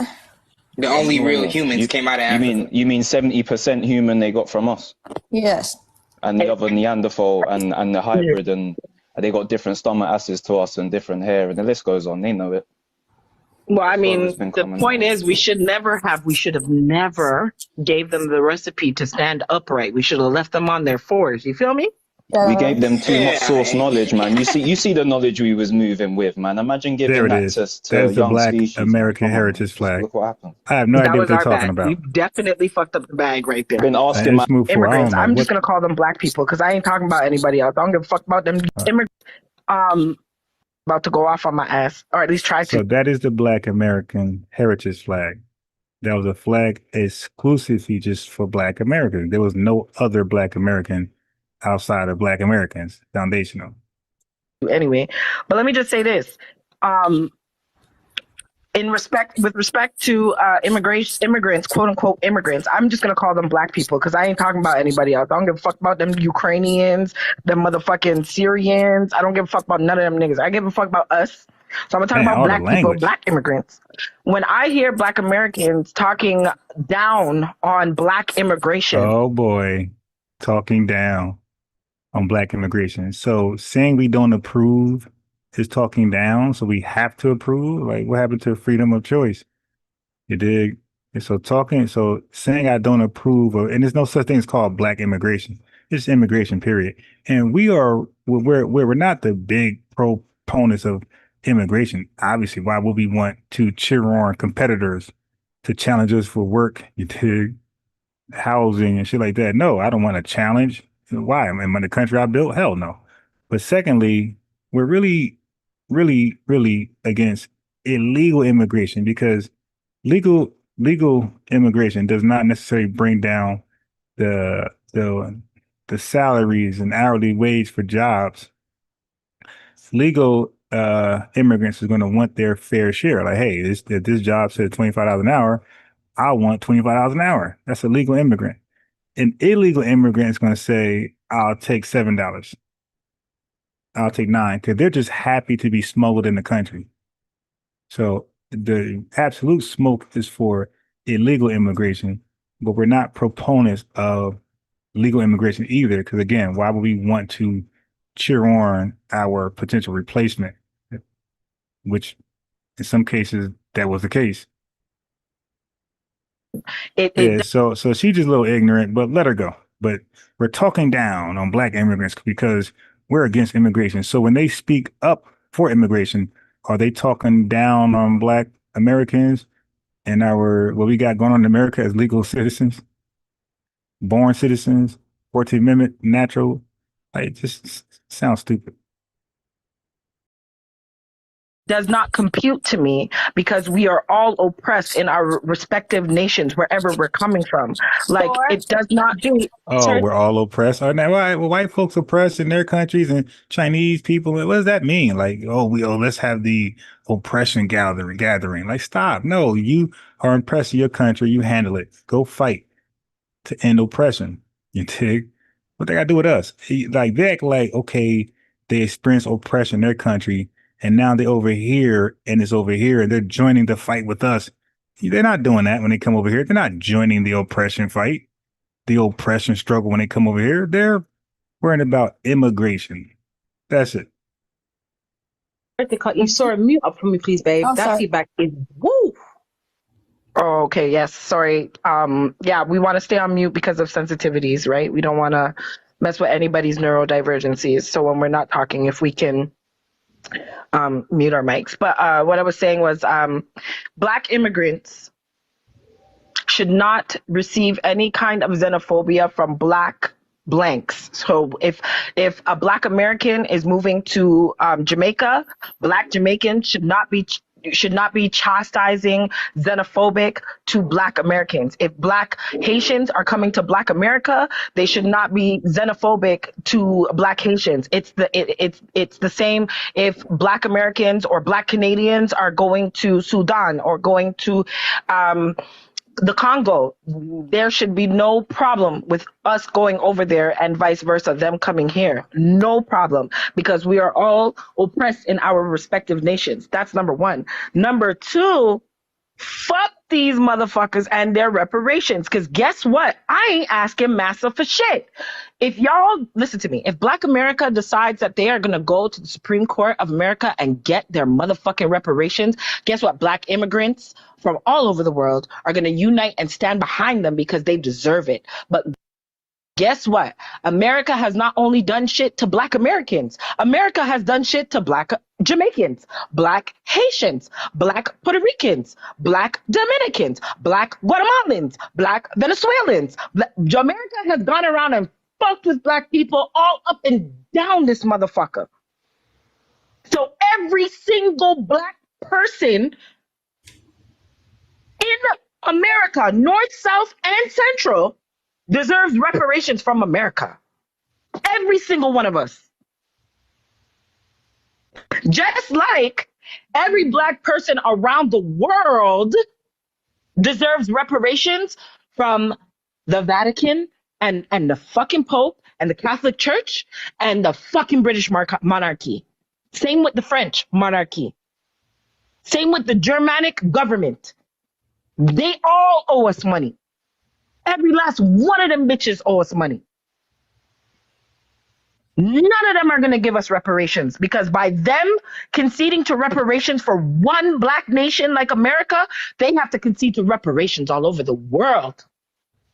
All over the world. And that is why they're not going to give it, because they're going to have to pay everybody. Everybody. And the thing is that we will never say, can you please move big drop? Can you please move big drop? The thing that we will never say is, we will never say, oh, Black Americans don't deserve reparations. We're not saying, we've never said that. We've said absolutely they do. But with saying that, we're also saying that that America owes it to every other Black person outside of America. That's what we're saying, because it's the facts. It's the truth. It's the truth. So I think they have this thing is, oh no, you want to come first. You want to get it first. Babe, listen, they're not going to give it. You know why they're not going to give it? Because they've given everybody else their reparations. They've given it to everyone else. They've given it to the Jews. They've given it to the Afghanis. They've given it to everybody else, but they haven't given it to us. They even Native Americans. They gave it to white slave owners after they said slavery was illegal. Like that's the craziest part. That one is the most jarring one because it's like, okay, so you pay these people to subsidize our bodies, but you're not paying us for the labor. Right. So they're not going to do it. They're not going to do it because they know that they would have to pay every one of us. So you know what the maddest thing is as well. Sorry, so it's cut in. I'll big up the fire squad, man. Big up for Wait on. See, certain words you gotta let them just clarify. When you say they gotta pay all of us, who is this all of us? All of us, because as far as I'm concerned, we are very exclusive. You dig? Who's the all of us? Like, please clarify that. Big up yourself. Appreciate it. Welcome to the Fire Squad Live. We're there, man. We're there. But what was I gonna say? Yeah, no, I believe Super like chat in the building. We got flowers galore, $2 super chat. She said, fam, I'll match the very next super chat up to $20. I love it. I appreciate it. And you know, we're seeing the same names. Now, everybody, you know, do what you can do. But for those who feel like, you know, go ahead and contribute only if you can, because I understand, because shit is tight in this economy. That's what I appreciate. I appreciate the love. I know it's love because the economy is tight and people still can go into their wallet and say, you know what, let me support the show. Let me support Ron the best way I can and motivate him, inspire him to keep going. And I'm definitely inspired. You dig? And the money is helping, but that's not all. The likes, the folks attending. So if let's say if I got the super chats, only 6 people in the live, it's like, all right, I'm motivated, but you dig? All right, but 6 people, or let's say I got 200 people on the live and I got some cash app, but I got 3 likes. I'm like, I'm motivated, but like, well, I got 3 likes. Nobody like, you know what I mean? So everything that makes sense. So what I'm saying is everybody plays a part. So the likes are free, right? The attendance takes some effort because you got to be present. So I understand that. So if you cannot check out the live, just like it. And if you're busy, you got to hang up, do that. And that's appreciated. But if you can be around to watch it, like the video and the numbers and the live attendance is good, right? It shows value in the content, and those who want to extend the value with a monetary value, that's cool too, right? But all of you guys matter. The likes, the folks pulling up, and the folks super chatting, all of it is worth a lot. Thank you. we don't even need them, and they know it. Because as you know, we were here before them. We don't need them. We just need to be left alone. We can have our own apps. We can't have our own application. Hey, yo, what the hell is this? FBA doing the pound discussion. Hey, yo, this dude, he's saying us, we. Dude, I mean, I thought I heard somebody say Britain. Like, okay, what are we doing with this one? Let me fast forward. I said, yes, I've had this Matter of experience. fact, let me hold that one because I don't know what they talking about. I'm hearing British people and everything. Let's go right here. I'm Nora Christine. Yeah, I can't. I'm about to give a really unpopular opinion, and I'm sure it's going to be a special. Okay, yeah, they keep having these I'm keep hearing British accents and we and them and her and like, yo, who the hell is? They can't be FBA, so it might be like that might have been some fake global reparation, AU type shit. But that was confusing. All of us get paid, like all of us. How many people on here? Oh, we got somebody from Britain, Canada, South America. Like, oh hell no, I'm out. Also known as ADOS, stands for Foundational Black American FBA. Those are the people that are Still beautiful and ever. Tonight, we got a lot to talk about. We're going to get in here. The first topic of discussion is, what is FBA? What is Foundational Black American? Kelly, I'll let you kick it off.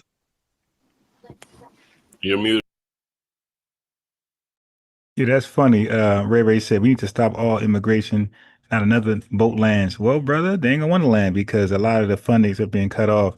So that American dream right now isn't looking like a possibility for any recent immigrants. So the word is they're trying to wait out Trump's administration. You're muted. Thank you, Gray. Foundational Black American, also known as Hold on, ADOS. I gotta laugh. Yo, Noki said that corny looking Kushite dog ain't popping. Yo, stop, yo. Oh, God. Claire says the English one came over in the 60s, not on a slave ship. He has 2 passport and hates white cops or hate white companies. His dad ran off with one. That's funny. Yeah. Miss Ruby, I and other FBAs have cooked American Dream so bad he's probably hiding now that the Ninth Circuit has gave the challenge to birthright citizenship an L. The tethers will be crashing out more and more. Karma. Yeah, that's wild. And Dream, if you're in the building, let me know, brother, because let me know. If you're in the building, Dream.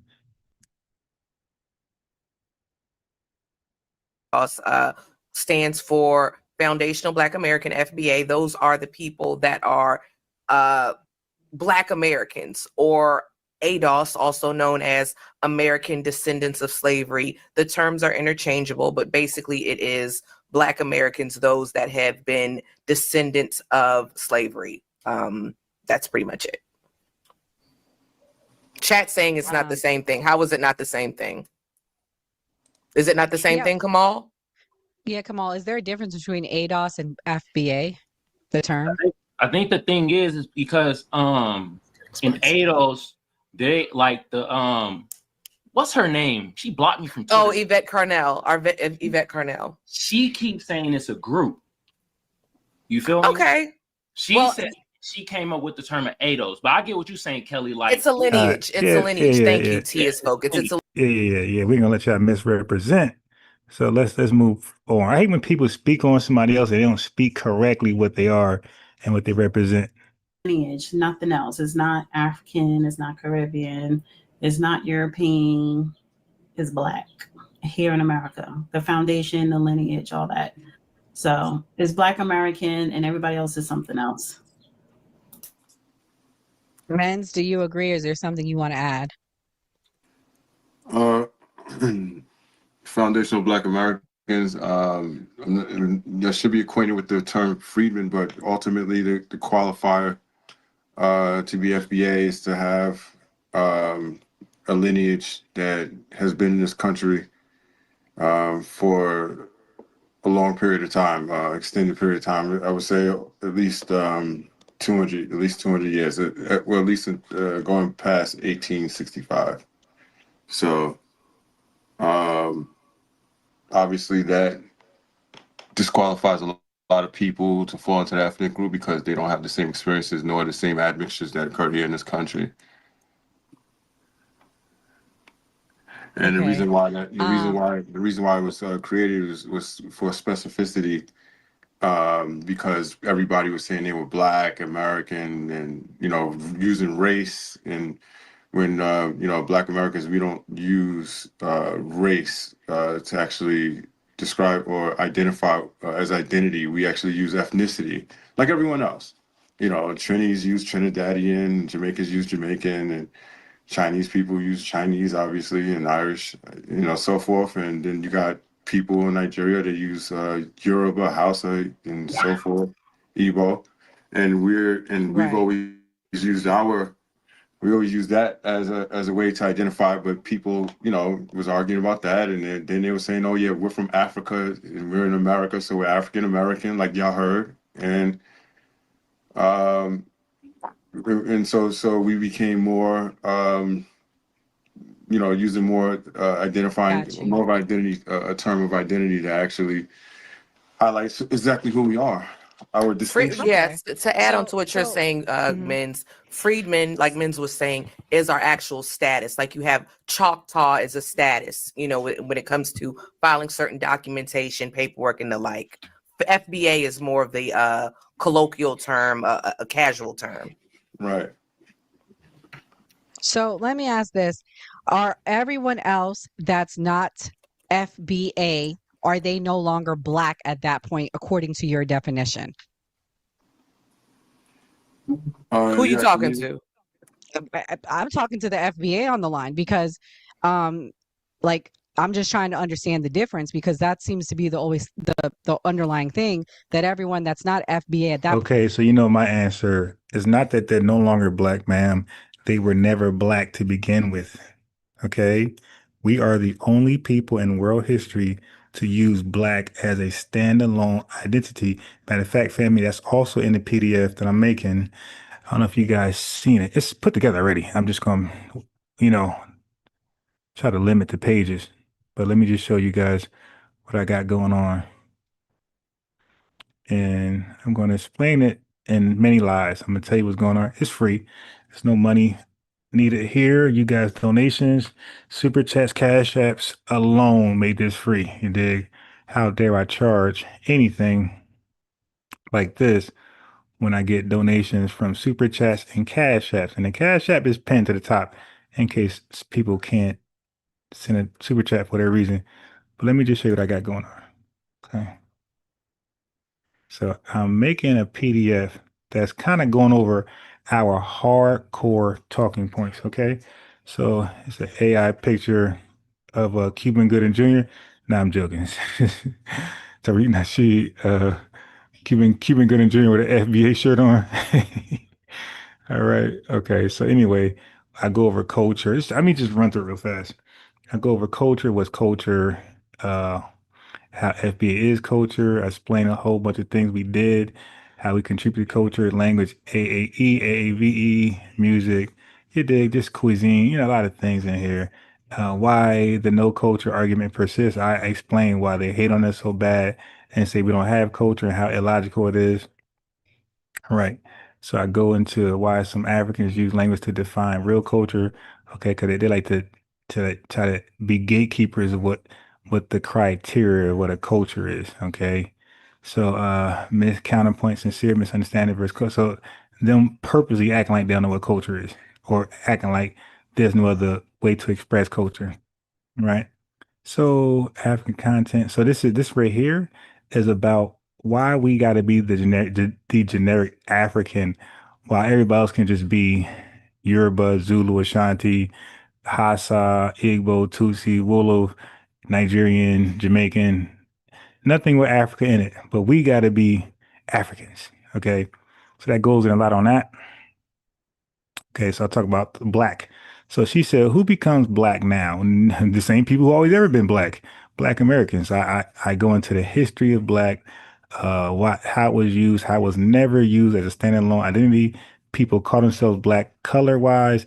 Black was also taboo. Black was something that was seen as evil. You dig?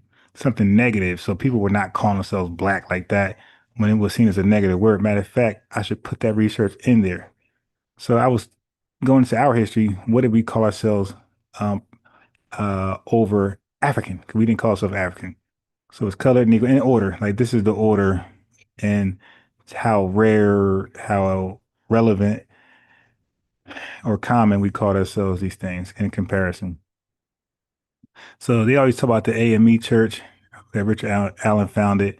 So we really go over that and expose the BS there, but it's a whole bunch of stuff here. I tackle the most important talking points that we will use, that we need to stand on the most, and I show you the haters rebuttal that makes no sense. It's illogical. So it's really like a low key what's our strongest talking points, what we stand on the hardest, and how to defend it. Really, that's what you can say this PDF is about. And what the hell I said I was going to do? But yeah, that's free. That's anybody can get that. Not now, because I'm not done modifying and editing and omitting and shortening things up. Right now it's 46 pages. I'm gonna try to make it as short as I can. Right? I know y'all ain't read like that. Y'all don't read like that. All right. So free. I'm just gonna email it to people. My email is Black Think Tank. It's everything spelled correctly. blackthinktank@yahoo.com. And just put PDF in the subject. And I know you want one. And when it's ready, I'll send it to you. Real simple. Okay. Yeah. So I'm not going to charge even, I'm taking time to do it. I'm going to do it right. Not going to like rush it. And like I said, people super chats, those who did super chat, those who do Cash App, the Cash App's pinned to the top. Those who actually support financially is free mainly because of them, right? Because I feel like how I'm in charge when I'm getting free donations and you know what I mean, that's unearned, right? So, I'm gonna do stuff for free because of the donations. You dig? Point is no longer black. They're not black to me, and I'm going to explain why they're not black to me. Because everywhere else in the world, they're not black. So that to me, they're not black. And when I say that, I don't mean that as any type of slight. Wait. Damn, I might. Who's her? I might have to get her on in here. Who the hell is that? Let me see. She sound like me. I like that type of talk. Kel, Corinne. I'll find her. I'll find her. Like we on the same type frequency right there. One more time, Turbo. As everywhere else in the world, they're not black. So that to me, they're not black. And when I say that, I don't mean that as any type of slight or anything like. Yeah, look, you ain't gotta apologize. Okay, just say it and stand on it. But I agree. We need to talk so I can sharpen you up a little more on that. As a matter of fact, that PDF alone will sharpen you up on defending that stance. 'Cause that's a hard stance to defend if you're not properly prepared.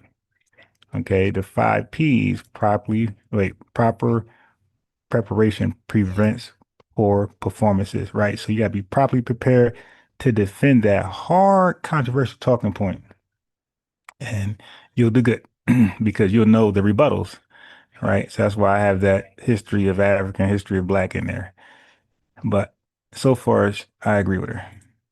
Like that. It has been well documented that Africans, they were never called black until they came to America. Where they're from, they're Nigerian, or they're from a majority non-white. Not to cut her off, let me back her up.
World, they're not black.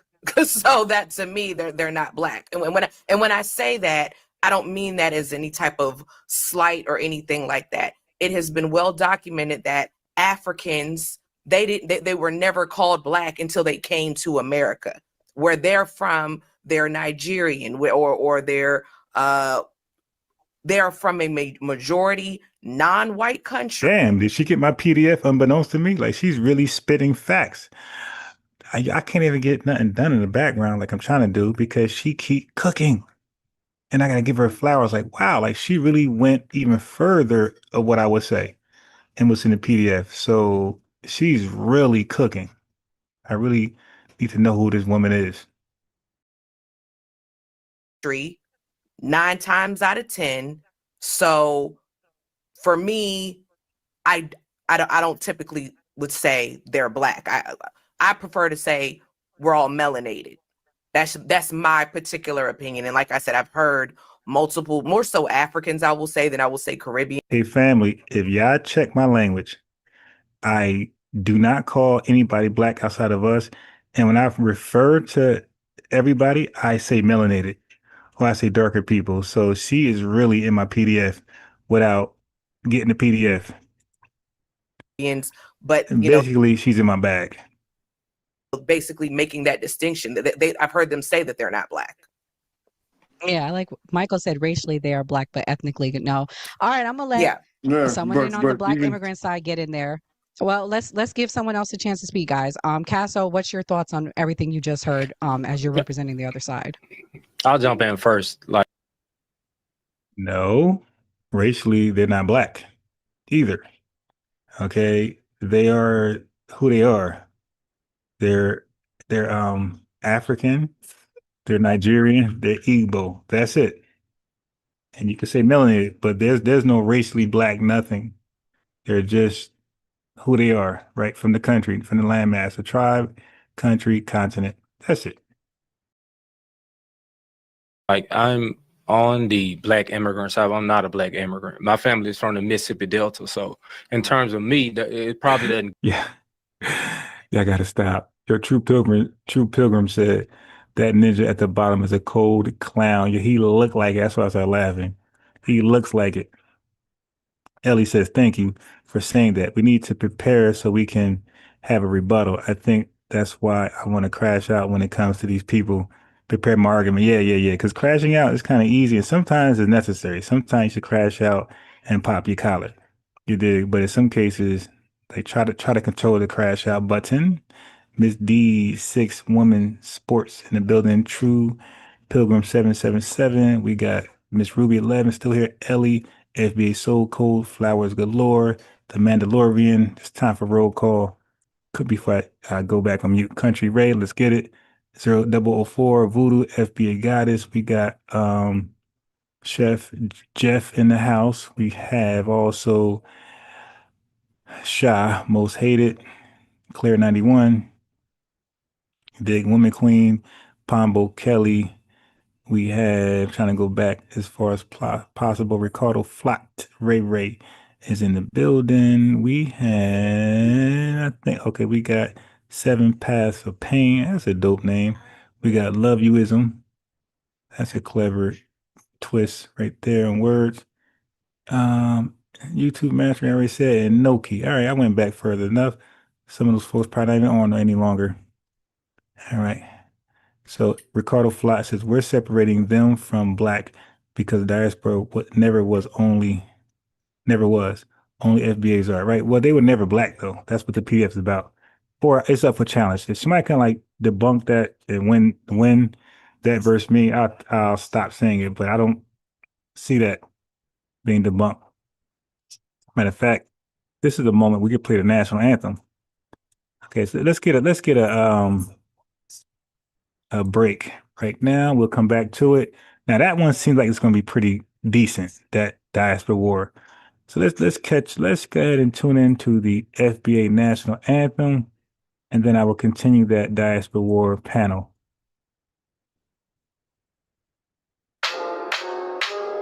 Make no mistake, we're the only black people and y'all the only eat rat, eat cat people. You ain't black, you ain't that. Matter of fact, your black is repo, I'm taking it back. Cause y'all making it whack, faking jacks, y'all from the slave, raiding the tax. Bitch. We built the foundation, our innovations were groundbreaking. You ain't wanna get down, now you're around, hating, faking. With the linear in and out, the ground shaking. Someone say, FBI, we don't run away. We stay, we slay, we pray, we say.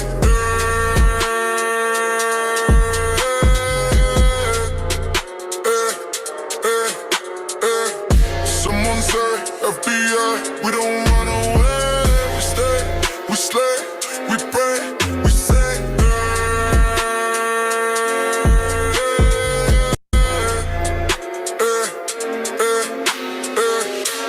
Mistake, we're the only black people and y'all the only eat rat, eat cat people. You ain't black, you ain't that. Matter of fact, your black is repo, I'm taking it back. Cause y'all making it whack, faking jacks, y'all from the slave, raiding the tax. Breaks, pops. We built the foundation of innovations, we're groundbreaking. Y'all ain't wanna get down, now you're around, hating, faking, whittling and eating, now the ground shaking.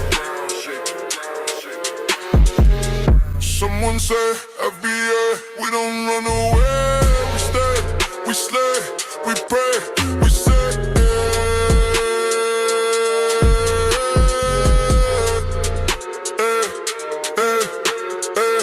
Someone say, FBA, we don't run away. We stay, we slay, we pray, we say.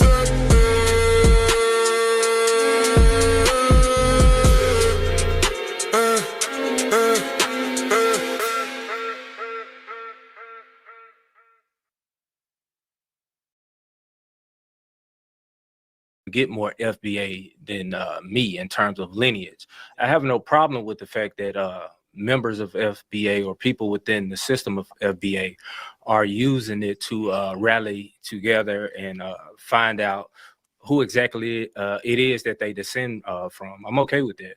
But in terms of the divisiveness of FBA, I don't agree with that. And I've heard several FBA, specifically in TikTok lives, because that's where I hang out at. I've heard them say things like they are indigenous to the Americas. Okay, no. Speak on the divisiveness. They always say that word, but don't give an example how we're being divisive. Like that's getting fatigued, the whole divisive fatigue. Yo, give an example of us being divisive. And all you're going to say is we're delineating, we're self-identifying, we're saying cut the check exclusively for us. That's what they call being divisive. Like, let's just be real. They've said things like black folk who migrate to the United States are something different, entirely different. A plethora of videos of African immigrants, African Caribbean folks, and whoever else saying similar, whatever he would think we're saying about them is saying about us. But it's always one-sided blame, one-sided accusations, always. And that's consistent with all these folks. And that's why we know we're special, because all of them are blaming us when they all will admit that they said something crazy, but it just comes down to overall it's FBAs. We're the cause, we're the root cause. Okay, cool. And now we know we are special. Okay. Anyway, but yeah, he on some kumbaya coon shit. Yes, what particular incident are you going to refer to? Oftentimes when we hear about reparations, specifically in the United States, they tie it to slavery. And they say, and I've heard FBA say, oh, you don't get reparations because you're not descendants of a slave. But whether it be Black Wall Street, whether it be Rose. Okay, so he's misrepresenting again. We never said people can't get black. We never said folks can't get reparations. Like, why would we say that? We're saying you get it in your homeland, get it in your country, and with your government who did you wrong, who injured you. You know, you're the injured party. Now go find out who injured you and hold them legally responsible. That's all. But don't be in our pocket. That's all we're saying. Don't get in our pocket. That's when the problem comes. Would, whether it be crimes committed against Black people by far-right extremist groups, whether it be people who have been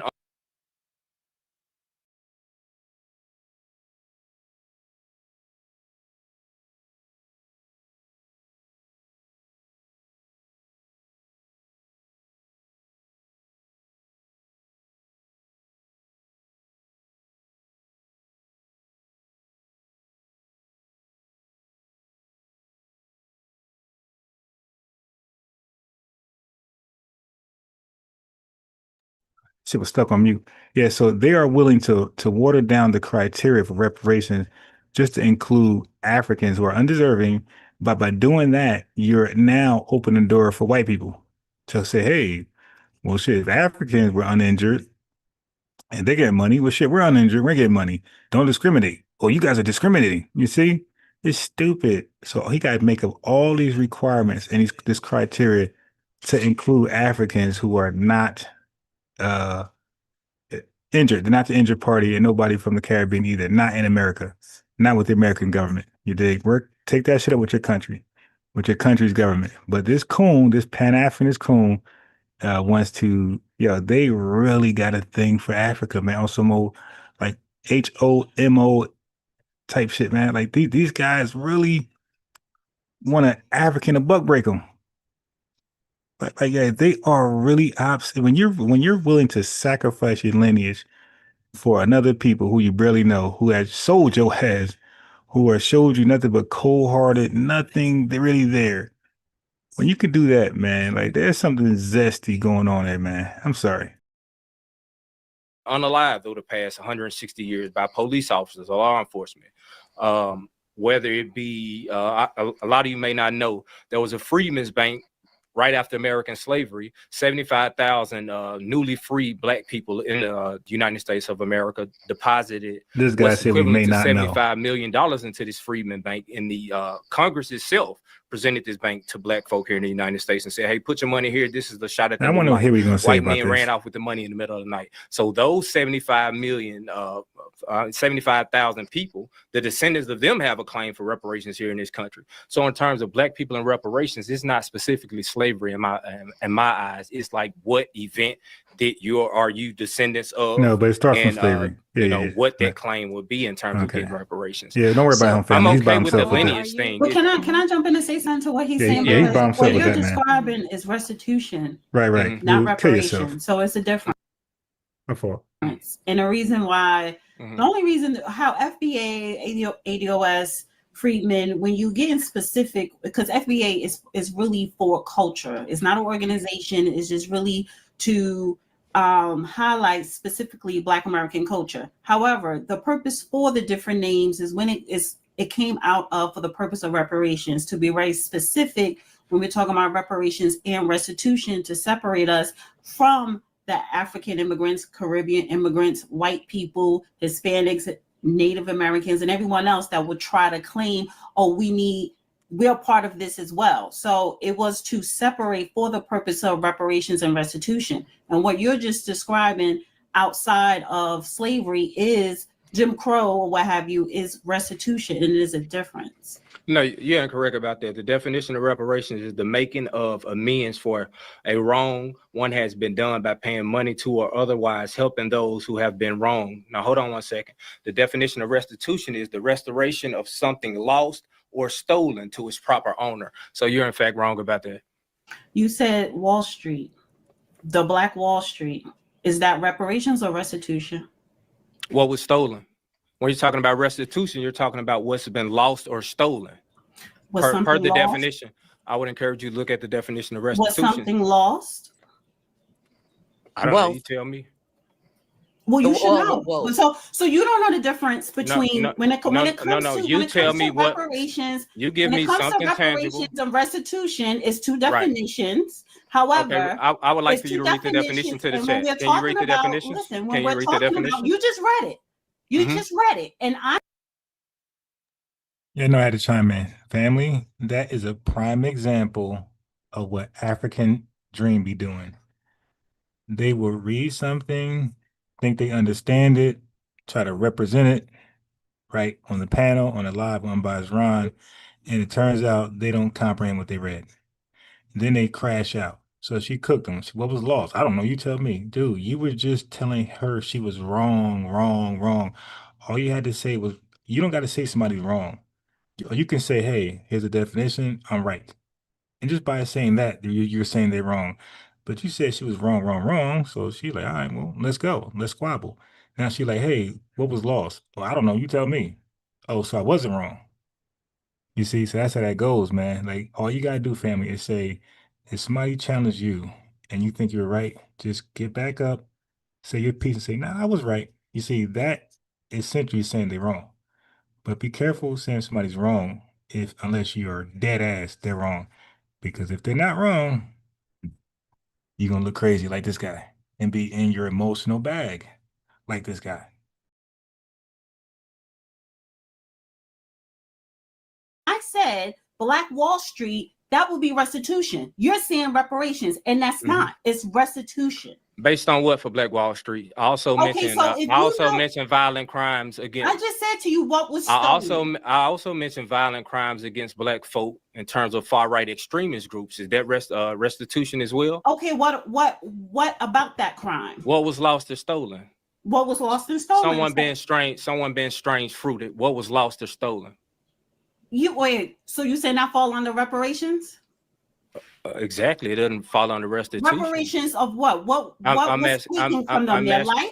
So then, how much money can you Hold put on, let on me, that? because you're not paying attention to the definition. No, This is I the am paying definition. attention, but This is the don't sit up definition here of and try to reparations. tell The making. me. Hold on, hold No, on. no, You can't sit up you here don't and have to say, well, lose this anything. Hold on, reparations guys. and this is restitution. Y'all are Hold arguing on, about guys. definition right now. I'm not Yeah, arguing about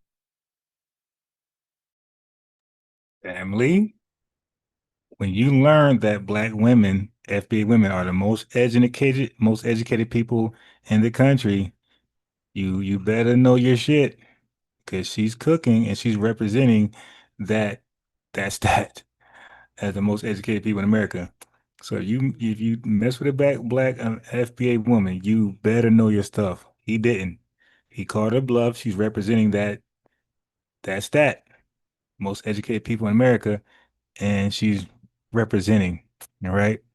So yeah, man, it looks bad for him. definition. He's confused with the definition. I'm letting him know when it comes to Black Wall Street, that's restitution. It is a difference. Okay, I say more than that. You like to argue that point. That's fine. Reparation, the making of amends for one wrong, has been done. Doesn't say anything about. Okay, you said more than that. Exactly. She's picking a pick. You shouldn't. That's the thing. Y'all talk so much and be wrong in all your bullet points. We got to come back and cook them one by one. So she cooked 1 point. So now she goes to the next point and the next point. That's how it works. You got to cook them one at a time. Oh, she addressing one thing. Well, dude, how about don't be wrong? How about when it's your turn to talk, don't be wrong? Okay, just be right. Just be, you know what I mean? It makes it much easier. Just be right. Financial losses. From one wrong. And what the wrong making is of that? amends for a wrong one has done.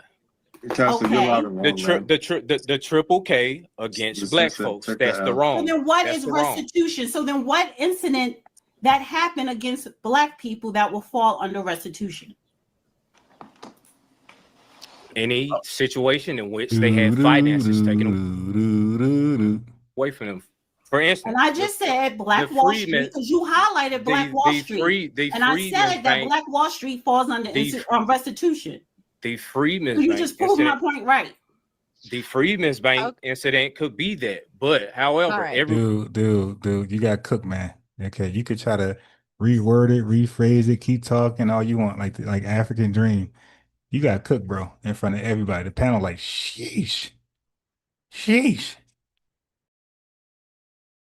Everyone involved in Black Wall Street didn't lose wealth. Else, Some people simply lost their lives. I want to let someone else a turn to speaking because the whole the biggest issue that I come to, other than delineating, is the reparations. So this is an important thing, and I want to give everyone a chance to speak. Kamal, what's your thoughts on? Can you clarify it because we're getting restitution wrapped in here, reparations? Like, can you give a answer for what we're talking about? Man, first of all, shout out to everybody on the panel. Shout out to the chat. I see y'all in there. You feel me? I actually want to hear Decline speak. No. You answer first. Come on. We're gonna ignore that. I'm here to listen today. Don't get scared now. Let's hear. Well, no, we don't need to go because she asking the FBA. Declan will have his turn to talk. If you don't want to reply, Kamal. To tag in. Yeah, he's this got done. I want to hear Declan talk. He's been itching to talk. Declan. Okay. He's been itching to talk. He's been moving a lot. I want to hear what this brother got to say. Good morning, good afternoon. My name is Declan. I'm from New York City. I'm a second generation immigrant speaking for no, so Declan was the right way to say his name. His name is Declan. All right, that was correct. Well, check this out. When I first heard of FBA, right? Fulfillment by Amazon 2016. You heard? That's when I first heard of it. I ain't never heard no FBA before that. Let's start there. Then 4 years later, I'm on the space. They talking about FBA, get out your country and all that. You know what I mean? And I kind of felt taken back by that. And I'm like, what do you mean go back to my country? I'm going to go back to Brooklyn, Kings County? What are we talking about right now? Now, in all seriousness, I feel kind of like, buddy, or wherever you from, brother. Someone your real country, not the country that you tethered onto, or you were anchored onto. You're talking about your real country, man. Yeah, what is up with these folks? This is crazy. I see the delineation. That's cool. The reparation is y'all can have all that. Y'all can have all of that, right? But when y'all start being a little bit xenophobic, it's kind of like you want to tell a first generation American to go back to his country because you don't like what he says. That's kind of appalling to me, honestly, truly. Honestly, you're not a second-gen American. You're second-gen. No, back to your country. Stop, hold on. First-gen American, second-gen immigrant is what I'm saying. Thank you. Hey, yeah, that's what you are. It's Declan, right? Declan. He said Declan. Okay, Declan. His name is Declan. I keep messing up your name, but somebody in the chat actually said something like, if we gonna get your name right, brother, come on, bro. Why you gonna hit us with the fulfillment with Amazon shit, bro? Bro, listen, bro. Because I'm sorry. We were trying to be respectful. No, I am being respectful. Trying to clown the lineage. That's like me saying no. I'm not trying to clown the lineage. No. I'm not trying to clown the lineage at all. No, because is it? You know what? Cool. You know what's interesting about about this whole every dialogue, that's circumvented or they be trying to come over here clowning. I'm like, y'all don't want me to. Y'all ain't seen that part of me yet. And dig, like, you don't want to see me clown, my boy. Like I was voted second class clown in high school. Like you really, y'all don't get to see my goofy side because I try to be serious. And I see you guys, not you. I'm saying tethers. I'm talking to tethers and white supremacists. I see what they do to Tariq Nasheed when he display his, humor. So I try to not get criticized like that. So I don't really show my goofy side too much, just for that reason. I said, I don't want to be criticized like they do our brother Tariq Nasheed. So let me be more serious and be goofy offline. You dig? But y'all don't want to do the roast. You feel me?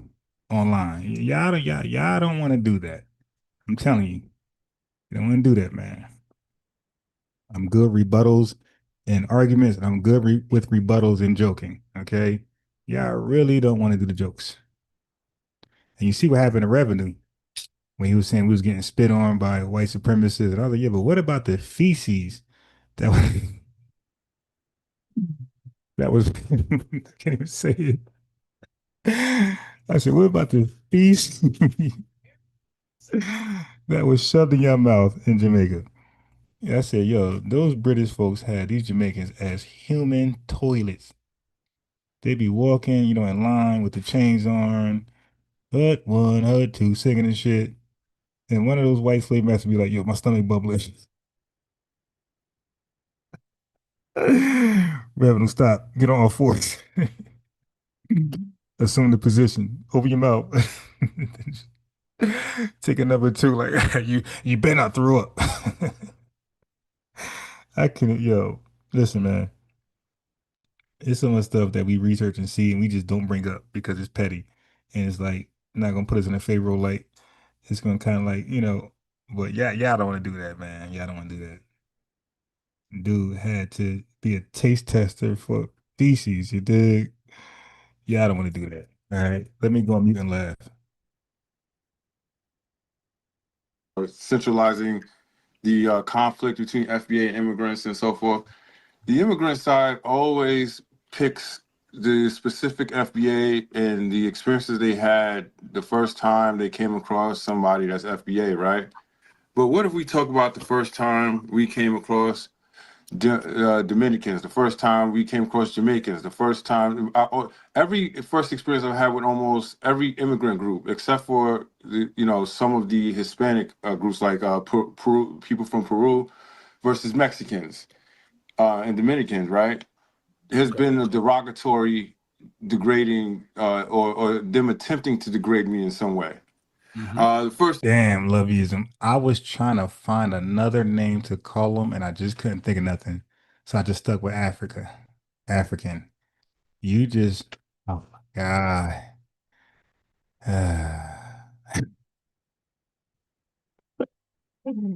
Why you give me that acronym? Oh my God.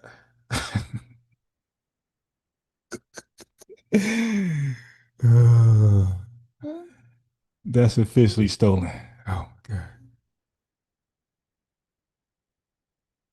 time I came across someone from Ivory Coast in America, because I've been to Ivory Coast in Africa, right? But the people from Ivory Coast in America. I feel like doing a national anthem over and adding EBAs in there. Oh my God, why you give me that? Oh, everywhere but Africa. FBAs versus the EBAs. Oh my God, why you do that to me? I was in a hair braiding place. Yeah, that's officially and stolen. One of the ladies in the other chair, God, I want to remix this was song like, so bad. because I was being polite, was like, Akatas don't talk like that. But she didn't know I knew what Akata meant. So when I had spoke to the other lady, who was the owner or whatever, as I was leaving out, she was basically chewing out the lady in the other chair. However, how many times do you hear us constantly talk about all these immigrants and put them all in one circle and say they all, because you know, even the term tether is a specific term for a specific people who act a certain way and actually try to be us and call themselves us when they know they're not.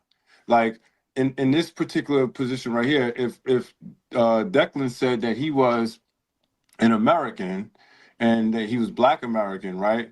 Or FBA, which we've heard, or said that he was the same as us, that would literally be a tether. But if Declan said, I'm not y'all, I am from this other country, I am an immigrant and so forth, and he just has opinions, he wouldn't really yield a certain level of disrespect until he starts becoming what they say disingenuous. I hate that term, but yeah. I just think that the whole process of what we're dealing with is the constant degrading, undermining, and misrepresentation. And we as a people that's always been politically active in some degree and socially invested in every degree, we're just drawing that line and saying that y'all need to stop speaking for us and stop behaving in a way that you're not a guest in this country, because you're a guest in this country, and we're seeing that today. We're not having a discussion about us being deported. Mans, can you explain what tether is? Some people don't know what it is. Can you explain what it is?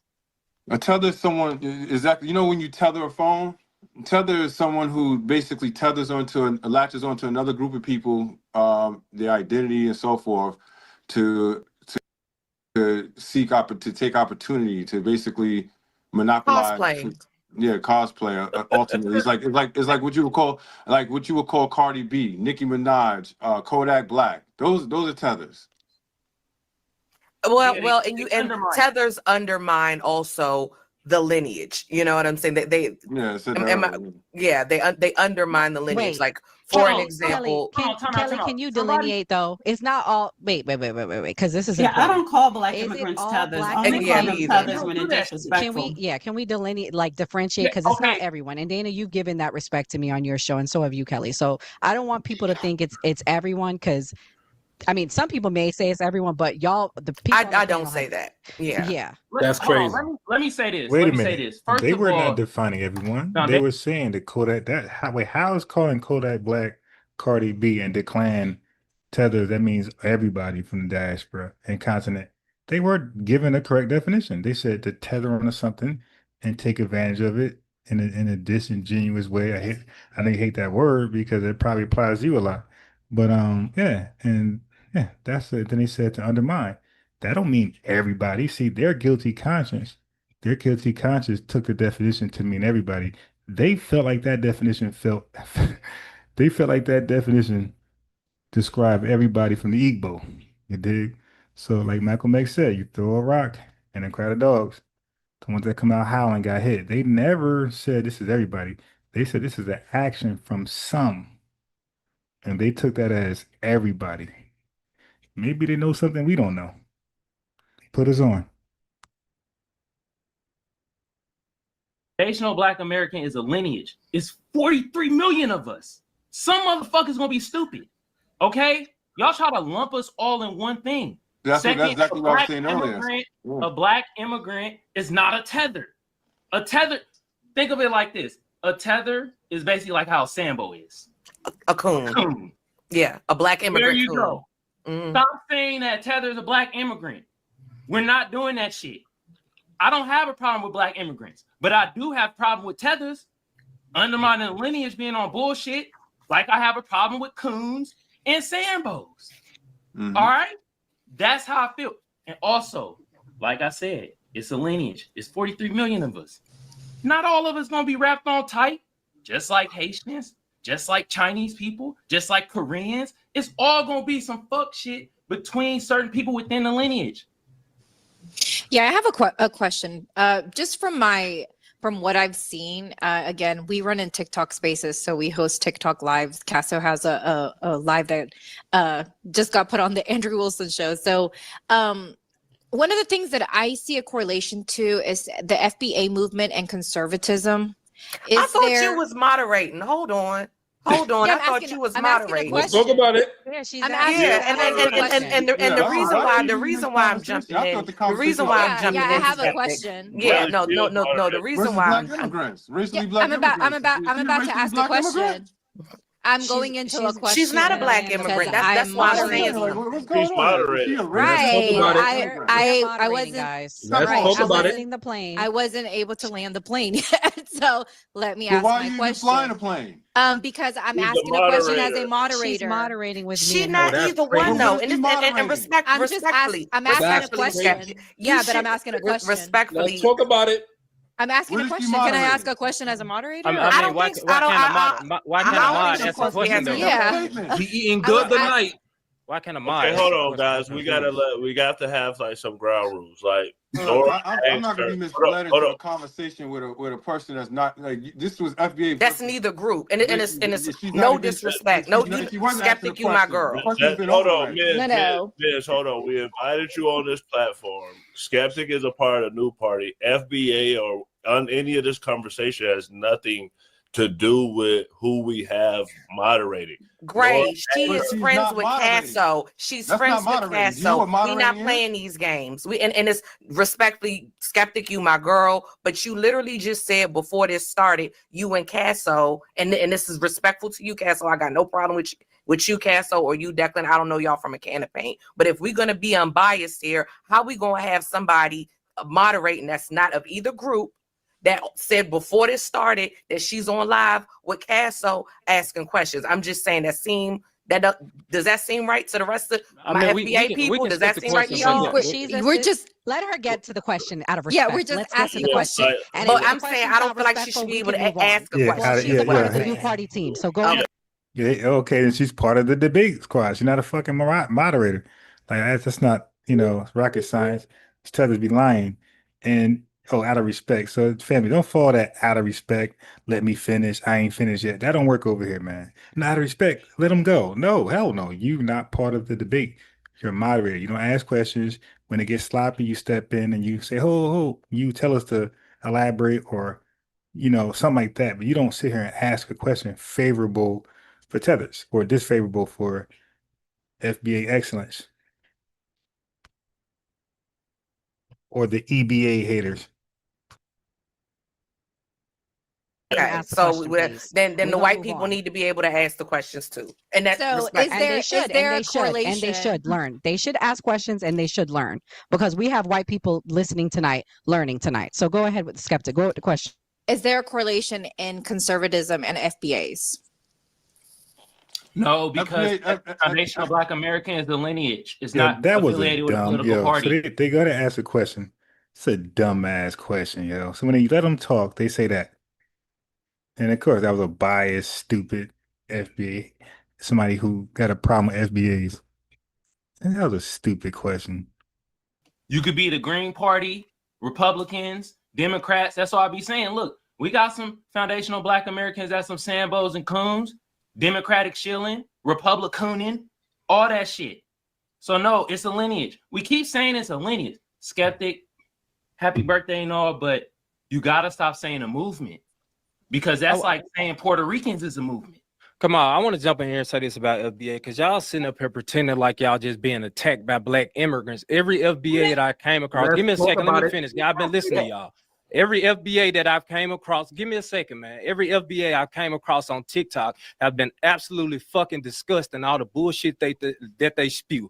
Give an example. Give an example. I might agree, I might disagree. Just give an example. Don't just say that and run. They do that. Throw a rock and hide their hands. Give the example of this terrible behavior. They're ignorant.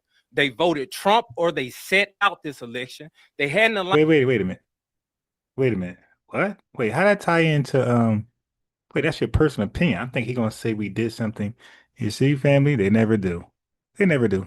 Themselves with any political views that are going to lead to FBA getting any sort of reparations in this country. It's all bullshit and division. So for FBA members to sit up here and pretend as if they're under attack by black migrants. I knew he was not going to say something. They all make the claim we do dirty stuff on TikTok, Twitter, YouTube. We say the worst things, and then we say, hey, well, tell us what the worst thing is. And they don't tell you, family, because the worst thing is this. When we say reparations, especially for the lineage, when we say we're delineating and we're self-identifying, that is the disgusting worst thing we can do. All that harsh language for us, that is what we did. And that's disgusting. You're self-identifying. You're a bunch of bastards, self-censored, xenophobic creatures. You hate us. Just by saying cut the check exclusively for us, self-identifying, delineate, and that makes us the worst human beings on earth. Cool. Meanwhile, they're smuggling bushmeat into the country, these EBAs. America, while ignoring the behaviors of FBA members, whether y'all lineage, a basketball team, I don't know, but they're absolutely fucking despicable in the TikTok space. They're absurdly ignorant, and they have no respect for anyone. Not even themselves. Are we on TikTok? Okay. Are we on TikTok right now? Is anybody on this panel? Excuse me. Speaking. Time out. Hey, we need some ground rules. Let's not drop the F-bomb, guys, because our lives can get. This is not TikTok. They're strict here on YouTube too. Sorry, go ahead, I feel like it's ridiculous for anybody to come on here and cry about any type of exchange that they've had prior to this panel. Okay, I want to be clear about this, Kelly. I'm not crying about anything. Like I said, and I meant no disrespect. Excuse me, complaining. I shouldn't have said crying. I don't feel disrespected. I have more claim to being FBA than anybody here. If y'all lineage don't trace all the way back through the Mississippi Delta, we can play the games of who the black is in America. We can play that game. I'm just giving y'all my encounters with FBA on social media. All of my encounters with FBA have been negative. All of my encounters, means all of them. All of them. I have a question for you, brother. Hold on, man. Can I ask this question real quick? Ask it. Have you encountered any other foundational Black Americans outside of TikTok? No. I didn't know y'all existed. You know what? Listen. I didn't know you existed before TikTok. That's what I'm saying. Listen, hold on. I didn't know you existed. Casso, what do you mean? You are foundationally Black. No. Listen, Nora, I agree. Look, per the definition, I should be FBA. Honestly, per the definition, but my encounters with FBA members discourage me from it. I'm not about That's what we're trying to say. It's a lineage. It's a lineage. My encounters with the lineage of people who align themselves with FBA values. Is that better worded? No, it's not. Okay, so basically what he's saying is, let me help you out, Casso. Basically what you're saying is your encounter with people who use the term FBA have been very hostile and negative towards you. I don't go around calling myself African American. I don't call myself Negro. There are people. They hadn't been negative towards me specifically. No. So then what's the problem? Their encounters with other Black people. Other Black people like who? Black immigrants? People from. Well, it doesn't. Well, what I'm saying is, some people say they rep ADOS or they rep FBA. They could give themselves whatever name, but it goes back to the same lineage. So some people are still calling themselves Negro, and that's fine. How does the founder of FBA He's not the founder. He's not the founder. Wait, hold on. Let him finish. Later. Calling a woman a Jamaican Heather Mammy benefits us. How does Nasheed, whoever you call her, why did he call her that? How does that benefit us, though? Why did he call her that? I don't care why. It doesn't even. Hold on for a second, Kelly. Wait, hold on. Let me have a little bit of dialogue here. It doesn't matter if he calls somebody a name. It doesn't matter because, and I can tell you this right now, if he called her a Jamaican mammy tether, Listen, she you probably you came may out not of her find mouth issue with it, but I disrespectful. might. You may not Okay, care, and that's but fine. I might. You can find issue with it, but Tariq Nasheed, he's not a founder. He robbing you. He created the term. He created the term. He robbing you, man. Robbing me of what?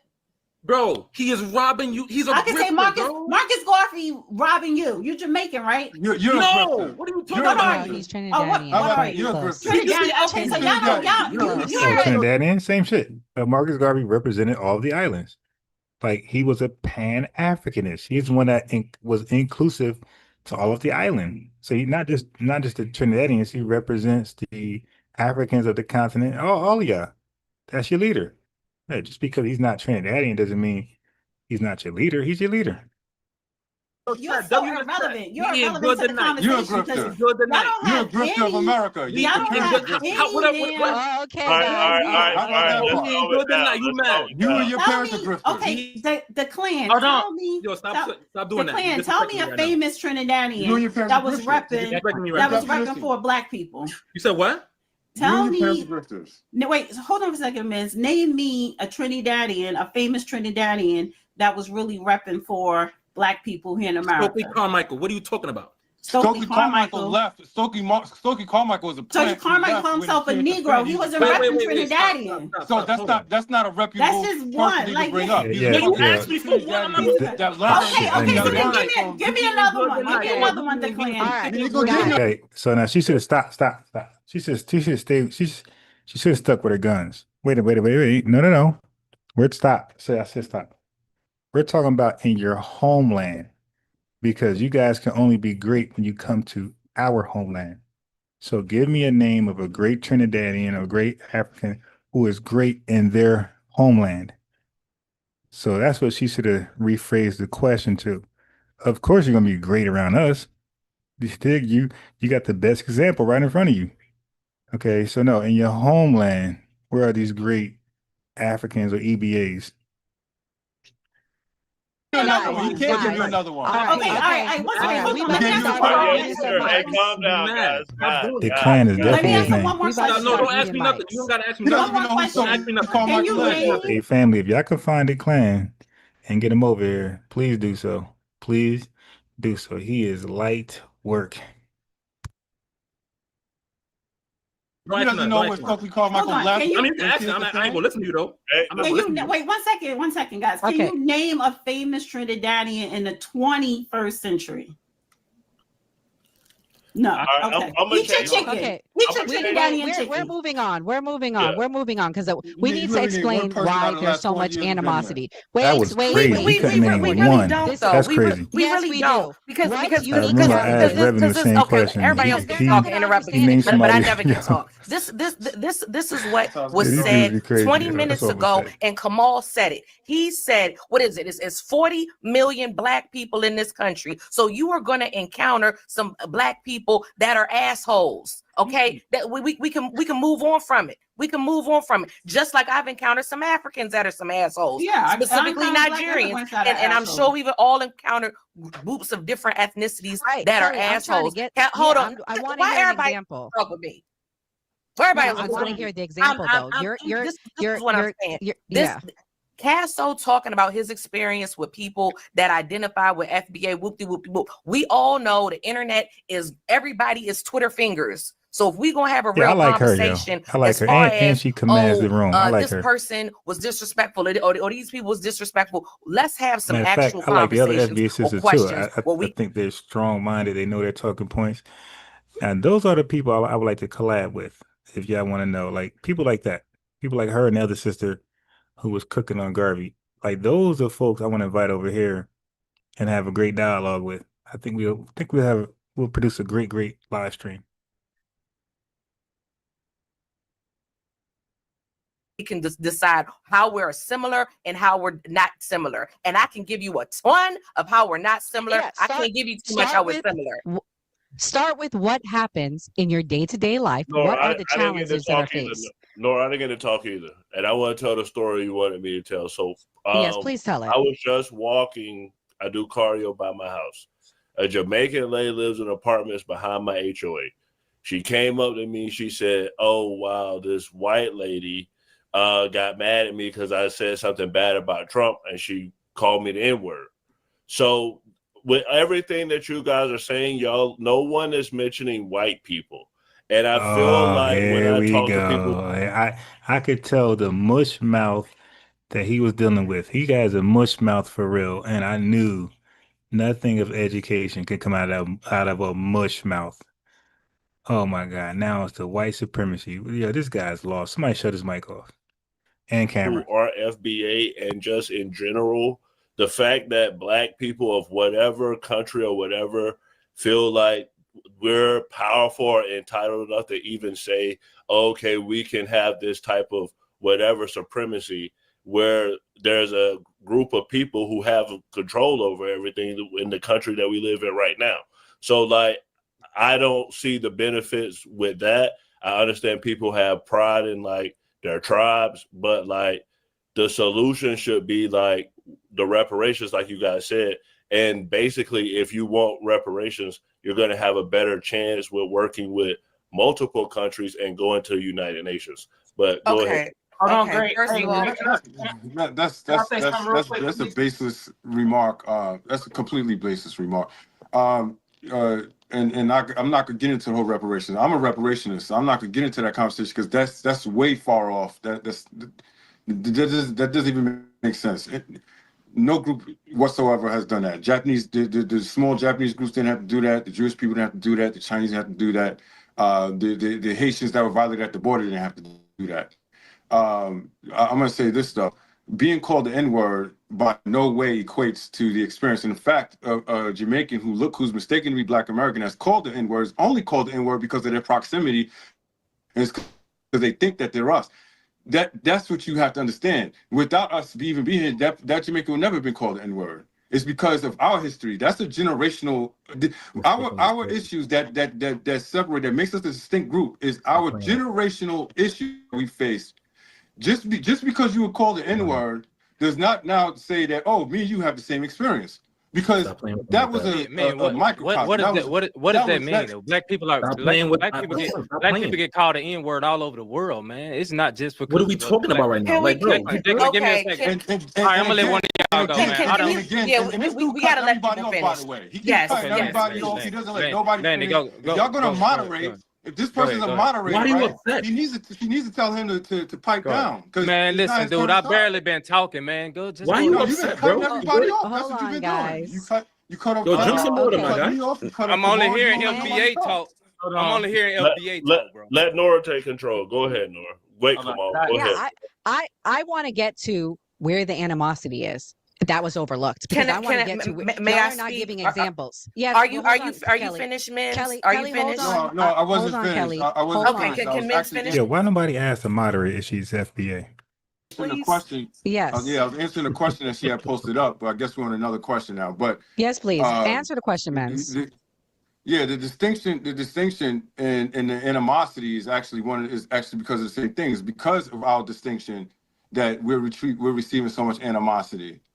If we were so violent and FBA was so derogatory and aggressive, why is it that our communities, even this guy who says he's in Brooklyn, right? Why is it they come to our communities? Why is it that we are the number one community all of these immigrants come into, and we're the people they all try to assimilate to, and they don't even assimilate, they basically just copy.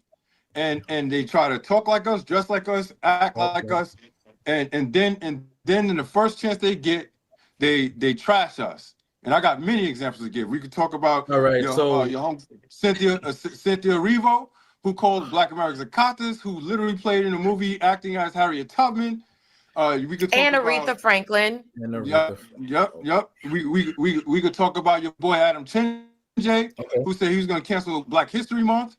He's not even a first-gen American. He came to this country from Nigeria. He's running as a politician, so he's gonna cancel Black History Month. We could go on and on. We could talk about your boy Kai Sanat, whatever the hell's name, that Haitian. Black Americans have no culture, and his whole platform is built on Black Americans. So that's where all animosity comes from, is because somebody like Kai Sanat, who literally built his whole platform on Black American culture, and practices Black American vernacular of English, told us we don't have a culture, that we're just niggas.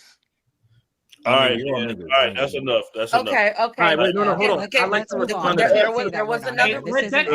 Let Declan respond though, because he was. Let Declan respond, please. Yes. As I said, we eating good tonight. Listen, to men's. Let me tell you why we come over here. It's because of your government that put us over here, that goes into other people's countries and what's it called, destabilizing their land. So we have no choice. Oh my God! Now, okay, family, don't fall for that. It's the American government that's going around destabilizing these countries. How is that possible? When the Berlin, then they speak about the Berlin Conference. Like I said, this guy's like, because I could tell he has no historical account at all, right? So it's like, okay, so explain the Berlin Conference. You know what I mean? Of course, he don't know what that is. He don't know what countries were involved and what countries were not involved. You know what I mean? So it's like, you just saying random shit, bruh. And you're just trying to blame America because you want family. This is what they want. They all blame America because they want the American dollar. They want America to pay for something. They want America to be the plaintiff. So they make up these conspiracy theories how America just destabilizing all these countries, doing this, doing that. No, it's not, bro. It was the French. It was the Belgium. I forgot the word how you call the Belgian people, but it was the country. Maybe y'all can help me out. But it was Belgium. It was France and Britain. Okay, you go holler at them, and there's a reason why they won't, because they not as negotiating as Americans. Okay, as America is. Like those dudes still on some old we'll shoot you down type shit. You dig? So anyway, go holler at those folks. Stop trying to blame everything on America to try to get into our pocket. That's what they doing. The money's owed to us, and they're trying to get into that the economy. They're trying to get to that debt. Hey man, cut us. No, black folks can't get all that because you owe us from coming to our country. Stop the goddamn lie. Yo, your country has been independent since 1960, and so there's no destabilizing, bro. You guys claim independence, all right? You didn't claim you were destabilized. You claimed independence, and you thought you could build it up because you seen us over here building America up, and you flopped. You failed, and now you want to blame the American government and the world. Like, what the hell they got to do with you and the French, you and the Belgians, wherever the Belgians? What they got to do with you and those folks? The Britain Empire, you dig? Poland and wherever else was involved. Like, dude, stop this, man. Go fight your battle. Go there's no battle to fight. Go just build your homeland. You're over here eating. Go in your country and eat the bushmeat and build the country up. There are EBAs. They're everywhere but Africa. Perfect acronym. Perfect wordplay. But to depend on Get the fuck. I look. No. I don't know. Because if that was the case, the whole country would have came over here. If that was the case, the whole country would have came over here. Because why would you want to be over here? Knock it off. You left your country because you wanted a better life. You fled your country because you wanted a better life. That's why you fled your country. And your family had the funds to do it. Your family had the funds to do it. And shout out to you for doing it. I'm not mad at you. I'm not mad at you. But no, we're not going to say this. All right, hold on. You don't want to do this. And I have no problem with immigrants. I would have left Jamaica too. I got no problem with it. No, but we're not going to say, oh, America destabilized. Then everybody in the world would be able to come here. Knock it off. Wait. Hold on, Kelly. Let me tell you something. The United States. Look at me. The United States. Okay, guys, we need to say because I don't know this man. I'm sure you everyone needs to be quiet. Declan, I need you to be quiet. I need you to be quiet. I need one person at a time to talk. Go ahead, Nora. Thank you. Go on mute. Okay. I need wait. We need everybody to talk 1 second. Declan was starting. Listen, Declan, finish what you're saying. Guys, we need to be mindful. There's 10 people on here. We can't be going on these long monologues. No disrespect to anyone. I mean that with love. Declan, 1 point, get to it, and Kelly's going to respond to you, okay? Go ahead, Declan. Outstanding. Hey, the United States, even though practices imperialism just like UK does, the United States has a tendency to invade people's land and destabilize their countries. How do you not know that? How do you not know that? Tell us how. I didn't say I didn't know that. I said that ain't the reason why you came Wait, hold here. on. Wait, I didn't say I didn't know that. Nora, I didn't say I didn't know that. I said that's not the reason why you came if you're here. gonna ask her, listen, let's stop for a second. If it's your turn to speak the clan, you need to speak and stop asking rhetorical questions because then Kelly gonna jump in. See what you gotta say, Can you and say my then name she's gonna correctly? respond back. I don't like that. Respect me. I don't care what you don't like. I don't care what you like. Respect the panel. Yeah. See what you gotta say, and then let her That's the problem, though. respond. You're not respecting me. You gotta respect me. No, you need to earn that respect. So you need to talk and stop asking You gotta respect me. questions. No, stop. But Declan, you're asking a question, and then Kelly can't like. No. Like, just say what you need to say. Don't ask her a question. Let her respond. Yes, that's well known, but that's not the reason why you came here. Because then all of Jamaica, all of Africa would have left and came here. You came here, or not you, because you said you were second generation. Your family came here for a better life. It is, for me, it is absurd to say, oh, you're dissing the country that you fled to. That's insane to me, but that's neither here nor there. Back to the original question of the animosity. I don't have any animosity with anyone. Like Kamal said, and I understand y'all have had some bad encounters with people, but y'all got to check that at the door, because when the panel started, for the most part, we were all relatively respectful to everyone. So your interaction that you had prior, that got to go out the window. Now, as far as the undermining for the millionth time, tethers undermine people's lineage. What I don't like is when we say, oh, well, like to what Gray was saying, how does the Jamaican woman saying something, how does that benefit Black people, blah, blah, blah. I'm gonna keep it real with y'all. We have the numbers. So for me, and I've said this a million times, I don't see the purpose of unifying with any other with Black immigrants. I don't need to do that. We got the numbers. We have done the hard work as far as getting rights for these immigrants, which is fine. Again, I'm not hating on that. Our lineage has been here through eons. So I don't need to what you're saying, Gray. I don't need to unify. It's already 48 million. They the ones that need to, and I'm not calling y'all tethers, but it benefits immigrants to tether to us to get what they want. And also, we don't have the same interests. For some reason, there's this lie that Black people, that all melanated Black people of the diaspora have the same interest, have the same, we need to unify to get more rights and this, that, and the third. That's not the case. In no way are we similar. Give you an example. Black immigrants that come to this country, they come here with a certain amount of wealth that they was able to come over here with. Most of them, I'm not gonna say most, a lot of Jamaicans, they had property that they were able to sell so they can come over here. How I know they had property? Because the slavery wasn't the same. The slavery was different. Excuse me, I was getting a call. The slavery was the same. The slavery in America, our ancestors got nothing. You're free, boom, that's it. A large majority had to be sharecroppers, didn't get any land. In Jamaica, well, when they were slaves, some of these slaves got certain plots of land that they could till, and it was theirs and they owned, and they were able to build property on it and take loans out against so they can come to America. That's not the same for America. And let me be for American ADOS. And let me be very clear. I support CARICOM, other reparations that other islanders or African other slaveries, and I'm being funny, had. I support that, but we're not the same. We don't have the same wealth gap. Okay, it has been known, it has been documented that other immigrants, their wealth is on the same as other Americans. That's not the case for Blacks. We all know Blacks, there's a huge generational gap. Okay, we don't share the same tongue, we don't share the same culture. We have, in this, in chat can cry me, and this is perfectly fine. It is my opinion that Black Americans probably have more in common with white Americans than we do Africans.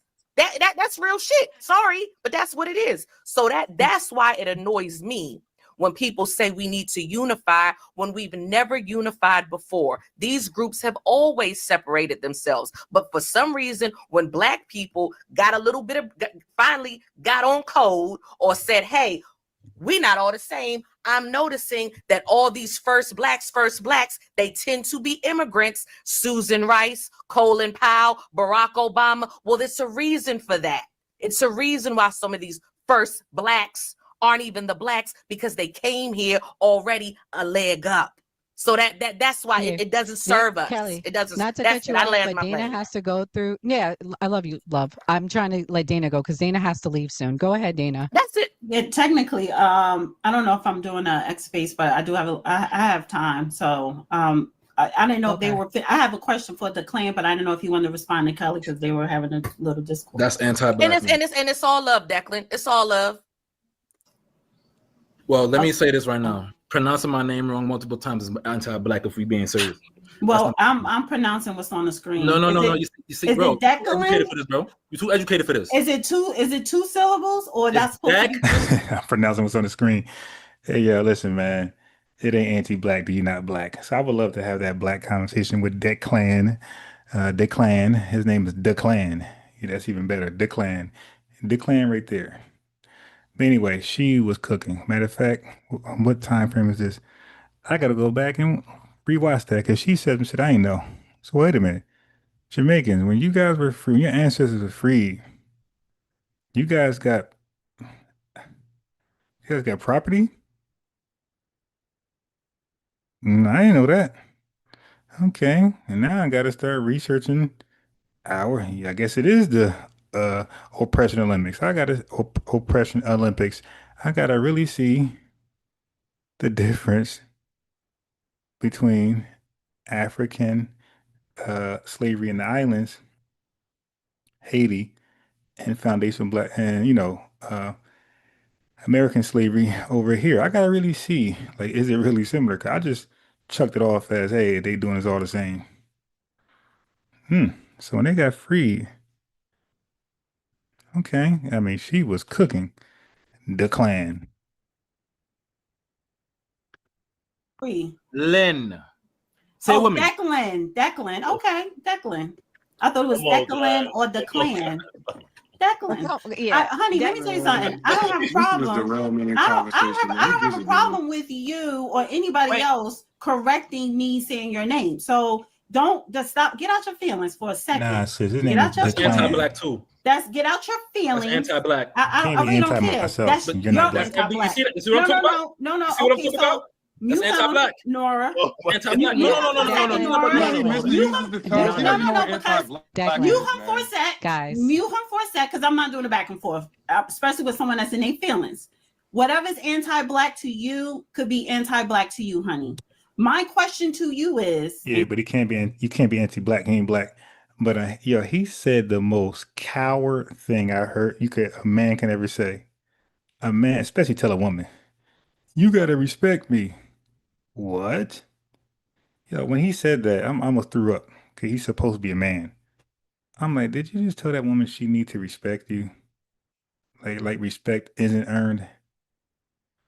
That was wild. And he's still yapping.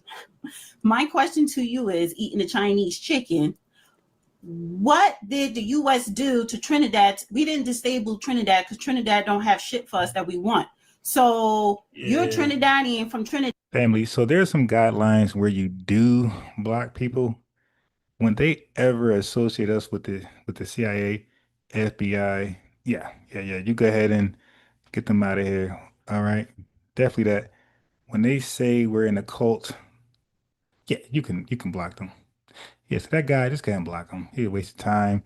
He's in our spaces, riding our wave, because where he's at, those tether live streams are not lit.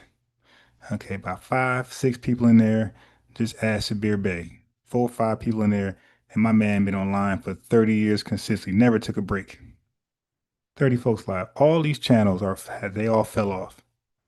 Okay, and if you melanated and you ain't from an FBA lineage, most likely your channel won't be lit in America. You got a few outliers, but on average, nah, this ain't the way for you. This ain't the way of life. This ain't no lifestyle for you no more. We are making this a lifestyle for ourselves and our lineage.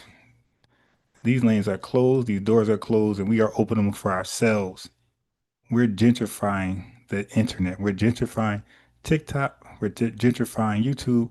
We're gentrifying Twitter and Instagram. Family, we are gentrifying. So if you guys are an Instagram person with talent or videos and you got some type of talent, let us know and we will subscribe. We will just gentrify, subscribe. You dig? But it's time for us to gentrify our stuff ourselves. So we're gentrifying. We're over here. By Ron in the building. The lineage is in the building. FBA News Update. We're going to gentrify YouTube. So we over here. We're subscribing over here. We're liking over here. We're lit in the chat over here. Yeah. So we're boycotting and we're gentrifying. And the block party still popping on Instagram and TikTok and those spaces. But yeah, we're gentrifying. We're gentrifying the block. That we didn't disable your country, but your black ass still came over here what your parents did and probably dropped you here. So you're an anchor baby, most likely, but we didn't destabilize your country. So what's your excuse coming here? You want to come here for the money, for capitalism. That's why 30+ million people crossed that border from all over the world, because they want to come here for the money. Stop it. If we destabilize anybody's country, we don't allow you to still come here, because that's just what America do. So how about you get up off your asses in your country and take back your country from your corrupt government? Stop blaming the U.S. for everything, because it's your president. It's your corrupt government that tore up your own country. Didn't I just say that? But we didn't touch Trinidad because y'all don't got shit there for us that we want. Hey, can I say something? Right, I literally asked them. Like, how did America destabilize Trinidad? I just want to know. Bro, at some point, though, man. Wait. We're getting out of control again. We're getting out of control again. Hold on. Hold on. At some point, we have to Declan, if you're going to speak respectfully, I'll let you respond, because she's bringing up a point. This is a relevant point. The FBA's point is, why don't you fix your country? I hear that talking point all the time. Declan, if you're going to be respectful, I'm going to unmute you. No. Let's not let Declan. Of course, he's not going to be right now. Let Castle talk right now. Man. Because I'm American, I'm gonna say the Klan because I can. Because that's what we do. We tear shit up. Up your name. Declan trolling. I don't want to hear from a troll. I want to. I'm not. That's crazy. I'm not even trolling. Yeah, the dude was definitely making facial expressions while folks was giving an introduction. So, hey, bro, you started the trolling. The Klan is your name, bro. You are trolling. Castle, am I trolling? Yes, the Klan. Castle, you are. Skeptic, am I trolling? Mr. The Klan. It's okay to troll. All right. Understandable. But I'm gonna say this though. I'm gonna say this though, man. If I'm not gonna be able to interject, I'm gonna remove myself from this shit, man. 4 FBA in a row, y'all just went on down 4 rants in a row about absolutely nothing. Everything I hear that come from y'all, man. Y'all, my man says he's gonna interject himself, bro. By all means, bro. Nobody's there to watch you anyway. Matter of fact, this live stream is only popping because the FBA is on there. I guarantee I read the chat, it's gonna be lit. All right, and the comment section. But yeah, come on, dude. All the hate group. There's the exit, and we'll come to you. There's the exit group. Again, every time I fucking speak, this woman Dana starts screaming over me. Stop screaming over me. Stop. It's not me crying. It's respect, man. I listened to 3 FBA rants. None of us said nothing to y'all, man. As soon as we start speaking, y'all go hot. It's your turn. What's up with you, love? What's up with you, love? What's up with you? Oh, that's what you want to say now. It's your turn to speak. You want to know what's up with me? I told you to go ahead. Only thing you got to do is raise your hand in the chat. Man, I don't have to do shit. And she will unmute you. Okay. All right, let Declan speak. At least, yeah. They too he gonna lighten up the room with the trolling. They ignorant, man. It's 2 people that don't have your feelings. I want to hear the answer. It's not that serious. Why? Yo, lady, just be quiet so we can speak. We are here to have discourse. Well, okay, so if you want to talk, Dana, why do you continue to speak as I'm speaking, Dana? Don't worry about me. Okay, all right. You said you wanted to stop talking. Now he upset because now he wants to talk. Make up your mind. Y'all gonna what is she? Y'all just let her do this when y'all bring guests on the show? Y'all just let her do that? Yeah, let's do the final thoughts. We're gonna do final thoughts. Dana, we're gonna start with you. Listen, man. Hold on. What's your comment on me? All right, Castle, what's your final thoughts on this? We're gonna let you go first. Man, I don't even know what I don't ahead. know what they're talking about. Just go to one of them, man. I don't know what they're talking about. All right. I mean, they just screaming out random shit. Well, Casso, we were going to give you the floor to say what you want to say before we wrap up. My thing is this. At this point. Listen, FBA, I get it. You want to trace back to the lineage. I understand that, man. Y'all spewing the same thing that's being spewed on TikTok. Absolutely nothing but hatred. Everybody FBA came up here. Y'all have no viable plan for getting reparations. Most of y'all hadn't really actually tracked your lineage. You hadn't took no types of DNA test. You think that you have some sort of claim to the Americas with no archaeological evidence. Y'all a hate group, man. Absolute psychos. These people are morons. There's no way. Hey, I don't care about none of that. You know what that is? Listen, man, I don't care about none of that. What? Y'all a hate group. Chris, what lineage? Chris, what lineage? This is passed down to me from 4 generations. You see you see how this is written? What do you think? And look, and guess what? You still ain't no closer to getting no damn reparations. You don't have a plan for reparations. You want to find somebody to hate, man. You scared of white people. They think I'm trolling. That's the funny part. Yeah, you want to punch down on black. Hey man, we are way more closer to reparations than they are to fixing their homeland. Okay, so if you want to start a race, let's do a race. Let's see who can get something accomplished for the others. Let's see if we could get reparations for FBAs over you guys fixing your homeland. Okay, who you think gonna win that race? Like, come on. Shout out to y'all though, man. Y'all think I'm trolling, bro. All right. You are trolling. It's funny though. I'm not trolling, bro. Okay. All right. This is your normal behavior, bro. This is you. No. I'm only annoyed. Why am I on the screen? Bro, the clan, bro. You weren't trolling, bro. Why am I on the screen? I don't mind if you trolling, bro. It's like what's happening? The clan. I guess it's my go time ahead. to talk. It's your turn to give your closing thoughts, love. I have not been disrespectful to anyone on this panel, to any group of people, because I have, for the millionth time, I have no problem with immigrants. I really don't. A lot of my friends are immigrants. I have an issue with tethers, okay? Those that undermine. And I'm not going to speak. I'm not even going to disrespect anybody on this panel right now. I've made my point very clear. We have no reason to unite because we're already divided, just like every other friggin' group. And we don't need to unify, like men said, for reparations or whatever, because the Chinese didn't need to unify with the Japanese for the Japanese to get reparations. In fact, the Japanese undermined the Chinese. Every other group is separate, but for whatever reason, with other Black immigrants, and again, I'm not Family, I stand with her. The other one too, right? But let me just say, for the umpteenth time, I don't want y'all to misconstrue everything. We are not anti-immigrants, or I don't give a damn where they from. Now, we're anti-immigration for sure, because again, why would we invite a competitor to our country? 1 second. Yeah, so we're anti-immigration, but we're not anti-immigrant. I'm not going to fault the person who is allowed to come over here legally and to compete for work. I'm not going to fault that person. I'm not going to have nothing against them. My fight would be immigration. You dig? I'm an immigration restrictionist. Big difference. I do not mind having friendships with El Salvadoran people, Venezuelan people. I don't have a discriminatory position there, right? But if I'm working or I get some work done by an immigrant, we agree on the work, have no problem. They're legal, by the way. I got Guyanese friends. Okay. Does that mean all Guyanese people are riders? No.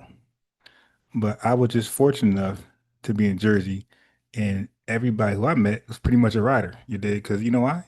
Because I was always who I always was. I never faked. I never cooned. I never tried to be apologetic of being a Black American. Like, I wore my feelings on my damn chest. That's why it's easy for me to filter out immigrants who are hateful towards us and those who ride with us. So I got Guyanese friends that's like riders, you dig? Whole family riders. They might have their colorism thing within their own, country, but as far as coming to America, they've been an asset to the black community more than you can know, right? Definitely been an asset to me. I've been invited to all of their cookouts, all their Caribbean cookouts. I've been invited to every last one of them. I was never discriminated against. I always came with my belly and I used their plates. You feel me? I was never discriminated against. Nobody ever side I looked at me. So I'm telling you, it's not all nothing. It's the tethers, right? That's why we say the tethers. Jamaicans, same thing. I got hella ride or Jamaican friends. Ride or die. Look me out. Give me the left arm if they had to. You feel me? And the lineage. But that's not all Jamaicans.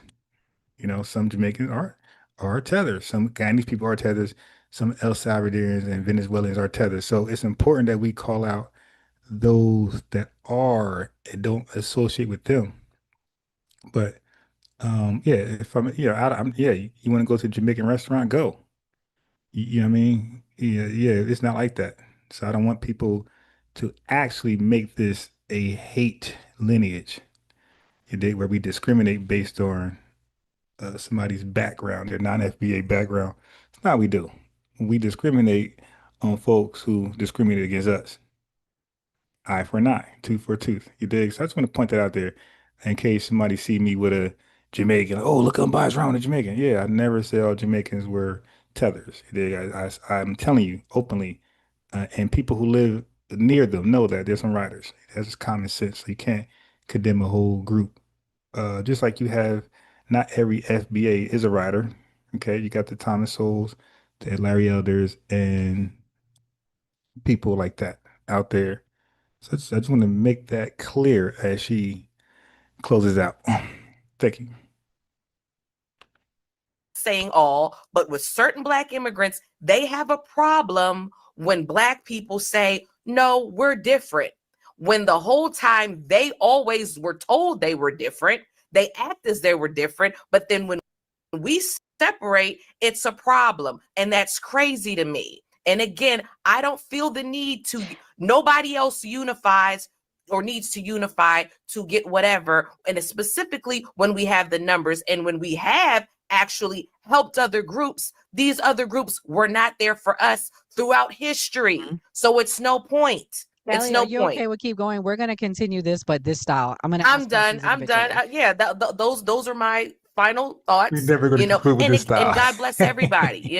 I will say this because I am curious, and this is no shade or anything. Casso, I noticed you said you were from the Mississippi Delta. I'm just curious. What is your lineage? Because is that where your family's from? I'm really just curious. That's it, brother. Okay. I turned down the volume by mistake. So bro said, Ron, what'd he say? He said, Ron, I can't even find your comment.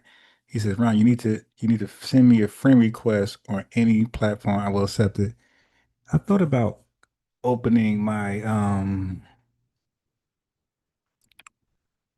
open the IG or TikTok account. I don't know, but I'm gonna dedicate to FBA. What the hell is going on? Okay, so the volume keep going. Let me see. Oh boy. Hello. Okay, the volume tripping. Oh shit. I don't know what's. Let me unplug and plug.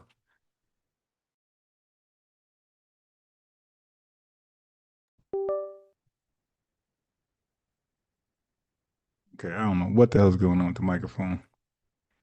Hello. Oh shit.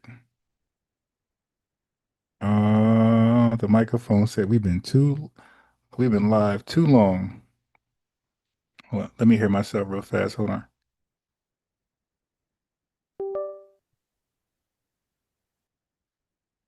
Okay, I don't know what the hell's going on with the microphone. All right, it sounds like it's okay.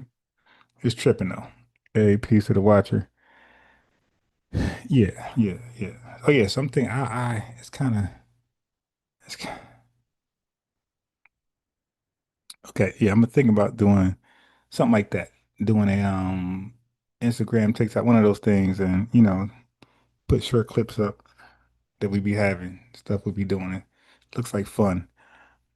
So I'm gonna try to get on that, bro, and put that, create something, put it in the chat. I was definitely thinking about that, and the fact that you mentioned it, I was like, let me put more fire to that. Okay, so yeah, the paperwork check is very easily. All we got to do is some people are against it. Some people think some other stuff, and whatever. It's each his own. But for other folks, it's easy just to do a 23andMe. This is not for everybody. Everybody not is for this. Some people against it. But for the people who are not against it, it's an easy paper check for us. 23andMe, come on the live, share your stuff. You verify. Just that simple. And then you're verified. You did real simple. And your 23andMe is going to look like everybody else's basically. All right. Then you're verified. That's all. Now, I don't believe that's mandatory at this point, but it's cool to be verified early. Some people, like bro, say they can produce documents physically. That's cool too. But it's nothing cooler than seeing that, sharing your screen and seeing that beautiful display of, lineage folks and maps and percentages and click this button, that button. I like that. That's pretty fly. Relevant, man. I have no interest in aligning myself with FBA. Okay. I have no interest in aligning myself with FBA. That's FBA, what black folks in America gonna you're... end up back in slavery messing with FBA, man. Y'all don't even vote, man. Y'all don't even vote, man. Y'all here talking about black unity and black lineage. Y'all don't even have enough sense to exercise your right to vote. Every FBA that I've spoken to, no vote or they voted for Trump. But these are the black people that I should be listening to. No, you're not listening to us. I'm one of those guys who don't vote. So you definitely pinpointed me. I'm open to it, especially from V4 strategy. I would consider voting again based on V4 strategy. But yeah, I'm one of those guys who typically don't vote, and I never brag about that. I never say it's good. I never say it's the way. It just I'm one of the 43 million.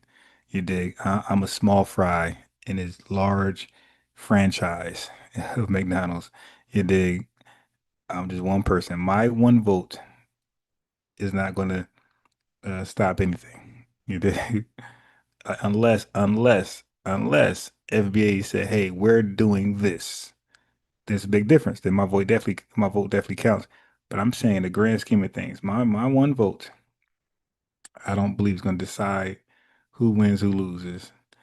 Okay, but again, the V4 platform, I mean his the way his strategy, I don't mind trying that. I just hate long lines. That's all.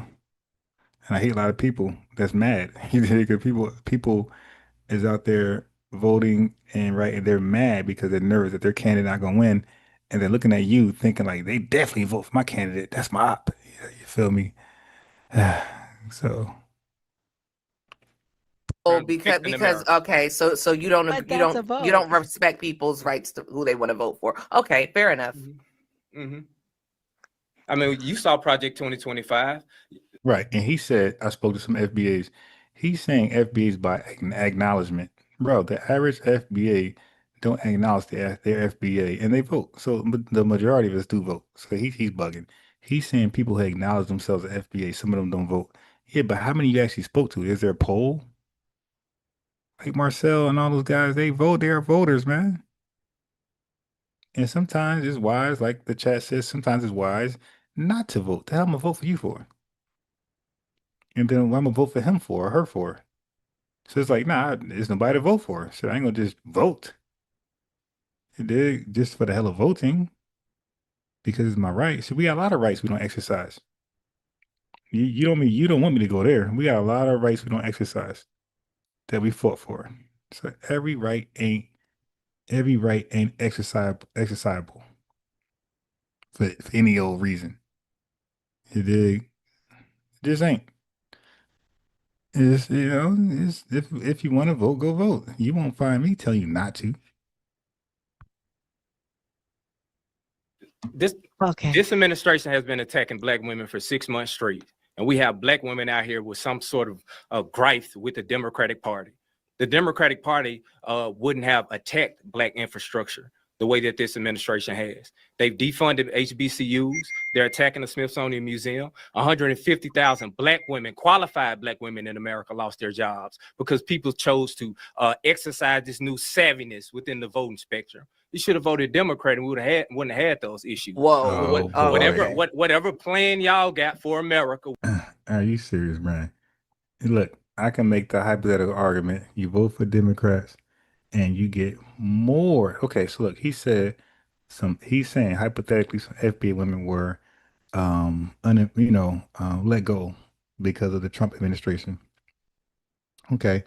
So I can make the argument that a Democrat getting office, they're let go anyway because they're gonna have some immigrants to take their place. Illegal ones at that. Illegal immigrants to take their place. So either way, they're getting let go. It's just being replaced and fired. Is that a big difference? With no political party or no political infrastructure or power, good luck working that plan. Okay, I'm going to let somebody up that's apolitical. Kamal, he's part of the new party. Kamal, what's your closing thoughts? Man, first of all, man, hey, shout out to everybody on the panel. You feel me? Casso, bro. Hey, man, be my friend, bro. Meet a FBA outside of TikTok, bro. I'm telling you, bro, like, it's a lineage, man. We gonna have some dickheads. Just like Chinese people, Korean people, Irish people, Italian people, is gonna be some dickheads. FBA, somebody like that, never trust. He is throwing his lineage under the bus to help a hating African to sit front seat. Oh man, I'm telling you, man, we're good, bro. Some FBAs, they hate, man. They ain't shit, man. I agree with you, man. They ain't shit, man. But man, give us a chance, bro. Begging. It's Pan-Africanists. They worship Africans. He throws lineage under the bus to save, so the whole lineage under the bus to save one African. Yo, FBAs like this, FBA Pan-Africanists, are like the African version of an African with white people. So Africans, and it's funny, you're worshiping somebody who worship white people. They're worshiping Africans who worship white people. That's the best way to drop that mic. In the lineage, and you gonna find the dickheads in TikTok. It's a bunch of motherfuckers on there don't know what the fuck they talking about. Second of all, the clan, bro, you was trolling, bro. It's kind of funny, bro. I thought it was your chat was trolling too. I saw him. It's okay to troll, bro, if you're just trying to troll. You feel me? Nothing wrong with that. Third of all, foundation. So it's okay to troll in a serious setting. Wow, like yeah. Something about him ain't right. So they're having a serious discussion. It's okay to troll in a serious discussion. And hey, man, just hook up with us, man. All of us ain't like that. Yeah. He's giving mulatto vibes. He's definitely giving mulatto vibes, if nothing else. And man, mulattoes, man, if y'all riders, y'all gotta represent. Y'all gotta pull up on the panel and represent because y'all getting a bad look. Mulattoes getting a bad look, man. I'm telling you, man. A lot of mulattoes getting like tethers. So mulattoes, if y'all are true riders and y'all identify as black, y'all need to come on a panel and represent because what I'm seeing then the twin of a tether. You dig? But prove us wrong, man, because it ain't looking good. Foundational Black American is the lineage. That's it. What else do we need to discuss? It's a lineage. To me, the understanding was we was trying to get an understanding between cultures, between Black immigrants and foundational Black Americans. Somehow went into some reparations, caring about white folks. Man, and white folks, look at the ones that uphold white supremacy, they could kiss our ass with this. This is Black problem we talking about. Why the hell we care what the hell they got going on? God damn. You feel me? And shout out to Buana, you feel me? Bruh, I think bruh is a Black immigrant, but we joke around. it's okay to joke around and kind of josh, but then sometimes I just feel sometimes it just get out of hand sometimes. Like when it be like trying to attack a lineage, and the thing is, any lineage will be on your ass if you attack them. Jewish people, Asian people, from Korean, Japanese, white people, Italian, German. If you denigrate their lineage, they're gonna be on your ass. Like, how's that hard to see? And start realizing it's 43, probably 45 million of us out here. We're not all gonna have fucking sense.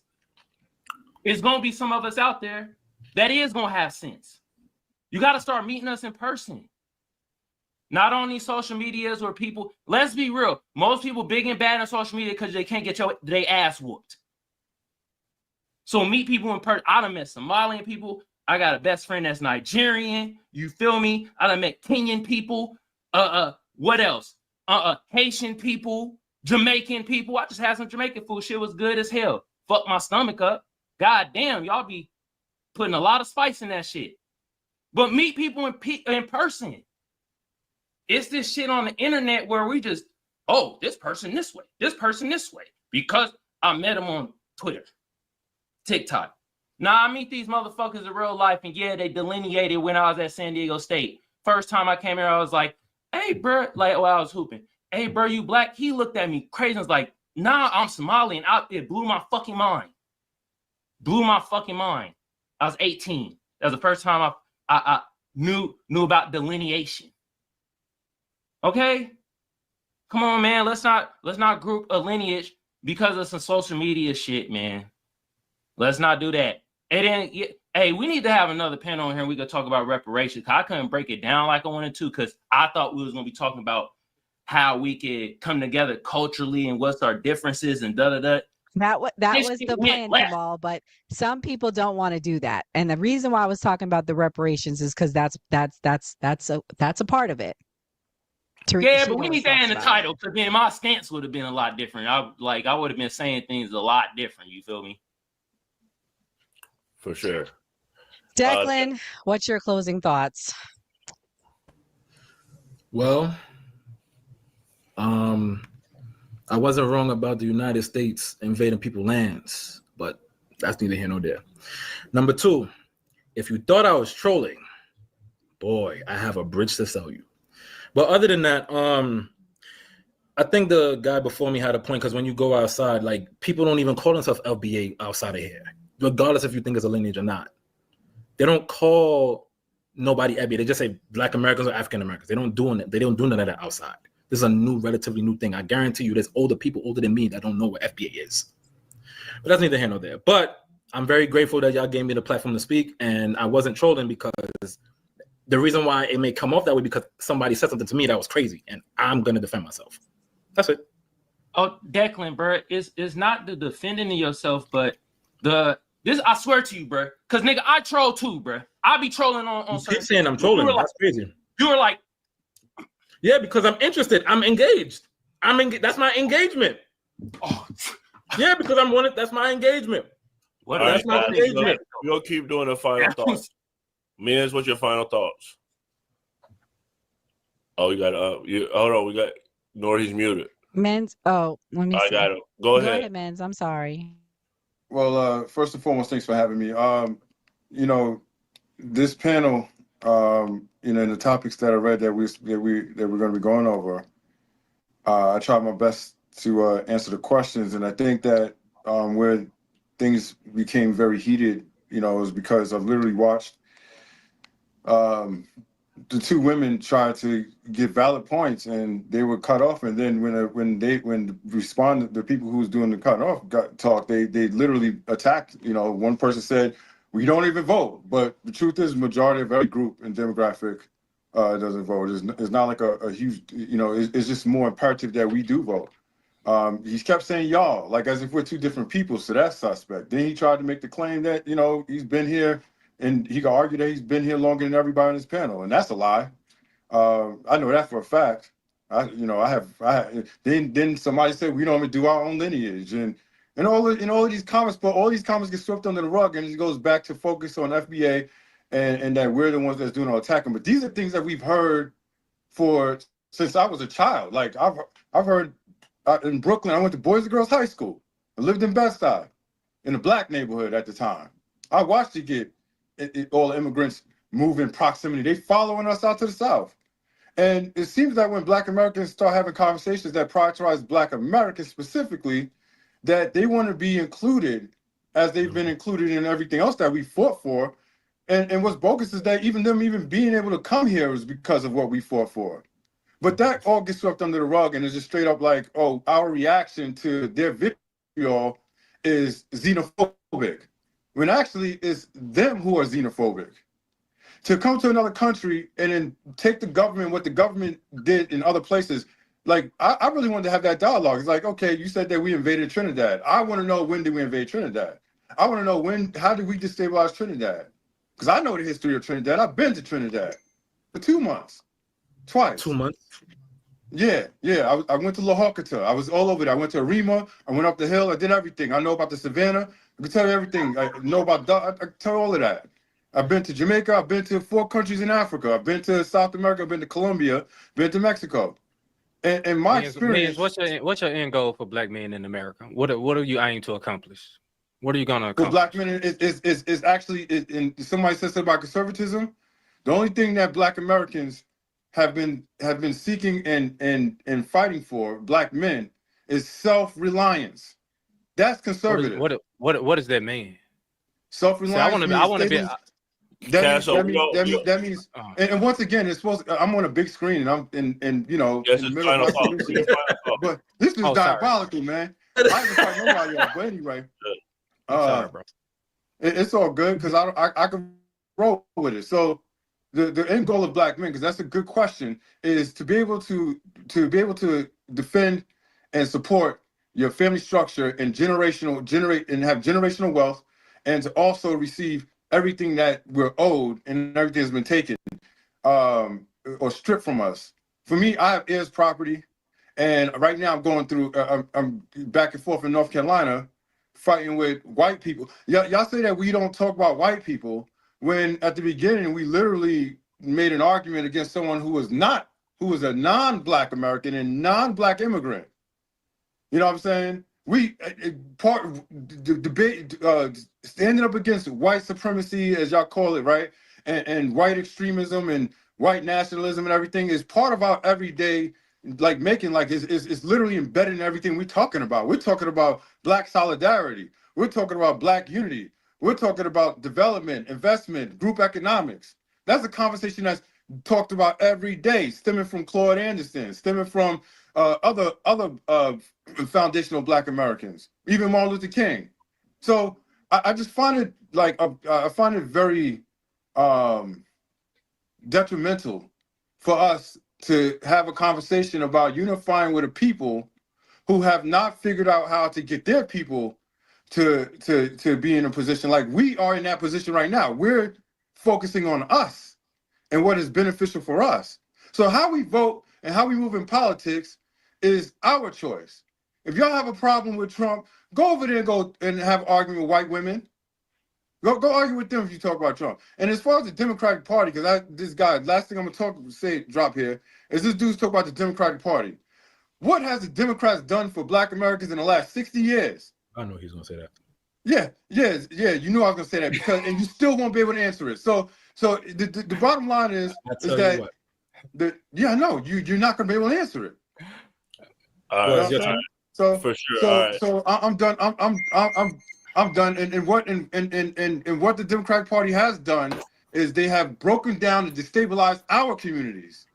And we are the ones that's supposed to hold them accountable because we've been voting for them for the last 60 years. So if we take a rebellious vote, which is what it's called for the people, it's funny, he says that we don't vote, but then he says, what are you talking about? You've been talking about nothing. We'll go to Dana for the final thought. Dana, what's your... Dana, I think everybody on Twitter agrees that you're not Black American and you're what we would call a tether, Casso. So stop telling lies on the stage. Talk about you, all the Black American. Look at you, Black. Okay. So yeah, I heard a lying liberal talk about how this administration doing so much damage to Black women, laying off Black women, yada, which is all false. How they're destroying the housing, which is all false, because under the Biden administration, homelessness went up 200%. Thank you, Nora. I'm gone. This woman crazy as hell. But then I figure, see, he can't even control himself. He can't control himself. That's what liberals are emotional. Dana, you the best. Liberals are emotional. Dana, you the best. Emotional. Liberals, they get in their feelings. Dana, they're weak. They're lying. They don't know what they're talking about. They have all these skewed numbers and facts. So I just heard, and then it dawned on me. That's why he's so defensive, very aggressive, cursing, can't control himself because he's a lying liberal. But listen, the new I know I am the best. I am. Remember that. I know. Remember that. So and listen, Declan. Did I say it right? You're being anti-Black, bro. or is it Declan? Declan. Whichever one, honey. But this was a good panel. This is a nice panel. It really was. I liked it. And I'm sorry, but I am talking. Can you just mute up? Just let's try that. I didn't do nothing to you. Let's just try to mute and not say anything when somebody is talking. You see solo? You see the solo screen here? Thank you. Okay. But I didn't do nothing though. All right. You want another last word? Go ahead. Go ahead. No, I'm just go ahead. Thank you. So Nora, Skeptic, I would love to see her again on my platform. And this was a good discussion. Hopefully next time we will stay on topic and go a little bit further. And if you notice, all the aggression came from the anti-FBA side. So yeah, I think I hit all my marks, but yeah, it just dawned on me. All of the anti-FBA are just liberals, and that's the problem. Thank you. Stop invading people's land, so we want to come here. Why are you here then? Go back home. We're not stopping you from going back home. We're not in Trinidad. America has not invaded Trinidad. America has not invaded Trinidad at all. Baby, what's up, baby? See how backwards that is? How you and that's what I'm saying. That we're invading your land. Like, Declan trolling now. Hold on. We got Queens. Shout out to Staten Island, Long Island. Declan in the building. My FBA. All right. Hey, Declan, you keep on muting. We're gonna kick you because we're trying to do the final thoughts. First off, I want to dedicate my final thoughts to Skeptic because Skeptic has a Black daughter. Skeptic is married to someone Black. And not only that, Skeptic is a part of a cast that's mostly Black. So, like, we can't be saying that people who aren't Black can't speak on these topics, especially if they're around Black culture and things like that. We speak on politics all the time, which is mostly white people.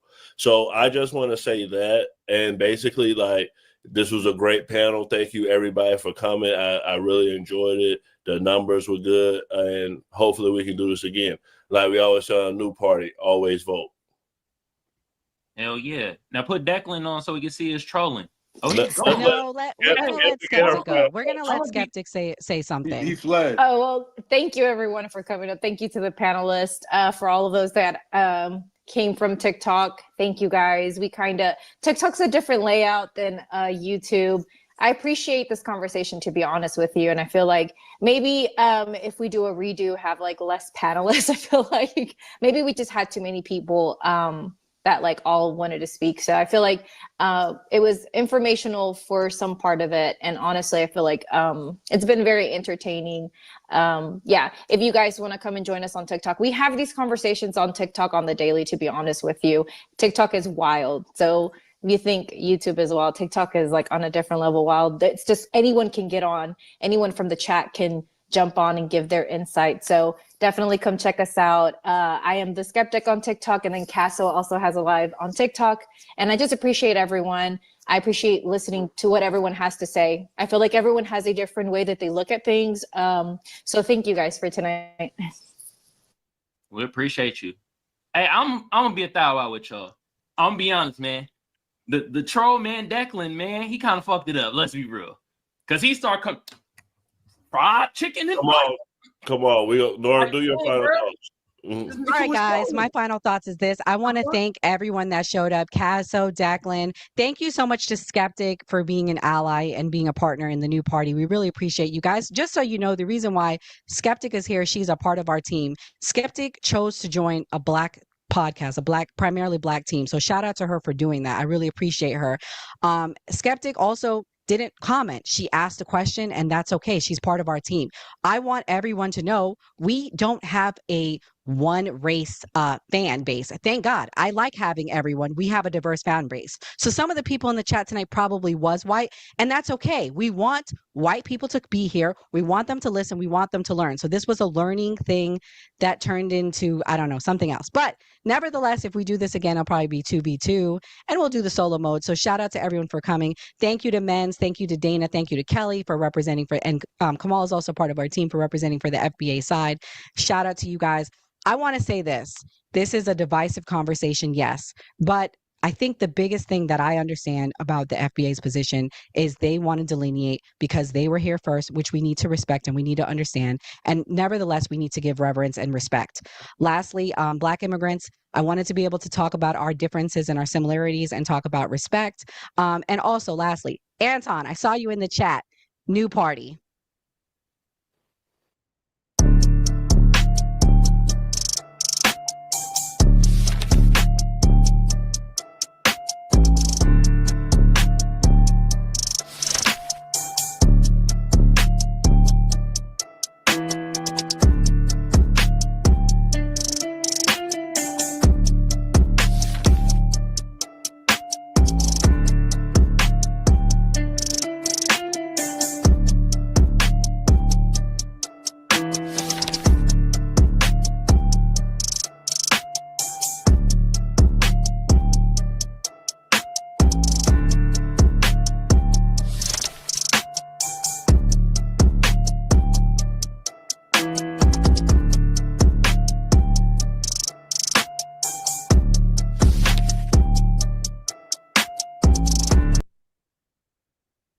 To be seen as equals among those. And this is what I did. And you know, like, if they could speak like how you're speaking, like breaking it down, like I know that it's not a one-way thing. I acknowledge it's both ways, but when I encounter this is what I do. You're not meeting them back on that same negative energy, like, yeah, I don't like you either. Da, da, da, da. You're like, okay, I understand that, but I'm gonna be me. So if you either take it or you're leaving it. And that's how we're supposed to be with everyone. But I personally cannot, I don't give I can't stomach them. As soon as I hear that FBA bullshit, I'm like, I'm done. I checked out. But where did that come from? Like, I'm just hearing about this on TikTok. Yeah, I can't lie. I've only just heard it today. I've only just heard about it for a today. long time. It's just like, it's just different versions. Like Hoteps are one of them. Like FBA, it's just like Black Israelites. Like there are a ton of people. But I knew about the NOI and all that. You don't usually run into them in real life, but since it's like these online forums and they love talking, you're interacting with them more. Like that's really they exist. You don't usually meet them because they run in specific circles. Yeah, and I only came in at the end of what I forgot his name already because that was low vibrational, but I came in at the end, so I don't know really what's going on. All I heard was FDA, FBA, FBA. So I was like, what's Yeah, I mean, I mean, I don't know. I don't really like talking about like bashing other people's like beliefs and stuff, even though I think they're dumb. I'm gonna just keep that to myself. But I guess like the core of it makes sense. But when they go into like this weird, I don't know. It's strange. But when you're talking about, because I'm from Somalia, right? I'm East African. East Africans are notoriously anti-Black. Unfortunately, I was raised. We met a few.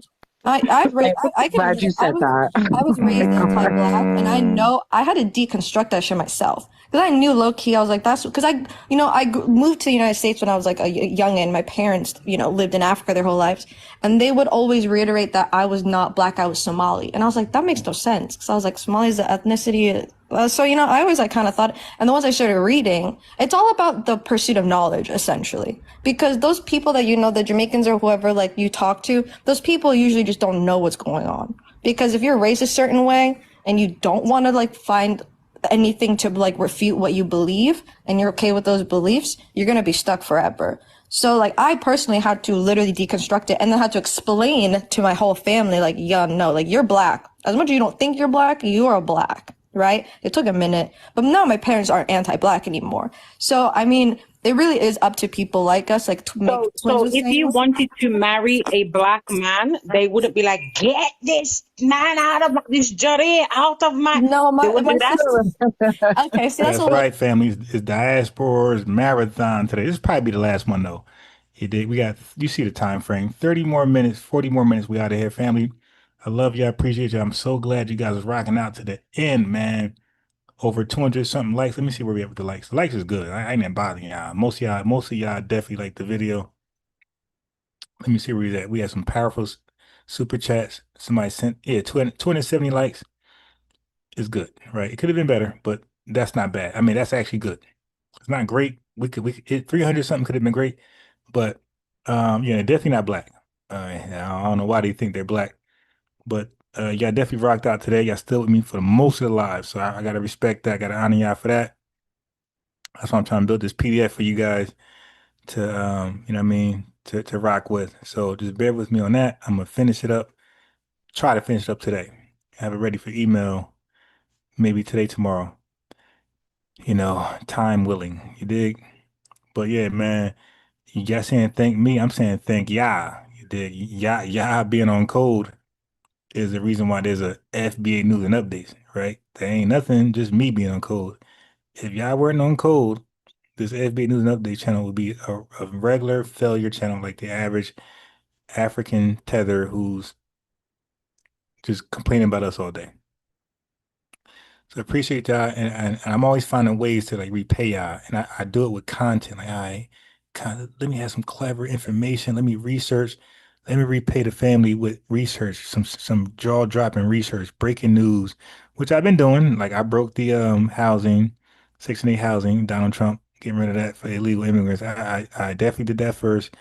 I covered Frank Zanu, that Benin tether, and then everybody else got on it. So you know, guys, I'm thanking you guys back by being ahead of the curve.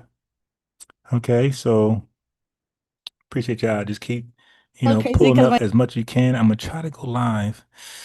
I'm gonna end this live. So once this is over here, this live is done. I'm out, and I might be back live. Who knows? But definitely again today. And I'm gonna try to go again super late tonight because some folks we had like 21 people live at 1:40 a.m. I felt good because I feel like nobody's gonna be up. So I appreciate that, man. My sister did marry an African American, and my mom cried for like 3 days. But then she got over it.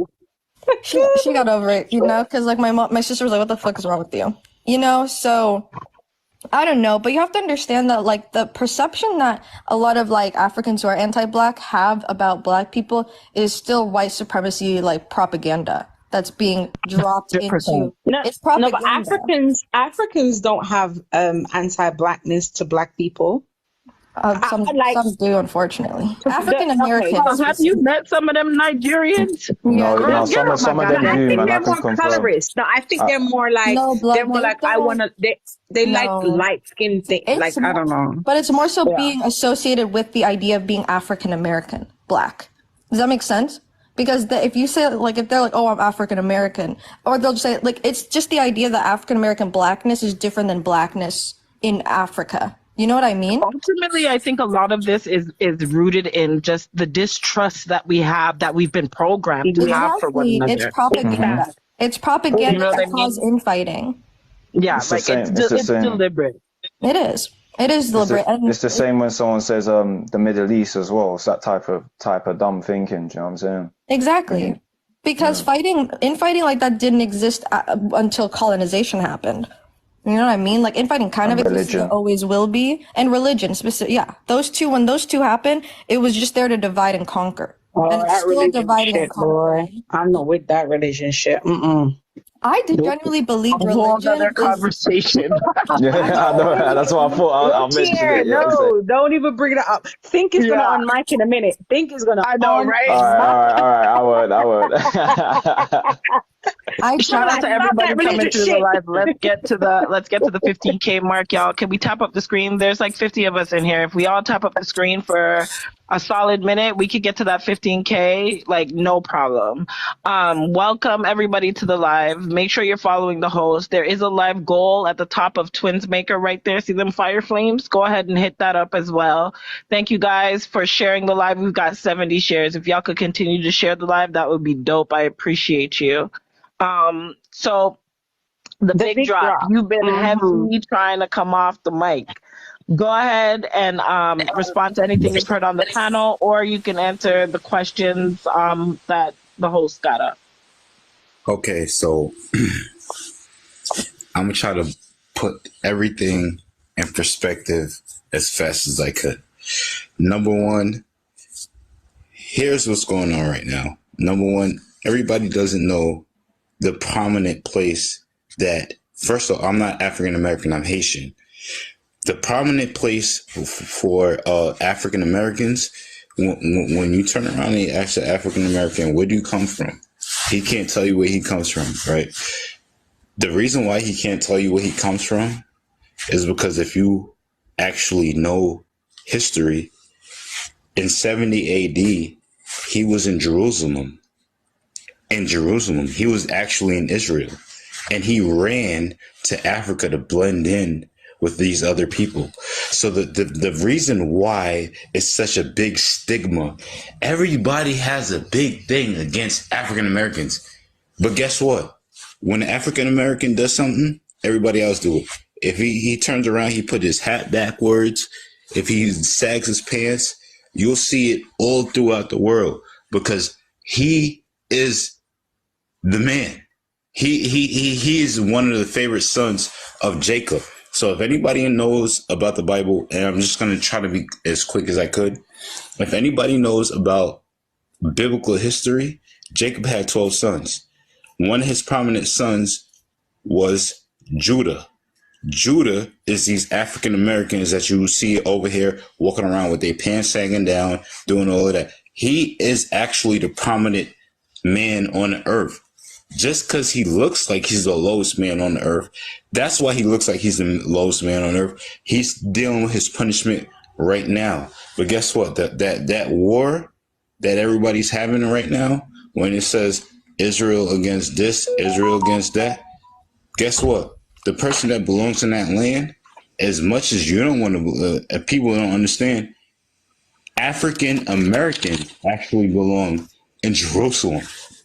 That's where they asked me to be. Not in America, not in Jamaica, not in Haiti. They asked belong in Jerusalem. So and when are you going? Let me just get my shit. Let me just finish real quick. I'm gonna land real quick. The topic. What part of the topic are we talking about? Lifestyle, you're born up the blood clot lifestyle. We are chatting about my clot. You're born up life. Let me just finish. So when y'all looking at these African Americans and y'all looking at them with their pants sagging down and all of that, y'all don't even know that that's actually y'all future rulers. And number one, Yola, hold on real quick. I'm gonna be quick. Hold on, I'm gonna be quick. I'm gonna be okay. I'm gonna land it. That thing that hold on. That thing that Drake said when he said, "YOLO, everybody lives once." Y'all don't live once. Y'all come back like water. Everybody's gonna say YOLO. Can you just wrap this up? This is ridiculous. Yeah, well, you're going to think it's ridiculous. But at the end of the day, what I'm trying to say is the reason why everybody's so confused and why people don't understand what's going on. Once you put the African American back in Israel, everything is going to be fine. There's not going to be no animals and no damn jail cells, because that's what y'all have them at right now. Y'all got lions in the fucking zoo. Y'all got they'll be walking around straight. Everybody's gonna be happy as soon as Judah. Cause I hope when y'all talking some shit, I hope y'all know about the Bible. Yeah, as soon as Judah is back where he is. Oh, brother, can you end it? Drop. Can you just finish? When you said that, man. For when you said that, man. Guess what? A couple of people understood what I said. So y'all don't need to understand what I said, but a couple of people understood what I said.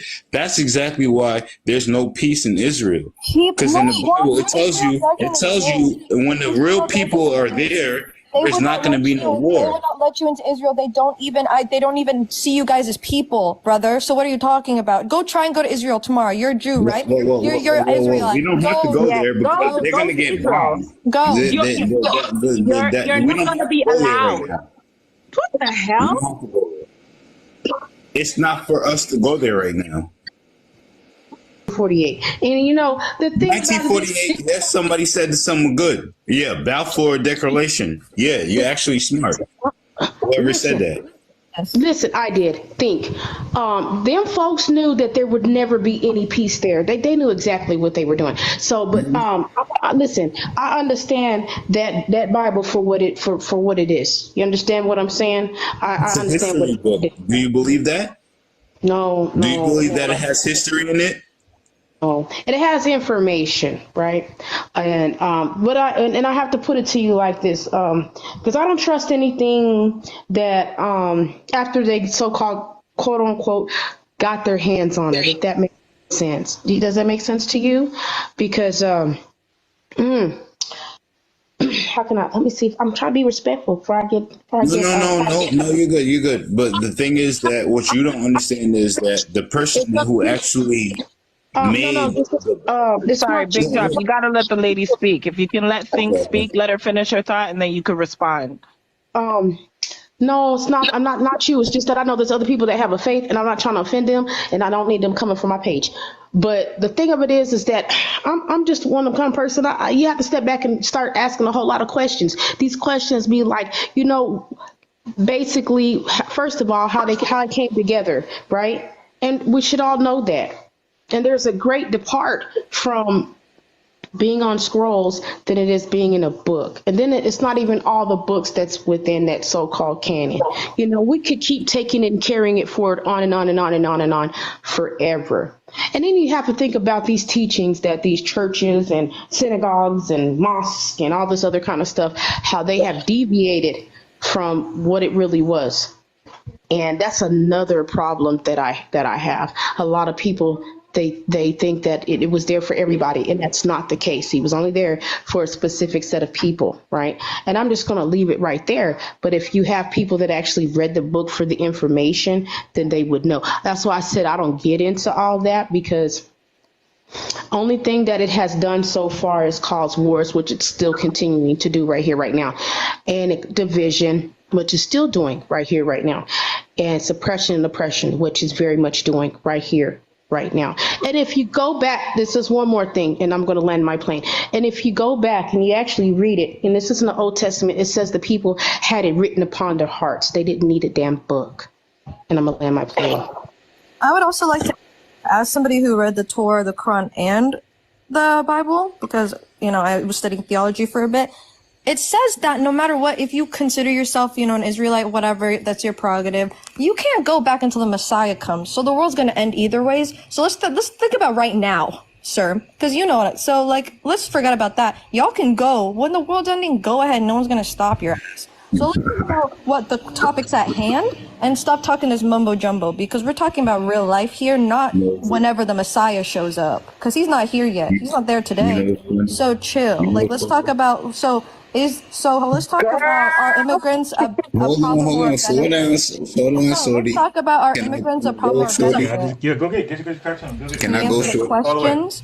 All right, let me answer the question. Time I was out the room letting the Diaspora War marathon go. Okay, I just came back in. I got the headphones. Don't keep in mind, I'm not talking on the phone, but I got that mic. I got the headset. I'm in tune. What's going on? I just came back in time for the super chat by Flowers Galore. As promised, peace round FM. You definitely did promise it, but I would love to see different names in the super chat and in the Cash App rather than the regulars. You feel me? Let's not leave that support just to rant. Let's not get comfortable with other folks. Okay, they're going super chat. Nah, this is a 2 point something trillion dollars. I ain't gonna support who support us, who rocks with us, who look like us, same lineage and everything. Nah, I'm gonna go ahead and go to academics. Vlad. Let me send Vlad a super chat. Let me send this white woman a super chat. Let me send everybody but an FBA a super chat. I already showed y'all on one of my accounts my super chat history. Y'all seen my shit was lit. I super chat, super chat, super chat, super chat, super chat all day long because I value certain content. I value certain people. You know, I like what you're doing, man. And I want to inspire it. You dig? I was one of those who bought all of Turkey Nasheed DVDs except for maybe like the last 3, right? But I bought everything. That's just who I am. You feel? I feel like I really believe in circulating the FBA dollar amongst FBA circles. You feel me? Because I feel like it's gonna come back one way or another. So I really believe in that type of economics. Like some people just don't understand it. And by the way, I got a video on that. I got a video on how the dollar circulates. I forgot how I named the video. But go to archives. You'll see the video on the importance of the FBA dollar circulates. And I also break down how many times it needs to circulate before it leaves the community to be a rich economy. And I think it's like 12 times like minimal. They got to circulate the FBA hand before it leaves the community. So for example, somebody super chat me, I get the money. I buy somebody shirt, FBA shirt. You dig? They get that money. They go to a soul food restaurant. Okay, soul food restaurant, go ahead and buy some hair. Cause I ain't Umar. I'm not against that shit. Like do whatever you need to do to make it feel beautiful. Just don't do cake soap. You did. So you want eyelashes, nails, hair, do it. Cause some of y'all do look beautiful. I ain't gonna lie. So yeah, you want to do that? Go do that. Then you take that, you know what I mean, you bought that hair from a black salon, whatever, and then they take that money and get a haircut or get their hair done at black salon. They take that money and they go ahead and, you know, see, it circulates. Okay. She buy flowers for some FBA person who sells flowers. But that thing just went around 9, 10, 12 times, man. That's how you build an economy. That's how we did it with Black Wall Street. I know what I'm talking about. I researched it. I know this shit.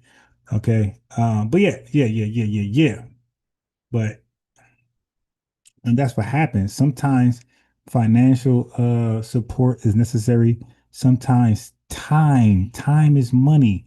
So you guys in tune with me for all these hours, that's money. You dig? And then clicking that like button is money. So that's why I get on you guys. Like, hold up. You're not clicking the like button, but you also not, that's free. That's free. That should be without a thought. But yeah, that's the black dollar circulating, okay, amongst FBA people, not the EBAs. Okay, yeah, so yes. That's what we talking about, man.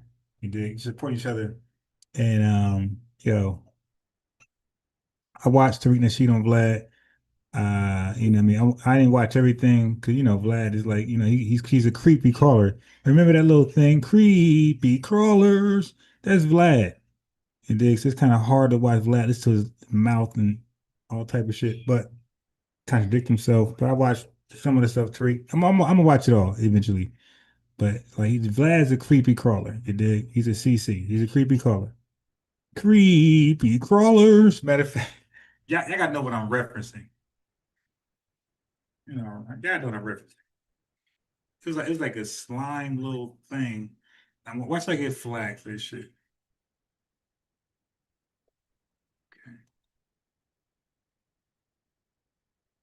Vlad is this. They show Vlad. He's a creepy crawler. Creepy crawlers. Okay. Damn. Here we go. You see it. Creepy crawlers commercial. Now watch me get flagged. Now 31 seconds. We should be good. Crawlers! They're squirmy. Hold on. Here we go. Creepy crawlers! They're squirmy and wormy and purple and green. The grossest little creatures that you've ever seen. Creepy crawlers! Creepy crawlers. That's bad. That's Vlad. It's kind of hard to listen to his content with his voice and his contributions. But I watched it for Tariq Nasheed, the big homie. support him. You know what I mean? So when he appeared on some stuff, I watched it, and I just wanted him to get the credit, the praise, the reverence for being there. You know, I support us. Same thing with all of us. Like when, you know what I mean, when we're public figures, we go places, I make my business to watch. As a matter of fact, speaking of that, Yvette Carnell, her last video was this right here, man. This is I don't give a damn how you feel about her. This is a great video she did. Oh my God. Just pure facts. No, you didn't do well on the test. No, you didn't stay in school. Like, it's a lot. She's talking about, she said, nobody plays the victim card more than white people. You know, they complain about, oh, I didn't get into school because of this. And she's saying, no, you didn't get in because you're dumb. Reasons why you didn't get the job, and ain't none of them got to do with the things you got to do with. Ain't no little Negro got your job. Ain't none of that. Ain't nobody got your job. You don't have a job because you didn't do what you need to do. I remember years ago, I was working on the hill, this little white man. I was in the cafeteria, little white man talking about he came up here. I've been coming up here all the time looking for a job. I can't find a job. He looked like somebody had dragged him out the dirt. Suit wasn't right. Resume was sweaty. Don't nobody, child, go home. Resume was sweaty. But don't nobody, you don't want to tell nobody that part about how you just can't do the work. You just can't play the role. Like at these government jobs. And what's happening now isn't just that. What's happening now is that they're importing a bunch of workers. They got a bunch of H-1Bs in here, stuff like that. It's not us. We're not taking it. It don't have nothing to do with it. Right. So these filthy white supremacists is looking at us like, yeah, I can't get work. Well, nigga, highlight your immigration policies, my boy. That ain't us, because we ain't getting employed either, bro. Our employment didn't come down. Our unemployment rate didn't come down. So this is the name of the video. Don't share our history, but they shape our politics. This was a dope. I mean, this is probably one of her best videos ever. Your life isn't bad because of us. Your life is bad because corporations are keeping the bulk of the money, and they're the ones who are bringing in the people who are taking the jobs. It's never been us. We are qualified for the jobs that we do have, but all the time y'all keep trying to get us out. Yeah, family. I don't care how you feel about Yvette. Don't kill the message. Okay, embrace the message. Okay? They say that about Tariq Nasheed. Oh, I don't like him. He X this, X that. It's like, dude, but the message is on point. Yeah, this is one of her best live videos I ever watched in my life. Like, this is on fleet. So I'm telling you, man, this is very informational. Listen, I'm giving you a snippet. From Woodrow Wilson all the way to Trump. Ain't got nothing to do with woke. It's got something to do with y'all still racist. Don't nobody want to touch no sweaty resume. What's wrong with you? Don't nobody want to touch no sweaty resume. Why your resume feel like that? You couldn't have dried off.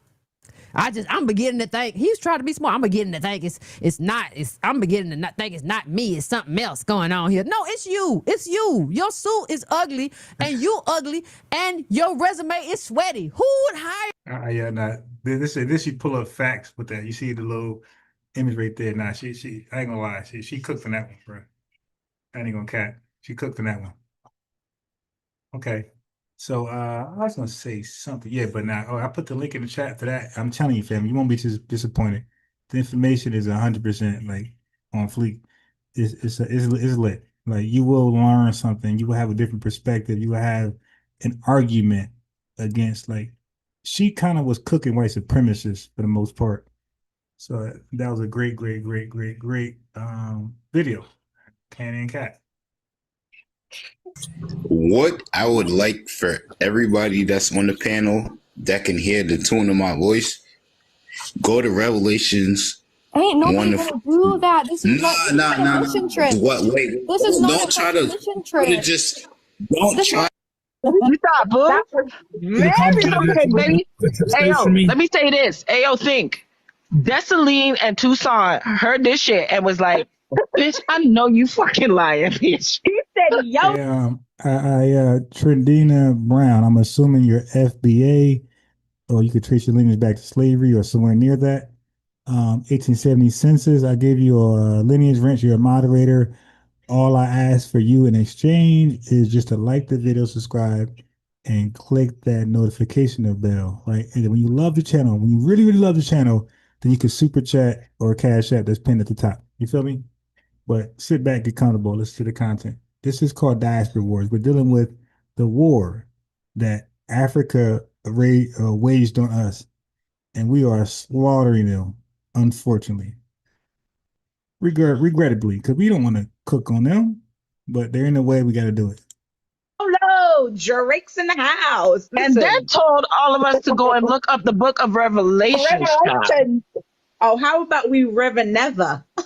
I can't lie from when you Them your mentioned countrymen, them your folks, Empress thing. Them your folks now. when you mentioned the book religion. When y'all get a chance to. You better come and get your boy, because your boy out here tripping, girl. How are they not embarrassed? I was listening to what you were saying though. He's Haitian. He sounds ridiculous. What is this child? You ain't heard him when he came in the room. Chest big and buff. No. Hell no. I had walked on mama and said something like, bro, what? He made you got this right. He had to make sure he made the distinction. I'm Haitian, not African. He made the distinction. I'm Haitian, not African American. And then he kept saying like. So on the right side was Shanxi popped on and showed her ancestry.com genealogy and all that type of stuff. This is her website that she was speaking about. Okay, I told her I would display it. This is her website on reparations in California, what she's doing out there. Okay, so yeah, we putting in work. So when people be lying, saying that I ain't doing it, I ain't political, I ain't doing nothing, shut up. Okay, we are there. Okay, we are there. All that lying, y'all ain't political, yeah, okay. Just because I'm biased, Ron ain't political right now, don't mean that the lineage ain't political. So I'm gonna put her link in the chat. Check out her efforts in arguing and presenting reparations. You dig? Put in the chat. Shun C SUHUN. Sun with the H. So it's Shun C. Okay, that's the link right there. Check out her efforts in pushing reparations before those that matter, debunking the tethers, saying we ain't doing the work. And why do they care anyway? Like, why do you care what we do or don't do? Like, don't you wish we don't do it? The hell you? Hey. Those black people with their pants sagging, walking around. Are you crazy? Are you dumb? Like, why are you even talking this way? Hold on for a second. Yeah, I remember that, yeah. When you said that, I was busting up. No, I didn't. I missed that part because I was walking back and forth from my phone. But if I did, I would have asked him, where your people from? Give me your family name, something like that. You know what I mean? I was gonna ask him, does he think, like, you know what I'm saying, what does he think about where we come from? Do you know what I'm saying? That's what I wanted to ask. He said, he was saying. That's what he said. He said verbatim, he said, that black people originated in Jerusalem and then we had to leave to go to Africa to blend in. Oh yeah, that's when I phased out. That's trash. Yeah. That's trash. They didn't even pray the Jews in the first. That don't even make sense. That doesn't even make sense. He said the black Americans that are walking around with their pants sagging down, they are our rulers, bro. They are future rulers. And the crazy part is, like, it's so interesting to me because they don't even understand, like, what the fucking Torah says, because the Torah literally says, sure, there's, like, Abraham had a bunch of kids or whatever. Regardless, if we're talking about going back to the the Savannah or some shit, where Abraham was born, that's Iraq. He was born in Mesopotamia. That's Iraq, baby. That's not Jerusalem. A lot of them don't know. They don't know that at that time it was that the tribe of Judah or Benjamin. Yeah, they it's like a Bible debate. The black people are overly spiritual and rely too much on it. Own store, white-owned stores, Indian-owned stores, and steal for food for their children because they are left alone by the father. Either he's ran off or he's in prison or he's passed away because of war, depending on where she is, and she's unable to provide for those children. So that's a crime to steal. But you're saying that it's Negroized, and because that's what they're doing, but you're not looking at why those things are happening. And I think you just demonize. I'll explain what I mean. After you're done, I'll explain what I mean, Mel. All right. So, family, I'm going to end it right here because this diaspora war, I'm not sure what the hell they're talking about.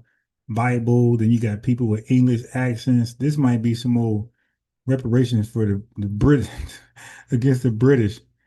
I ain't about to do that. I ain't about to support what they got going on. And then y'all gotta hold your own nuts on that one. All right, family, love y'all. I'm glad y'all stayed this long. I'm sorry I had the bad audio early and y'all stuck with me through that. That salute. Okay, I salute to that. So anyway, family, we out. Love you guys. We're gonna try to go live in between 7 and 9. That's the goal.